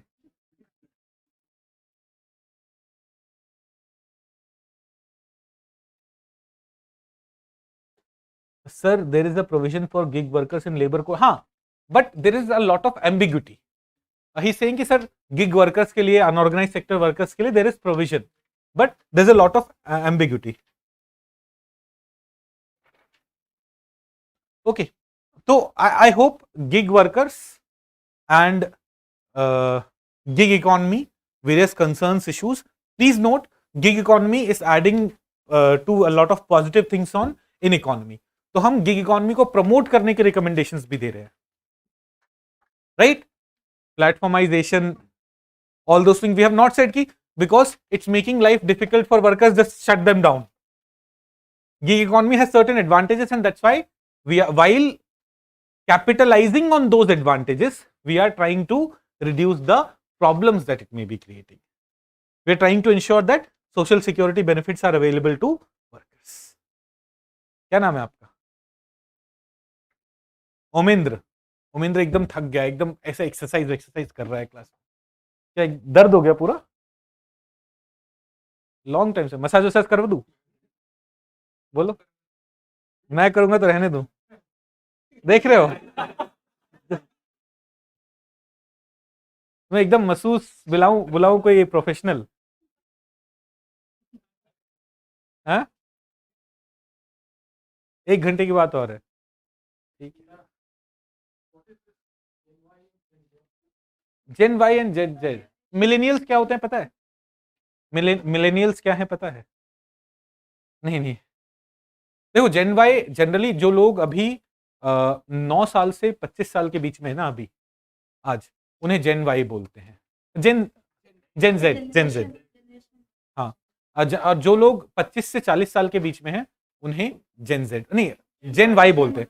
25 टू 40 ईयर्स वालों को हम जेन वाई बोल रहे हैं, और 9 टू 24 ईयर्स वालों को हम जेन जेड बोल रहे हैं। तो जो 2012 और 97 और 2012 के बीच में पैदा हुए हैं, दोज आर जेन जेड, जेन जी अंग्रेजी। हम लोगों ने तो जेड ही पढ़ा था बचपन में। ये अंग्रेजी मीडियम वाले बच्चे ना वो जेड नहीं पढ़ते, वो जी पढ़ते हैं। क्या बोलते हैं उसे? जेन जी। वो एक्स वाई जेड पढ़ते हैं ना हम लोग हिंदी मीडियम वाले, एक्स वाई जेड, ऐसे मैडम पढ़ाती होंगी बचपन में। ये अंग्रेजी मीडियम वाले पढ़ते हैं जी। जी को जी बोलते हैं, इसको जी बोलते हैं। ये जी है ना, जी, जेब्रा है ना, जेब्रा नहीं होता, जिब्रा, जिब्रा। देख रहे हो हमारा मजाक कैसे उड़ाते हैं ये लोग।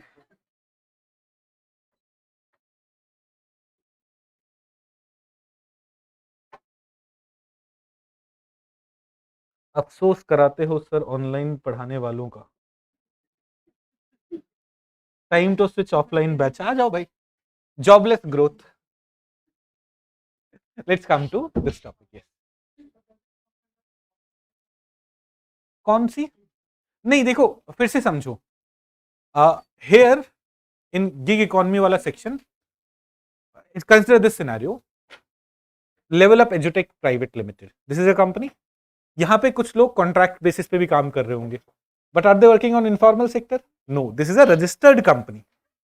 ऐसे ही Ola is a registered company, Uber is a registered company. उसमें जब आप काम कर रहे हो तो इनफॉर्मल सेक्टर नहीं है वो।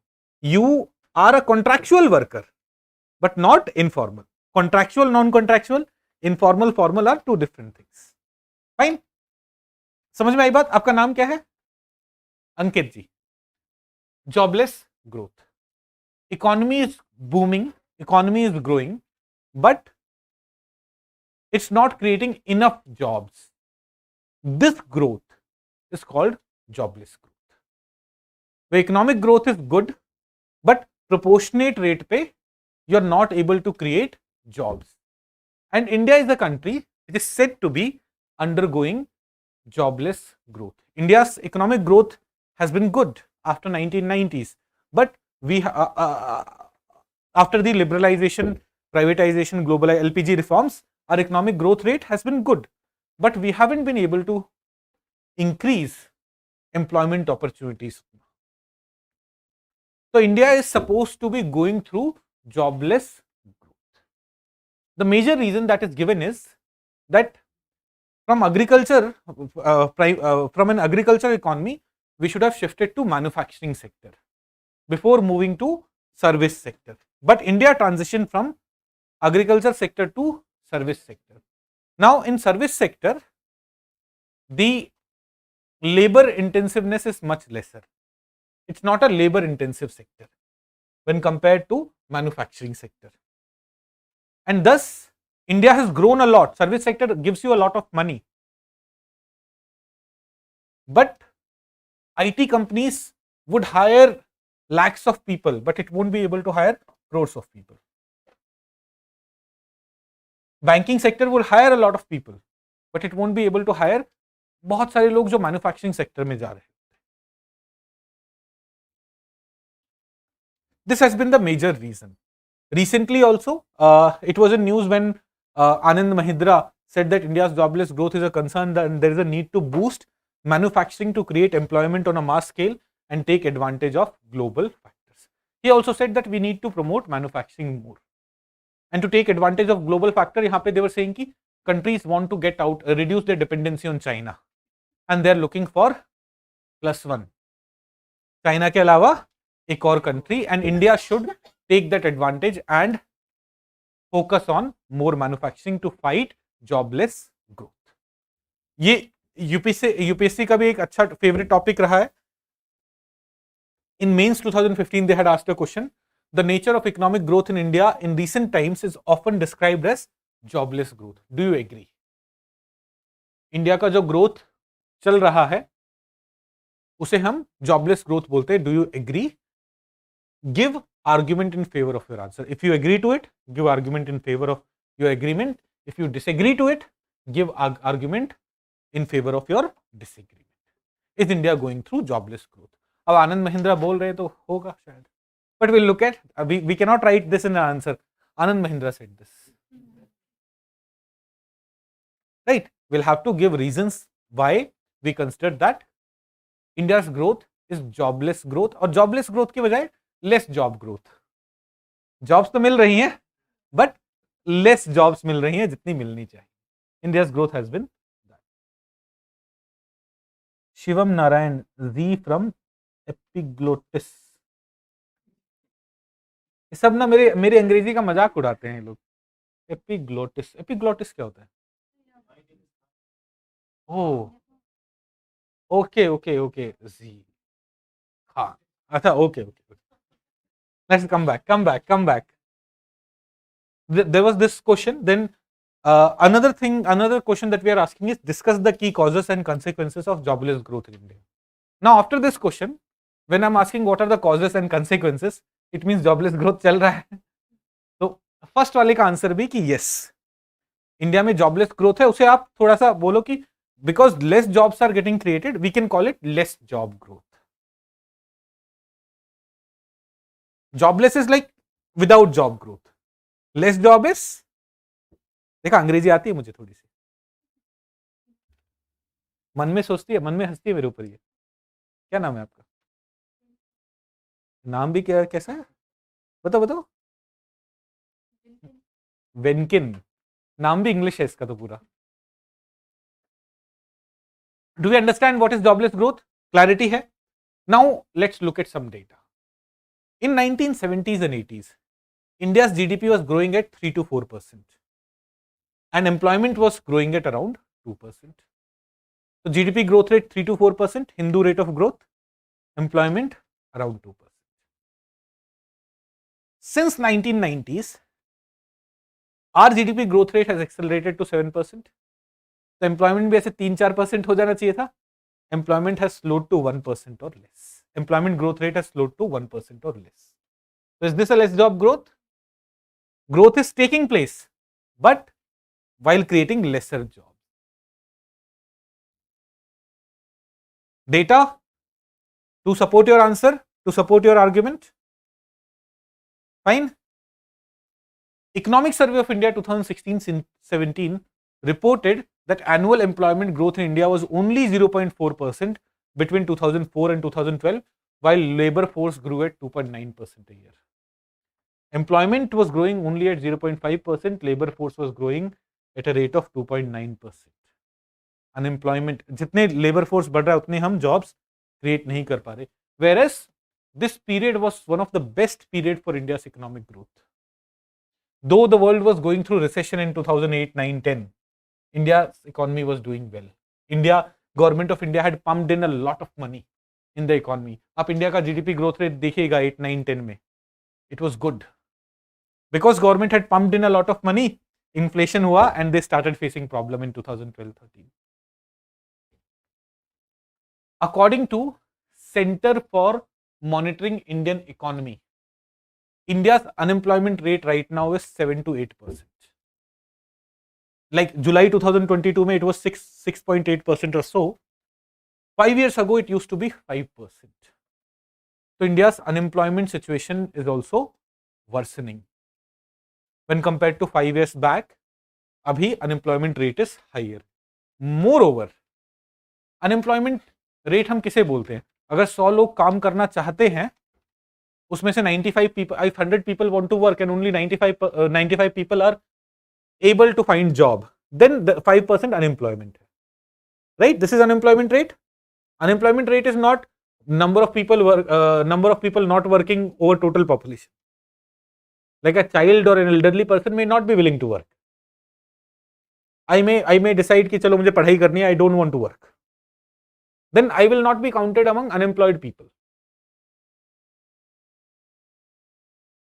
I'm capable of working, but if I decide I do not want to work, I'm not seeking job, I'm not seeking work opportunities, then I'll not be counted in unemployed people. So 5 years back के comparison में आज unemployment rate is higher, but number of people who are seeking jobs are lesser. Please understand this. Unemployment rate is higher. This is despite the fact that a lot of people have said that I do not want to get job because the situation is bad. Workforce have tanked as millions of people dejected over weak job prospect pulled out, a situation that was exacerbated by COVID-19. When these people pull out of the job market, unemployment rate should have reduced. If it has increased, it shows that situation has worsened so much. Am I making myself clear? Sir, class is still 8:30. नहीं, class is still 7:30 only बेटा.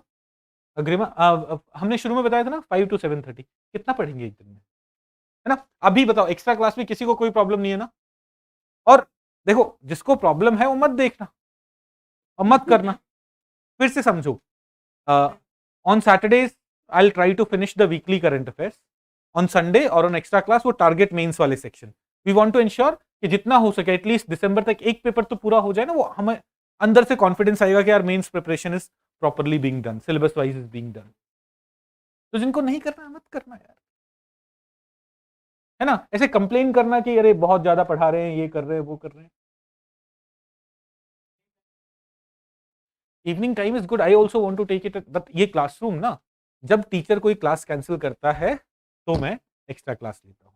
तो करण sir जब cancel करेंगे तो शाम को लूंगा, Nishat sir जब कैंसिल करेंगे 2 बजे लेंगे, मैथ वाले सर कैंसिल करेंगे तो सुबह 8 बजे लेंगे. तो फ्राइडे को मैथ वाले सर ने कैंसिल किया था तो हमने सुबह 8 बजे लगाया. कई टीचर 2 घंटा पहले अनाउंस करके कैंसिल करते हैं तो हम नहीं लगाते, एक दिन पहले पता है क्लास कैंसिल है तो लगता है. ठीक है, समझ गए ना प्रॉब्लम. तो आई ऑल्सो वांट कि आप लोगों के अकॉर्डिंग ही काम हो, पर जब क्लासरूम अवेलेबल होता है तब हम एक्स्ट्रा क्लास ले पाते हैं.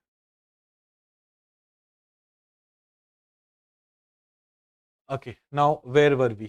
So did you understand this? Unemployment situation in India has worsened over the last 5 years. Work is also getting more precarious. Precarious means gig economy, gig workforce, no job security, no opportunity, no social security benefits. That is the precariousness that is getting in the work. And finally, the proportion of Indian employed in agriculture sector had been falling for decades, but this process has flattened some years ago and has reversed by COVID crisis. What are we saying? Over the last few decades, percentage of people who were employed in agriculture, they kept on reducing because those people were able to find jobs in other sectors. But then this percentage has plateaued. It was not reducing. Over the last few years, it was not reducing. And COVID-19 has worsened the situation. More people are going into agriculture. Even then, we have high unemployment rate.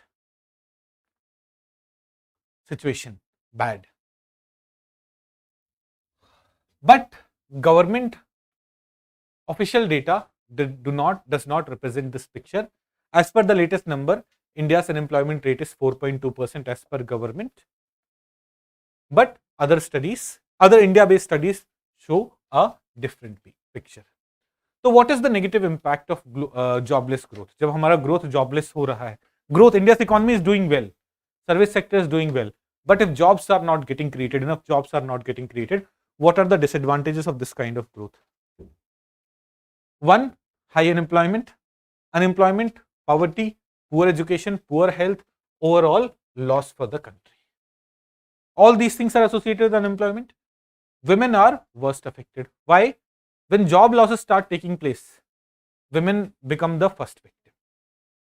You would see over the last 10 years, the number of working women in India have dropped from 26% to 19%.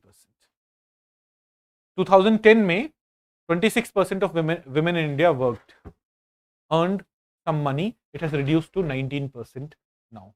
Why would this happen? One factor is mechanization of agriculture and all. A lot of women were working in agriculture sector. If you go to 20 years back, women would use that sickle and go harvest the crop. ये सारा काम generally women folks करती थी. But now because of mechanization, that is not needed. तो उनका participation इस वजह से भी कम हुआ है. Waste of demographic dividend. Demographic dividend, India में working age population is increasing, dependent population is lesser. In this situation, with a lot of people working, we could have earned a lot of money, invested a lot of money, and India's economic growth could have boomed. But when we are not able to create jobs for this working age people, हमारा demographic dividend, demographic कर्ज बन रहा है, and we may thus get trapped in middle income. Middle income trap पढ़ा है हमने अभी तक मिडिल इनकम ट्रैप पढ़ा है क्लास में? नहीं. तो what is middle income trap? Is this idea that under developed से डेवलपिंग कंट्रीज, सारी कंट्रीज बन जाती हैं with some efforts, but most developing countries are not able to become developed countries. They get trapped in the middle income categories. There are very few developing countries which have been able to become developed country. Singapore, South Korea are some examples. China may become a developed country. But there are so many developing countries which have remained trapped in that category. Russia is one. What did Russia not have? Technology, resources, it had everything. But it's still trapped in developing country wala tag. South Africa, Brazil, Turkey, all these countries have remained trapped in the middle income category. Why is this so? It's easy to become developing country. Underdeveloped, say, with some investment, and because you have a lot of labor force, you can become developing. But developing से develop होने के लिए ना, you have to increase the efficiency of labor force, because now you have to compete with some good countries. Now they have infrastructure, they have technology. You will also have to have that.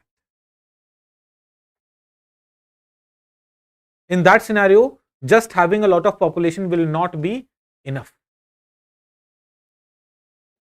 So in order to become developed country, you have to ensure that every one of us is contributing, every one of us is able to get a job, which we won't be able to do if हम jobless growth में जा रहे. Then big reforms become difficult. What big reforms difficult? In case of jobless growth, think of this agriculture reforms that government brought. Those were good steps, though brought in a wrong manner. Proper discussion should have happened. They should have consulted all the stakeholders, but the steps which were taken, no, were a step in the right direction. Those recommendations have been made by various committees over the last few decades. But it became difficult because there are so many people who are dependent on agriculture, because our economic growth is not able to divert people in that direction. अभी वो जो initiative आया Agniveer. Now Agniveer initiative for country is good. Now for people who are joining it, it may be problematic कि 4 साल बाद कुछ, but for country it is good.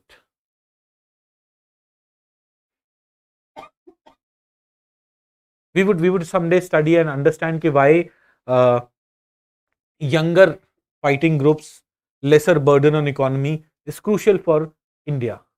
But in a scenario when our youth is not able to find jobs, वो 4 साल बाद वहां से आने के बाद उनको जॉब नहीं मिलेंगी, ऑपोजिशन तो अग्निवीर का भी होगा ना. Why is that so? Why these reforms are becoming difficult? Because of jobless growth.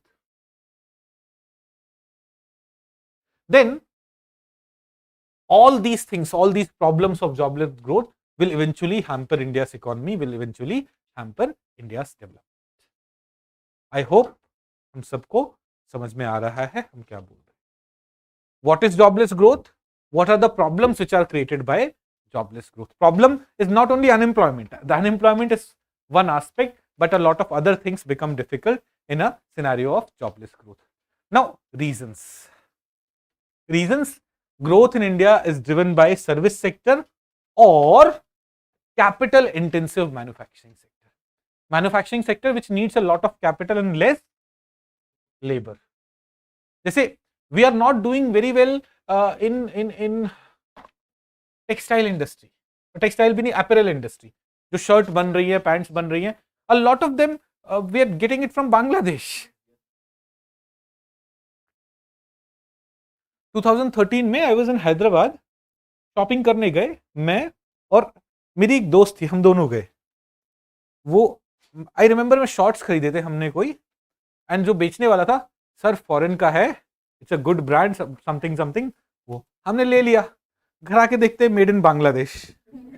This happened. तो जब हम पढ़ने लगे 2016-17 में, when I started 16 में, when I started preparing for civil service, I looked at this textile and all these aspects. I was like, he was right. Bangladesh is doing very well. It has a lot of labor force. It has been able to attract a lot of this apparel industry, and India is not able to compete.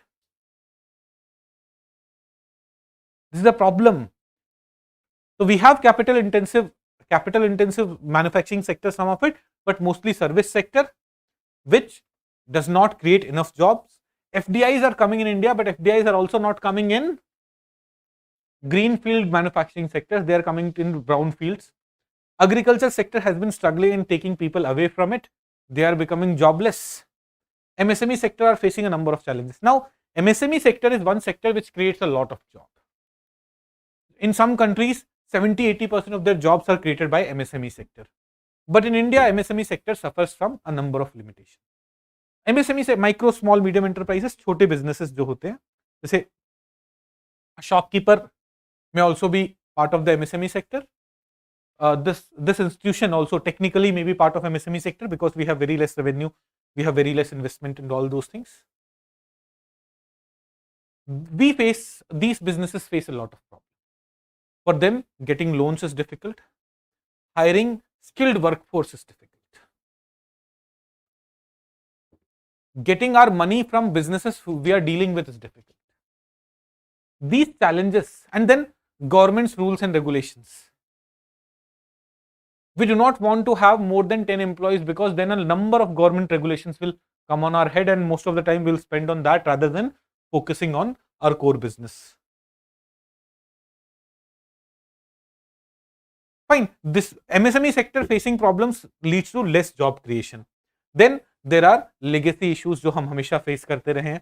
Poor infrastructure, rigid labor laws, skill levels are very less in India. Because of less skill levels, we need more doctors, we need more teachers, we need more nursing staff, we need more skilled security personnel. Security guards mostly unskilled होंगे. आप देखो, वो गांव से एक आदमी आया है, उसे यूनिफॉर्म पहना के डंडा लेके खड़ा कर दिया है. Most of the security guards are like that. We need a lot of skilled workforce which we do not have because of lack of skill development. And then rising automation is also leading to growth which is jobless. With artificial intelligence, with machine learning, with robotics, more such labor force would become redundant. Growth would keep happening because they would be creating business, but that that growth would be jobless growth. Fine. Factors behind jobless growth. Consequence of jobless growth. Consequence भी हमने समझा है. What is jobless growth? Is India going through jobless growth? This is also something that we have understood. Now let's talk about way forward. Before way forward, some of the initiatives that government has taken. We have not listed all the initiatives, but 5-6 points ही लिख पाएंगे हम answer में. So to promote more jobs in India, recent initiatives like Atmanirbhar Bharat initiative. Under this Atmanirbhar Bharat initiative, various PLI schemes have been launched, production linked incentive schemes in manufacturing sector. For example, food processing industry में या फिर electronics manufacturing के लिए various PLI schemes are there. They are for what? Job creation in the country. Skill development related initiatives are there. हमने एक special ministry बनाई है innovation entrepreneurship के लिए. स्किलिंग प्रधानमंत्री Kaushal Vikas Yojana, it's a flagship programme for ministry of skill development and entrepreneurship. Ease of doing business has been enhanced in the country. More FDI is being attracted. FDI norms have been mostly relaxed. Even in defense sector now we can have up to 100% of FDI through government route. We can have 74% of FDI through automatic route. Even in defense sector, this is the level of liberalization that we have gone for in the defense sector. What are the steps that we further need to take? यहाँ पे first of all know we would need a detail study on why this growth is jobless. Yes, some people have said कि manufacturing sector पे focus नहीं रहा है, that has been one of the factors, but countries have been able to do well without being dependent on manufacturing sectors. Think of Singapore. Singapore is not known for a lot of manufacturing. कुछ है क्या made in Singapore लेते हैं आप? कोई चीज है made in Singapore आप यूज करते हो? Is Singapore known for a lot of manufacturing? Like South Korea we know, Vietnam we know, right? पहले आज से 10 साल पहले कोई थाईलैंड से आता था, आप टीवी टूवी मंगा लेते थे, टैक्स वैक्स कम रहता, कुछ पैसे फंडे होते थे, तो we know, but Singapore it's known for service sector. So first we have to understand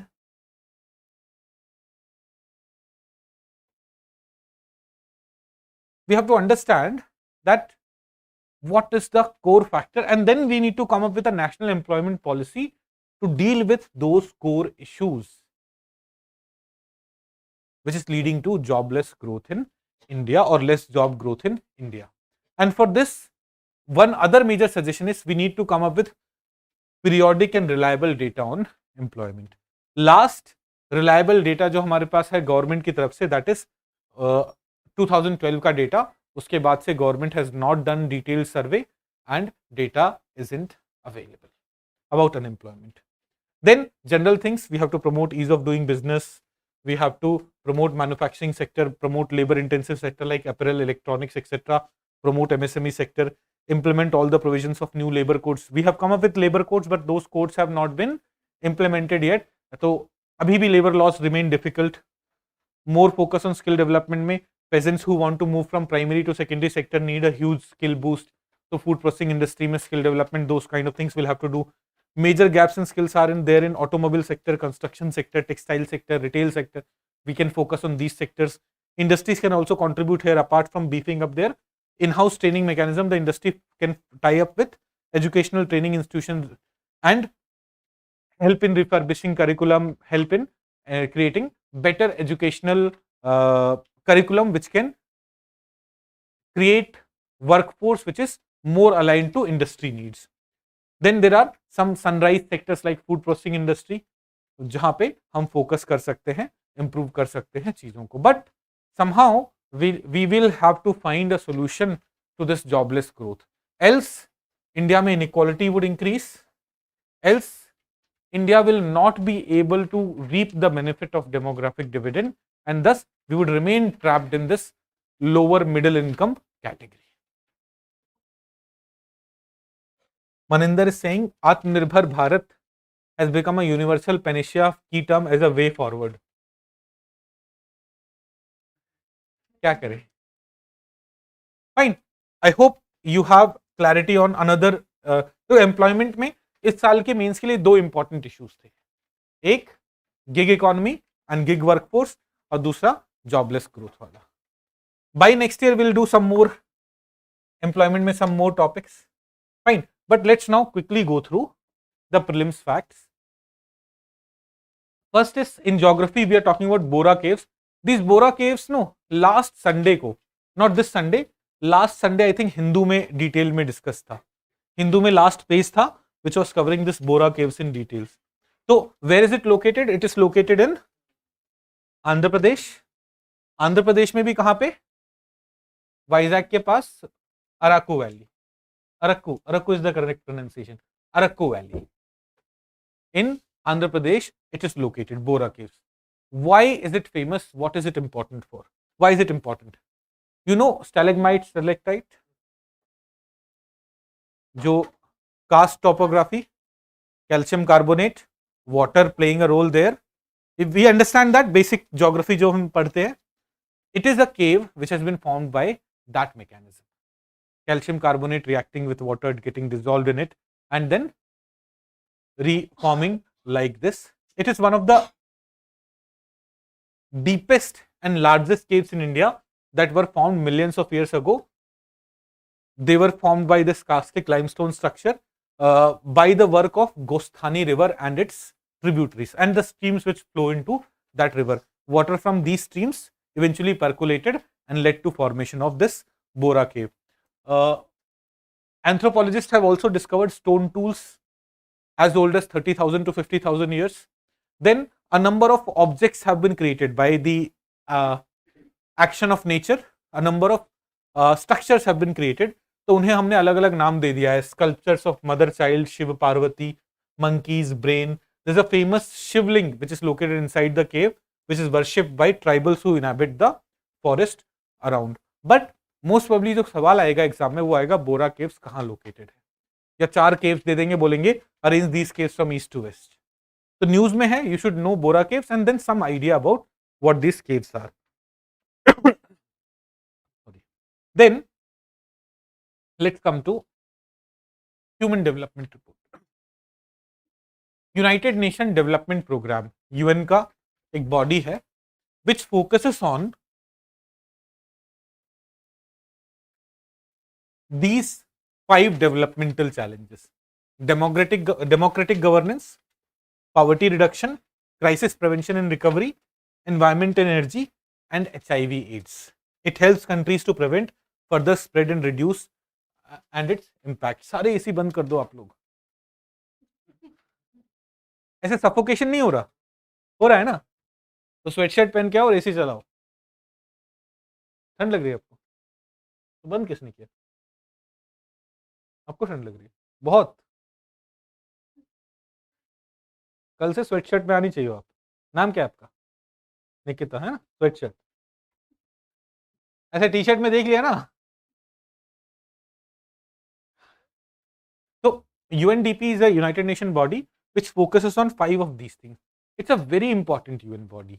You can understand it by the fact that of all the offices in UN का highest office क्या है?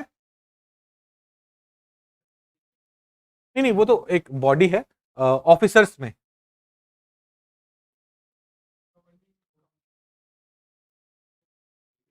General secretary. UN general secretary is the highest official in United Nations. उसके बाद deputy general secretary general. Third highest officer is the UNDP administrator. आप UN की, United Nation body की बात करोगे, उसमें से third highest official is United Nation development programme का जो मेन एडमिनिस्ट्रेटिव हेड है, that is the third most important. Okay, हम प्रीलिम्स के लिए पढ़ रहे हैं तो अभी डिटेल में नहीं जाएंगे. It is United Nation development programme that publishes human development report. This human development report ranks, also publishes human development index. Index से तो रैंकिंग होगी. It ranks various member countries on the parameter of human development. And how do they measure human development? They measure human development by 3 factors: health, education, and income, per capita income. Now, how are they measuring health? Life expectancy at birth. जब कोई बच्चा पैदा हो रहा है, what is the life expectancy? That is how health would be measured. How is education measured? By 2 ways: mean year of schooling and expected year of schooling. Mean year, average year of schooling कितना है उस देश में, और अभी जो बच्चा पैदा हो रहा है उसका एक्सपेक्टेड ईयर ऑफ स्कूलिंग कितना है. And how is income being measured? By gross national income per capita. By these 3 parameters, human development index score is calculated for every country and the countries are ranked. इसका latest report for the year 2021-22 was released abhi on 8th of September. What does it say? India has slipped a rank to 132 out of 192 countries. Last year India's rank was 131. India's human development score has fallen for the first time. हर बार क्या हो रहा था? Human development score was increasing. Though other countries were able to improve a bit more, so our rank was getting deteriorated, but our human development situation was not worsening. But since last 2 years, COVID-19 के बाद से, COVID-19 वाला year 2020-21 and 2021-22 में, our human development score actually has gone down, which is a cause of concern. आप देखेंगे, India's human development score has fallen to 0.633 in 2021-22, which is lower than 0.645 in 2020 report. But there are some positive things also. India is bridging the human development gap between men and women. तो इनका एक gender inequality index आता है, उसमें our situation has improved. For the first time, global human development has stalled. Generally, human development globally was also going up. That is health, life expectancy, average year of schooling, mean year of schooling, and income per capita, it was going up. For the first time, because of COVID-19, globally this number has come down. The report also says this. Further, the report is also saying that the world ka food security is going to get affected if we don't care for our insects, for our pollinators. Without pollinators, it would be difficult to survive.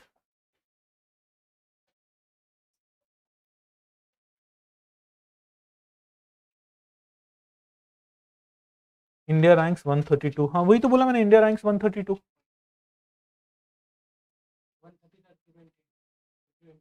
हाँ 20 अभी तो 132 ही बोला ना.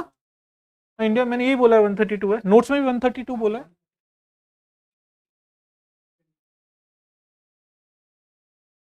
ओ I am sorry, it's 132.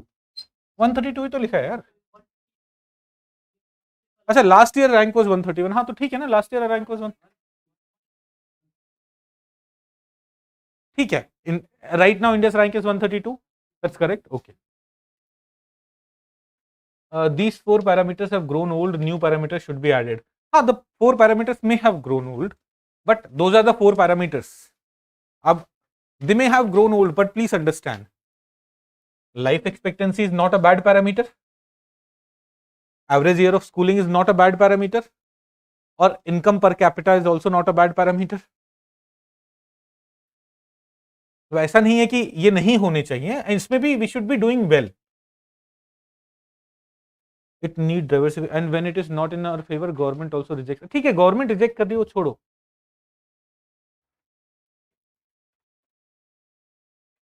Human development index कौन produce कर रहा है, क्या क्या पैरामीटर्स हैं वो समझो. मेंस का एनालिसिस ना, whether this mechanism is correct और नॉट, और वो विल डू सेपरेटली. हम प्री ओनली फैक्ट्स में क्या पढ़ रहे हैं, उसका पर्पस क्या है, प्रीलिम्स के क्वेश्चन सॉल्व करना.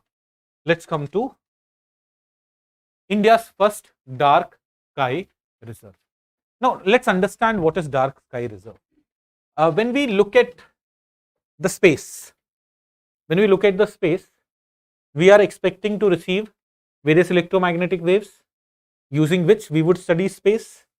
But अब दिल्ली में जाके स्पेस की तरफ देखना शुरू करो, a lot of light would be reflected from your nearby places and you will receive that light also. And thus your observation would not be good enough. So some places are identified where this artificial lighting from nearby is negligible or is not there. तो जैसे national वो wild life sanctuaries होते हैं, national parks होते हैं, उसी तरीके से हम इसे नाइट स्काई रिजर्व बोल रहे हैं. So India doesn't have a night sky reserve, dark sky reserve yet. Night sky बोल रहा हूँ. India doesn't have a dark sky reserve yet, but for the first time, India is in process of creating a dark sky reserve. Dr. Jitendra Singh, Minister of State for Science and Technology, announced that India will establish country's first dark sky reserve in cold desert region of Ladakh by the end of 2022. Now, dark sky reserve, who recognizes the reserve as dark sky reserve, and what are the mechanisms? So there is this body, International Dark Sky Association. It's a US based non-profit that designate places as international dark sky places in parks, sanctuaries and reserve. So what we are going to do, we are going to get one of our place getting recognized as dark sky reserve depending on the criteria they meet. Several such reserves exist in the world. Between 2001 and 2022, 195 sites have been recognized as international dark sky places. India does not have any yet. So these reserves would have core area and peripheral area. जैसे core area में no disturbance national park में हो जाता है ना, यहाँ पे भी meeting minimum criteria for sky quality and natural darkness, and a peripheral area that supports dark sky preservation in the core. Now you may have a question कि why Ladakh was chosen. देखो, dark sky तो you could have, like in desert of Rajasthan you may have found completely dark sky, वो वाला scenario हो सकता है. But Ladakh is also a place at great height but very clear skies. बादल, it's a dry place. तो यहाँ पे reason दिया होगा, why was Ladakh chosen for the project? It's a unique cold desert located at 3000 meters above sea level with high mountain terrains. Very cold temperature, long and harsh winter makes UT very inhabitable. This aridity, dryness, limited vegetation, high elevation and large area with sparse population makes it perfect setting for long-term astronomical observation and dark sky. For this purpose Ladakh was chosen. तो इसे dark sky reserve बनाने के लिए administration of Union Territory of Ladakh have signed an MOU with Department of Science and Technology and Indian Institute of Astrophysics. Indian Institute of Astrophysics located in Bangalore, they are working towards it. Indian Institute of Astrophysics already have a number of telescopes installed here at a place called Henley. And wahin pe they are creating this dark sky reserve. Now in this dark sky reserve, tourism would also be promoted. You will be able to go and live in houses, small houses, where telescopes would be installed and you will be able to observe the sky, observe those great details. Fine. Now Indian astronomical observatory जो already जो हमने बोला ना कि the Indian sorry astrophysics वाला जो institute है that has already installed a number of telescopes there, they have done it at Indian Astronomical Observatory. So the Indian Astronomical Observatory is a high altitude station of IIA and is situated in at the northwestern Himalayas located here. And यहीं पे अपना dark sky reserve भी बनेगा Henley में. Fine. It is located atop Mount Saraswati in the Neelam Khul plain in the Hanle Valley of Changtang. Hanle Monastery is also is its nearest neighbor. The cloudless sky and low atmospheric water vapor makes it one of the best sites in the world for optical, infrared, submillimeter and millimeter wavelength observation. Some important telescopes of India which are located at this observatories are this. तो मैंने एक ना जो daily questions which I give उसमें एक दिन question दिया था कि इनमें से कौन सा टेलीस्कोप हैनले में लोकेटेड नहीं है, and I had given one of the question as PARAS. PARAS is located at mount Abu Rajasthan. तीन ऑप्शंस तो शायद ये थे, इन चार में से तीन ऑप्शन दिए थे. One of the option was that of PARAS. PARAS is located in mount Abu, but only knowing this, after knowing this you could have solved those questions. Fine. तो चार पांच questions I am trying to give every day. Like today we have class, तो मैं नहीं दे पाऊंगा, तो I have requested Dashrath sir to do that. He would be putting some questions there. तो please try to attempt those questions on Sunday जब आपकी class हो जाए. ऐसा होगा ना कि Monday to Friday you may not be able to solve some of those questions, but by Sunday I will cover all those topics. फिर it would be easy for you to solve all those questions. हमने James Webb space telescope पढ़ लिया था, तो अभी यहाँ पे James Webb space telescope नहीं पढ़ना है. एक exoplanet was in news.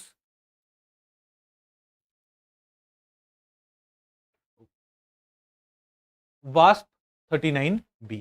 Wasp 39 is the name of a star. वास्प 39 is name of a star. फिर उसके आगे बी सी डी लगा के उस स्टार के अराउंड जो प्लैनेट घूम रहे हैं. तो on this exoplanet James Webb space telescope has identified CO2 in the atmosphere. इस वजह से न्यूज में था. तो एग्जाम में ये आ सकता है wasp 39b was in news recently, what is it? तो it is an exoplanet, इतना पता होना चाहिए. किमिंग-जिंग 50. किमिंग-जिंग 50 इसे ना समझते हैं. You know what is unmanned aerial vehicles? Do you all understand? If unmanned aerial vehicle becomes solar powered, completely solar powered, can it stay above for a longer duration? No, रात हो जाएगी ना, या बादल आ जाएंगे तो चार्ज हो जाएगा. बट व्हाट इफ बादल आ जाए तो दिक्कत हो जाएगी. But what if we develop a unmanned aerial vehicle which can go up to height of 50 kilometre? वहां तो बादल भी नहीं है. It will always be exposed to sunlight. and thus it would be able to work for a much longer period. ये वही है, China ने बनाया, हमने नहीं. It's an unmanned aerial vehicle which will work between heights of 20 and 100 kilometers. It is completely solar powered and thus it can stay in the sky for a much longer duration. Solar powered है, higher height पे रहेगा, बादल वादल कभी नहीं आ रहे हैं, and thus it can also act as satellite. Now act as satellite in the sense, देखो, it's not satellite, it is needing another source of energy. Satellite revolves around the planet at its own because of the gravitational force. But satellite जो functions देते थे आपको, ये would be able to give you because it's available at that height. So communication function, या फिर at the time of emergency, at the time of war, suppose your satellites are destroyed. At that time, what can happen? They may launch many of these unmanned aerial vehicles at a height of 50 kilometers, 60 kilometers, through which they would be able to communicate. It is this. It was in news for that purpose. I hope समझ में आया क्या है. Okay, it's not a satellite, please no. It's an aerial vehicle, unmanned aerial vehicle which is solar powered. Vultures. Vultures को हिंदी में क्या बोलते हैं हम? गिद्ध.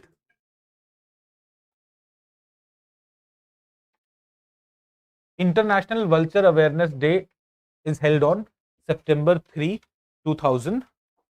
September 3, or we should say the first Saturday in September. This year it was held in 2022, it was held on September 3, but every first Saturday of September, International Vulture Awareness Day is held. Now, let's understand, exam में सवाल ये नहीं आएगा international vulture day कब होता है. Significance of vulture पे सवाल हो सकता है. In question they may ask you कि what is the significance, which of the following is the most important function of vulture. So vulture is nature's most efficient scavenger. If a dead body is lying, vulture would come and eat up and clean that dead body. Else that dead body would have added a lot of bacteria, fungus in the environment, would have spread a lot of diseases, and it would have damaged their environment. So vultures are very significant for our environment. Now India has 9 species of vulture. India में 9 अलग-अलग species of vulture है. उनमें से 4 are critically endangered. In the previous classes I've explained the meaning of critically endangered. Roughly extinct, extinct in wild, and then critically endangered. Endangered, vulnerable, near threatened, and least concerned. Our Indian cobra is least concerned. Like us, we are least concerned. King cobra is vulnerable.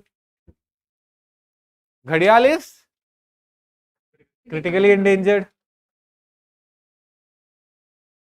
Our vultures में 4 of the vultures are critically endangered. Some of them have lost around 99% of their population. जितने vultures हुआ करते थे उसमें से 1% ही बच गए. And that's why if this number reduces this much, they would become critically endangered. Fine. Which are these 4 vultures which have become critically endangered? White-backed vulture. You see this white-back? White-backed vulture, slender-billed vulture, long-billed vulture, and then red-headed vulture. Red-headed vulture का अलग से image होगा. Red-headed vulture. These are 4 vulture species: white-backed, slender-billed, long-billed, and red-headed. White-backed, slender-billed, long-billed, and red-headed. These are the 4 vulture species of India which are critically endangered. Of that, white-backed, slender-billed, and long-billed have lost 99% of their population. Red-headed vulture has lost around 91% of its population. We'll come to why this population loss has taken place, but before that, other vulture species भी समझ लेते हैं. There is Egyptian vulture which is endangered. There is cinereous vulture, Himalayan griffin, and bearded vulture which are near threatened, and then there is Eurasian griffin which is least concerned. These are the 9 vulture species which are found in India. Now, where are they found? Vultures are found throughout the country. Forests, villages, etc. आप कश्मीर में भी एक जानवर की dead body रहेगी, इंसान की भी रहेगी, vulture would come and eat it. Kanyakumari में भी same would be the situation, Lakshadweep में this would be the situation, Andaman and Nicobar में भी this would be the situation. Fine, तो vultures are found throughout the country. Why crash in population? In 1990s, it came to our light that population of vulture was decreasing a lot. And in 2004, the cause was identified. The cause was diclofenac. Diclofenac is a non-steroidal anti-inflammatory drug which is used to treat pain and inflammation among animals. Cattle में हम ये use करते हैं ये medicine. Now, cattle को pen हो रहा है, चोट लगी, इन्फ्लेमेशन है कोई, आप उसे दवाई दे रहे हैं।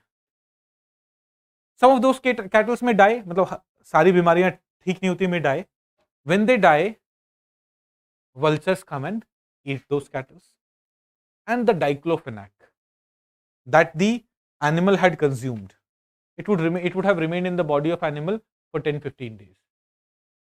That diclofenac get consumed by vultures. By the way, diclofenac is also used for human treatment में भी यूज होता है, but human body we do not leave it on छत पे कि जाके vultures खा ले। I'm also in favor of that. मतलब I personally believe कि why waste this meat? Give it to some animals.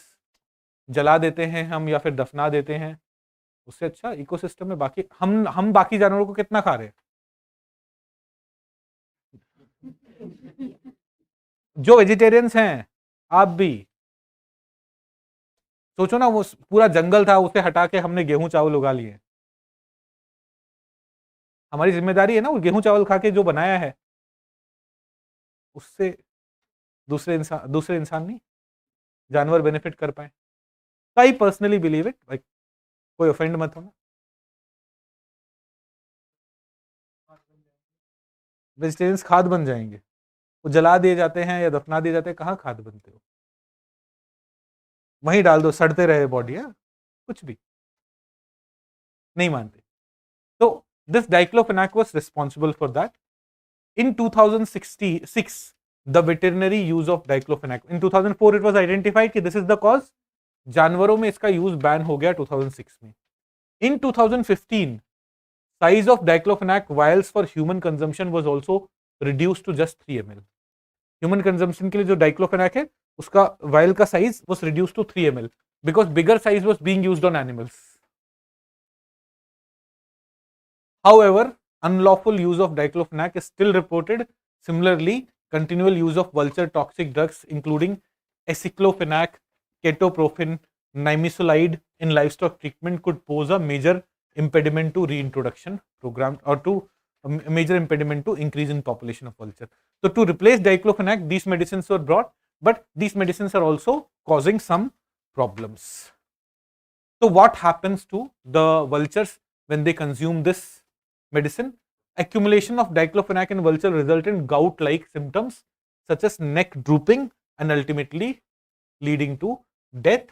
Just 0.4 to 0.7% of animals, जो animal cattles की डेड बॉडीज है, only if in 0.4 to 0.7% animal bodies are contaminated by diclofenac, this is sufficient to kill 99% of vulture population.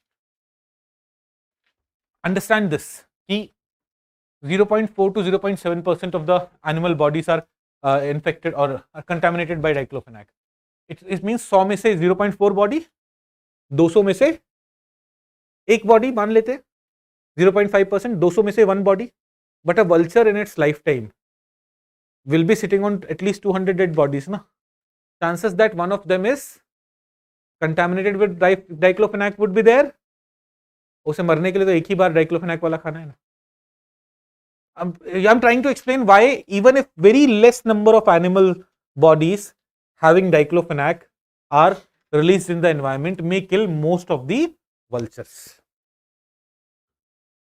So various steps have been taken over the years to deal with this issue. Action plan for vulture conservation was started in 2006. Recently in 2020, this action plan was extended till 2025. 25. Under this action plan, vulture conservation and breeding program are being run. As of September 2022, as of this month, there are 800 odd vultures at 8 centers located in Pinjore, Rani, Raj Bhatakwa in West Bengal, Hyderabad in Telangana, Bhopal in Madhya Pradesh, Junagadh in Gujarat, Ranchi in Jharkhand, and Bhubaneswar in Odisha. Many such breeding programs have been launched. Then vulture safe zones program are also being created. Fine, ये कुछ और details है, आप I hope खुद से पढ़ेंगे. अभी सितंबर में why was it in news? In the last few surveys by Bombay natural history society, they've estimated over 6,000 oriental white-backed vulture, about 11,000 long-billed vulture, and 1,000 slender-billed vulture. It appears that numbers are increasing, but slowly. Now you'll say, sir, numbers are 11,000, but still they are critically endangered. Tiger is only 3,000, but it is endangered. Numbers are not the only thing which play a role. Reduction in population is also a factor. If your population reduction is lot, then chances that you will become extinct is higher. If 99% of your population is lost, the problem is there. अच्छा, यहाँ पे non steroidal anti inflammatory drugs के full form मतलब like aceclofenac, ketoprofen, nimesulide, etc. were meant to be alternative of diclofenac, but detailed studies have found that they may also harm birds, and thus BNHS have requested government that these medicines should also be banned. Vultures, where are they found? Throughout the country. 4 are critically endangered, 1 is endangered, then there are near threatened and least concerned ones, 9 vulture species. Diclofenac पे सवाल आ गया है. I think इस साल भी सवाल आया था ना कुछ वल्चर पे. 2012 में there was a question on vulture, I remember it very. This year there was nothing. अच्छा, परहैप्स मैं बहुत सारे क्वेश्चंस करवाता रहता हूँ ना, तो मेरे दिमाग में रहता है. ढोल, DHOLE, इंडियन वाइल्ड डॉग और Asiatic wild dog. Recently, it has been reported from mountains of Central Asia 30 years after its presence was last recorded. Its number, so this dhole is a carnivorous mammal. Earlier, it was distributed throughout Central Asia, India, etc. But now its numbers have reduced a lot. तो इसका ये central Asia में मिलना, central Asia के उस reserve में मिलना बहुत बड़ी बात हो जाता है. तो देखिए, distribution native to central, south and south east Asia. In India they are found in 3 clusters. One is western and eastern Ghats, other is central Indian landscape, and then in northeastern India. Karnataka, Maharashtra and Madhya Pradesh rank high in conservation of endangered dhole in India. This is the dhole, endangered mammal. Now endangered है wildlife protection act में, schedule 2 में, CITES में, appendix 2 में. They are very efficient predators. Very efficient predators. They sometimes would form a group and even attack a tiger. हाँ, they would. They're so efficient as predator that there have been reports of them even attacking tigers. But they have been facing a number of issues, number of problems. One major problem has been lack of a reduction in natural prey for them. वो जिसको predate कर पाए, that those animals, herbivorous animals, have reduced. Habitat loss, competition with other species, persecution, possibly disease transfer from other dogs, limited knowledge about life history. Like we as protectors, we as conservators do not know a lot about dhole, and thus scope of their conservation also reduces a lot. Fine. Red eared slider turtle, हमने invasive species पढ़ लिए. There were 3 characteristics which made someone invasive. 1, foreign. 2, naturalized. They become naturalized within the country. And 3, they start affecting other population. अगर naturalized हो तो अमरूद भी naturalized है. Guava is naturalized. Right, that's fine. Foreign तो बहुत सारे species foreign होते हैं. It's when you start affecting other species. For example, Proposis juliflora, Prosopis juliflora, we had studied. it had started affecting other population, and thus it had we considered it to be invasive. Fine, everyone is comfortable. ऐसा ही एक species है red eared slider turtle, लाल कानों वाला red eared slider turtle. उसके कानों के यहाँ पे ना रेड बैंड्स हैं जहां पे कान होने चाहिए. That's why it's called red eared slider turtle. It's native to USA and northern Mexico and is extremely popular as pet. Size में छोटा होता है, इजी टू मैनेज होता है और कुछ भी खा लेता है, कोई भी वेजिटेशन खा लेता है. So that's chill. But as it grows a bit large, people release it in water bodies. India maybe it is used as pet, but then it gets released in the water bodies and it multiplies quickly. It can eat any vegetation, unlike our turtles who are very selective. It can consume anything, it can eat anything, causing problems. They grow fast and leave virtually nothing for the native species to eat. Thus, it is also an invasive species and is considered one of the world's 100 worst invasive non-native species. The species has a wide set of diet and eats almost all vegetation. It's also aggressive. It drives away native species. Its paws are also lethal. In India, it has already affected a number of water bodies. Karnataka, Gujarat को affect कर दिया है. They are found in urban wetlands. Sukna Lake of Chandigarh, Temple Ponds of Guwahati, lakes of Bangalore, Sanjay Gandhi National Park, Mumbai, Yamuna River in Delhi.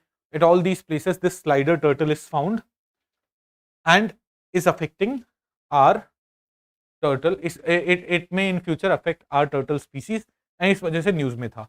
A large number of our turtles are found in northeast India and recently they have also been found in northeast India. Assam के lakes में मिला है, Pond's में मिला है, असम के temple Pond's में. अगर ये ब्रह्मपुत्र रिवर को पेनिट्रेट कर देता है और वहां पे इन्वेड कर देता है, it may create a lot of problems for our native species and that's why it was in news.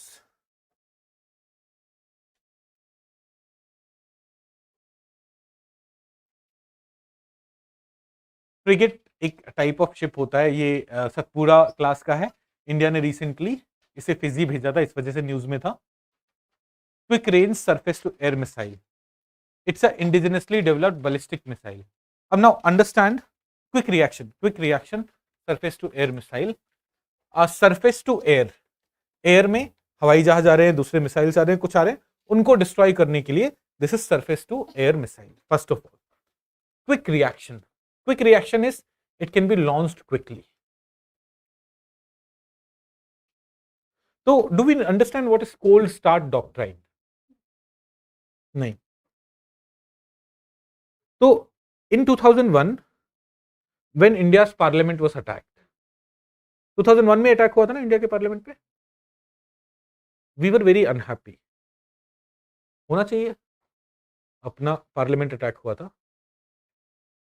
And it is said that government of India mobilized forces कि इंडिया पाकिस्तान बॉर्डर पे we mobilized forces, but our forces in mobilization took a few days, and by that time Pakistan was also ready on that side. In that situation, if the war would have taken place, हमारे को भी काफी damages होते. हरा तो हम पाकिस्तान को कभी भी देंगे, but we do not want our soldiers should be unnecessarily getting killed. After that, it is said that Indian armed forces have developed what is called cold start doctrine. Cold start doctrine का मतलब है, देखो कोई भी चीज start होने के लिए गर्म करने की जरूरत ना पड़े. We should be able to enter Pakistan, defeat them, even without giving them a chance to get ready. Cold start doctrine. We should be able to enter them, defeat them, and not give them chance to get ready, because if they'll get ready, then damages on our side would also be there. Fine, बहुत basic level पे है, I have not gone into technicalities, but for cold start doctrine to be successful, it's important that we have quick reaction equipments, devices, missiles, हमारी army यहां से घुस रही होगी, उनका एयरफोर्स हम पे अटैक करेगा, we should have quick reaction surface to air missiles, we should have tanks which can quickly be deployed and which can penetrate into Pakistan. So quick reaction surface to air missile, this is one of the missiles that we are developing for that purpose, which gives a strength to India's cold start doctrine. Now for some of you who may have come from defense background may be laughing at my knowledge. Sir आपको तो कुछ भी नहीं पता, मुझे ज्यादा नहीं पता, मैं न्यूज़पेपर पढ़ के जो समझ पाता हूं वही बता रहा हूं, बट आई होप समझ में आया, आइडिया आपको समझ में आया. तो this is quick reaction surface to air missile is a ballistic missile which has been indigenously developed by DRDO and other establishments like Bharat Dynamic Limited. It's a highly mobile air defense system, 100% kill. It can neutralize air targets like fighter jets, cruise missiles, and air to surface missiles. QRSAM projects was sanctioned in August 2014, and its first test started in 2017, and it has been going through this testing phase. It uses solid propellant rocket motor. It has a solid propellant rocket motor, solid fuel. जैसे PSLV में solid fuel, liquid fuel, solid fuel, liquid fuel होता है. It has one motor which is solid propellant. It has all indigenous subsystem. DRDO ने indigenously develop किया है. It is canisterized. Canisterized का मतलब होता है कि ट्रक्स में you can move it from one place to another very easily. Strike range of 25 to 30 kilometer. Strike altitude of 30 meter to 6 kilometer. At till what height can it attack and till what distance can it attack? It involves an all-weather weapon system. It is complementing our Akash system. Akash has capability to go up to 25 kilometer, which has already been deployed on India-China border. This is something that will complement Akash. So, ये significance, it reinforces India's cold start doctrine, is something that I have already explained. Okay, so this is it for today. I'll see you sometimes next week. है ना, Saturday से पहले ही extra class लेने की फिर से कोशिश करते हैं. एंड प्लीज अगेन, जिसको नहीं देखना है मत देखो यार, जिसको नहीं आना है वो मत करना. Current affairs, weekly current affairs में सैटरडे संडे में ही कराऊंगा, ठीक है. जैसे सितंबर बुकलेट है, सितंबर booklet 3 will do on next Saturday, है ना. तो आपका करंट अफेयर्स, जिनको लगता है सिर्फ करंट अफेयर्स पढ़ना है, तो you can keep coming to only these classes. जो मेंस वाला सेक्शन भी कर लेना चाहते हैं वो एक्स्ट्रा क्लासेस भी कर लेंगे, ठीक है. चलिए, थैंक यू वेरी मच.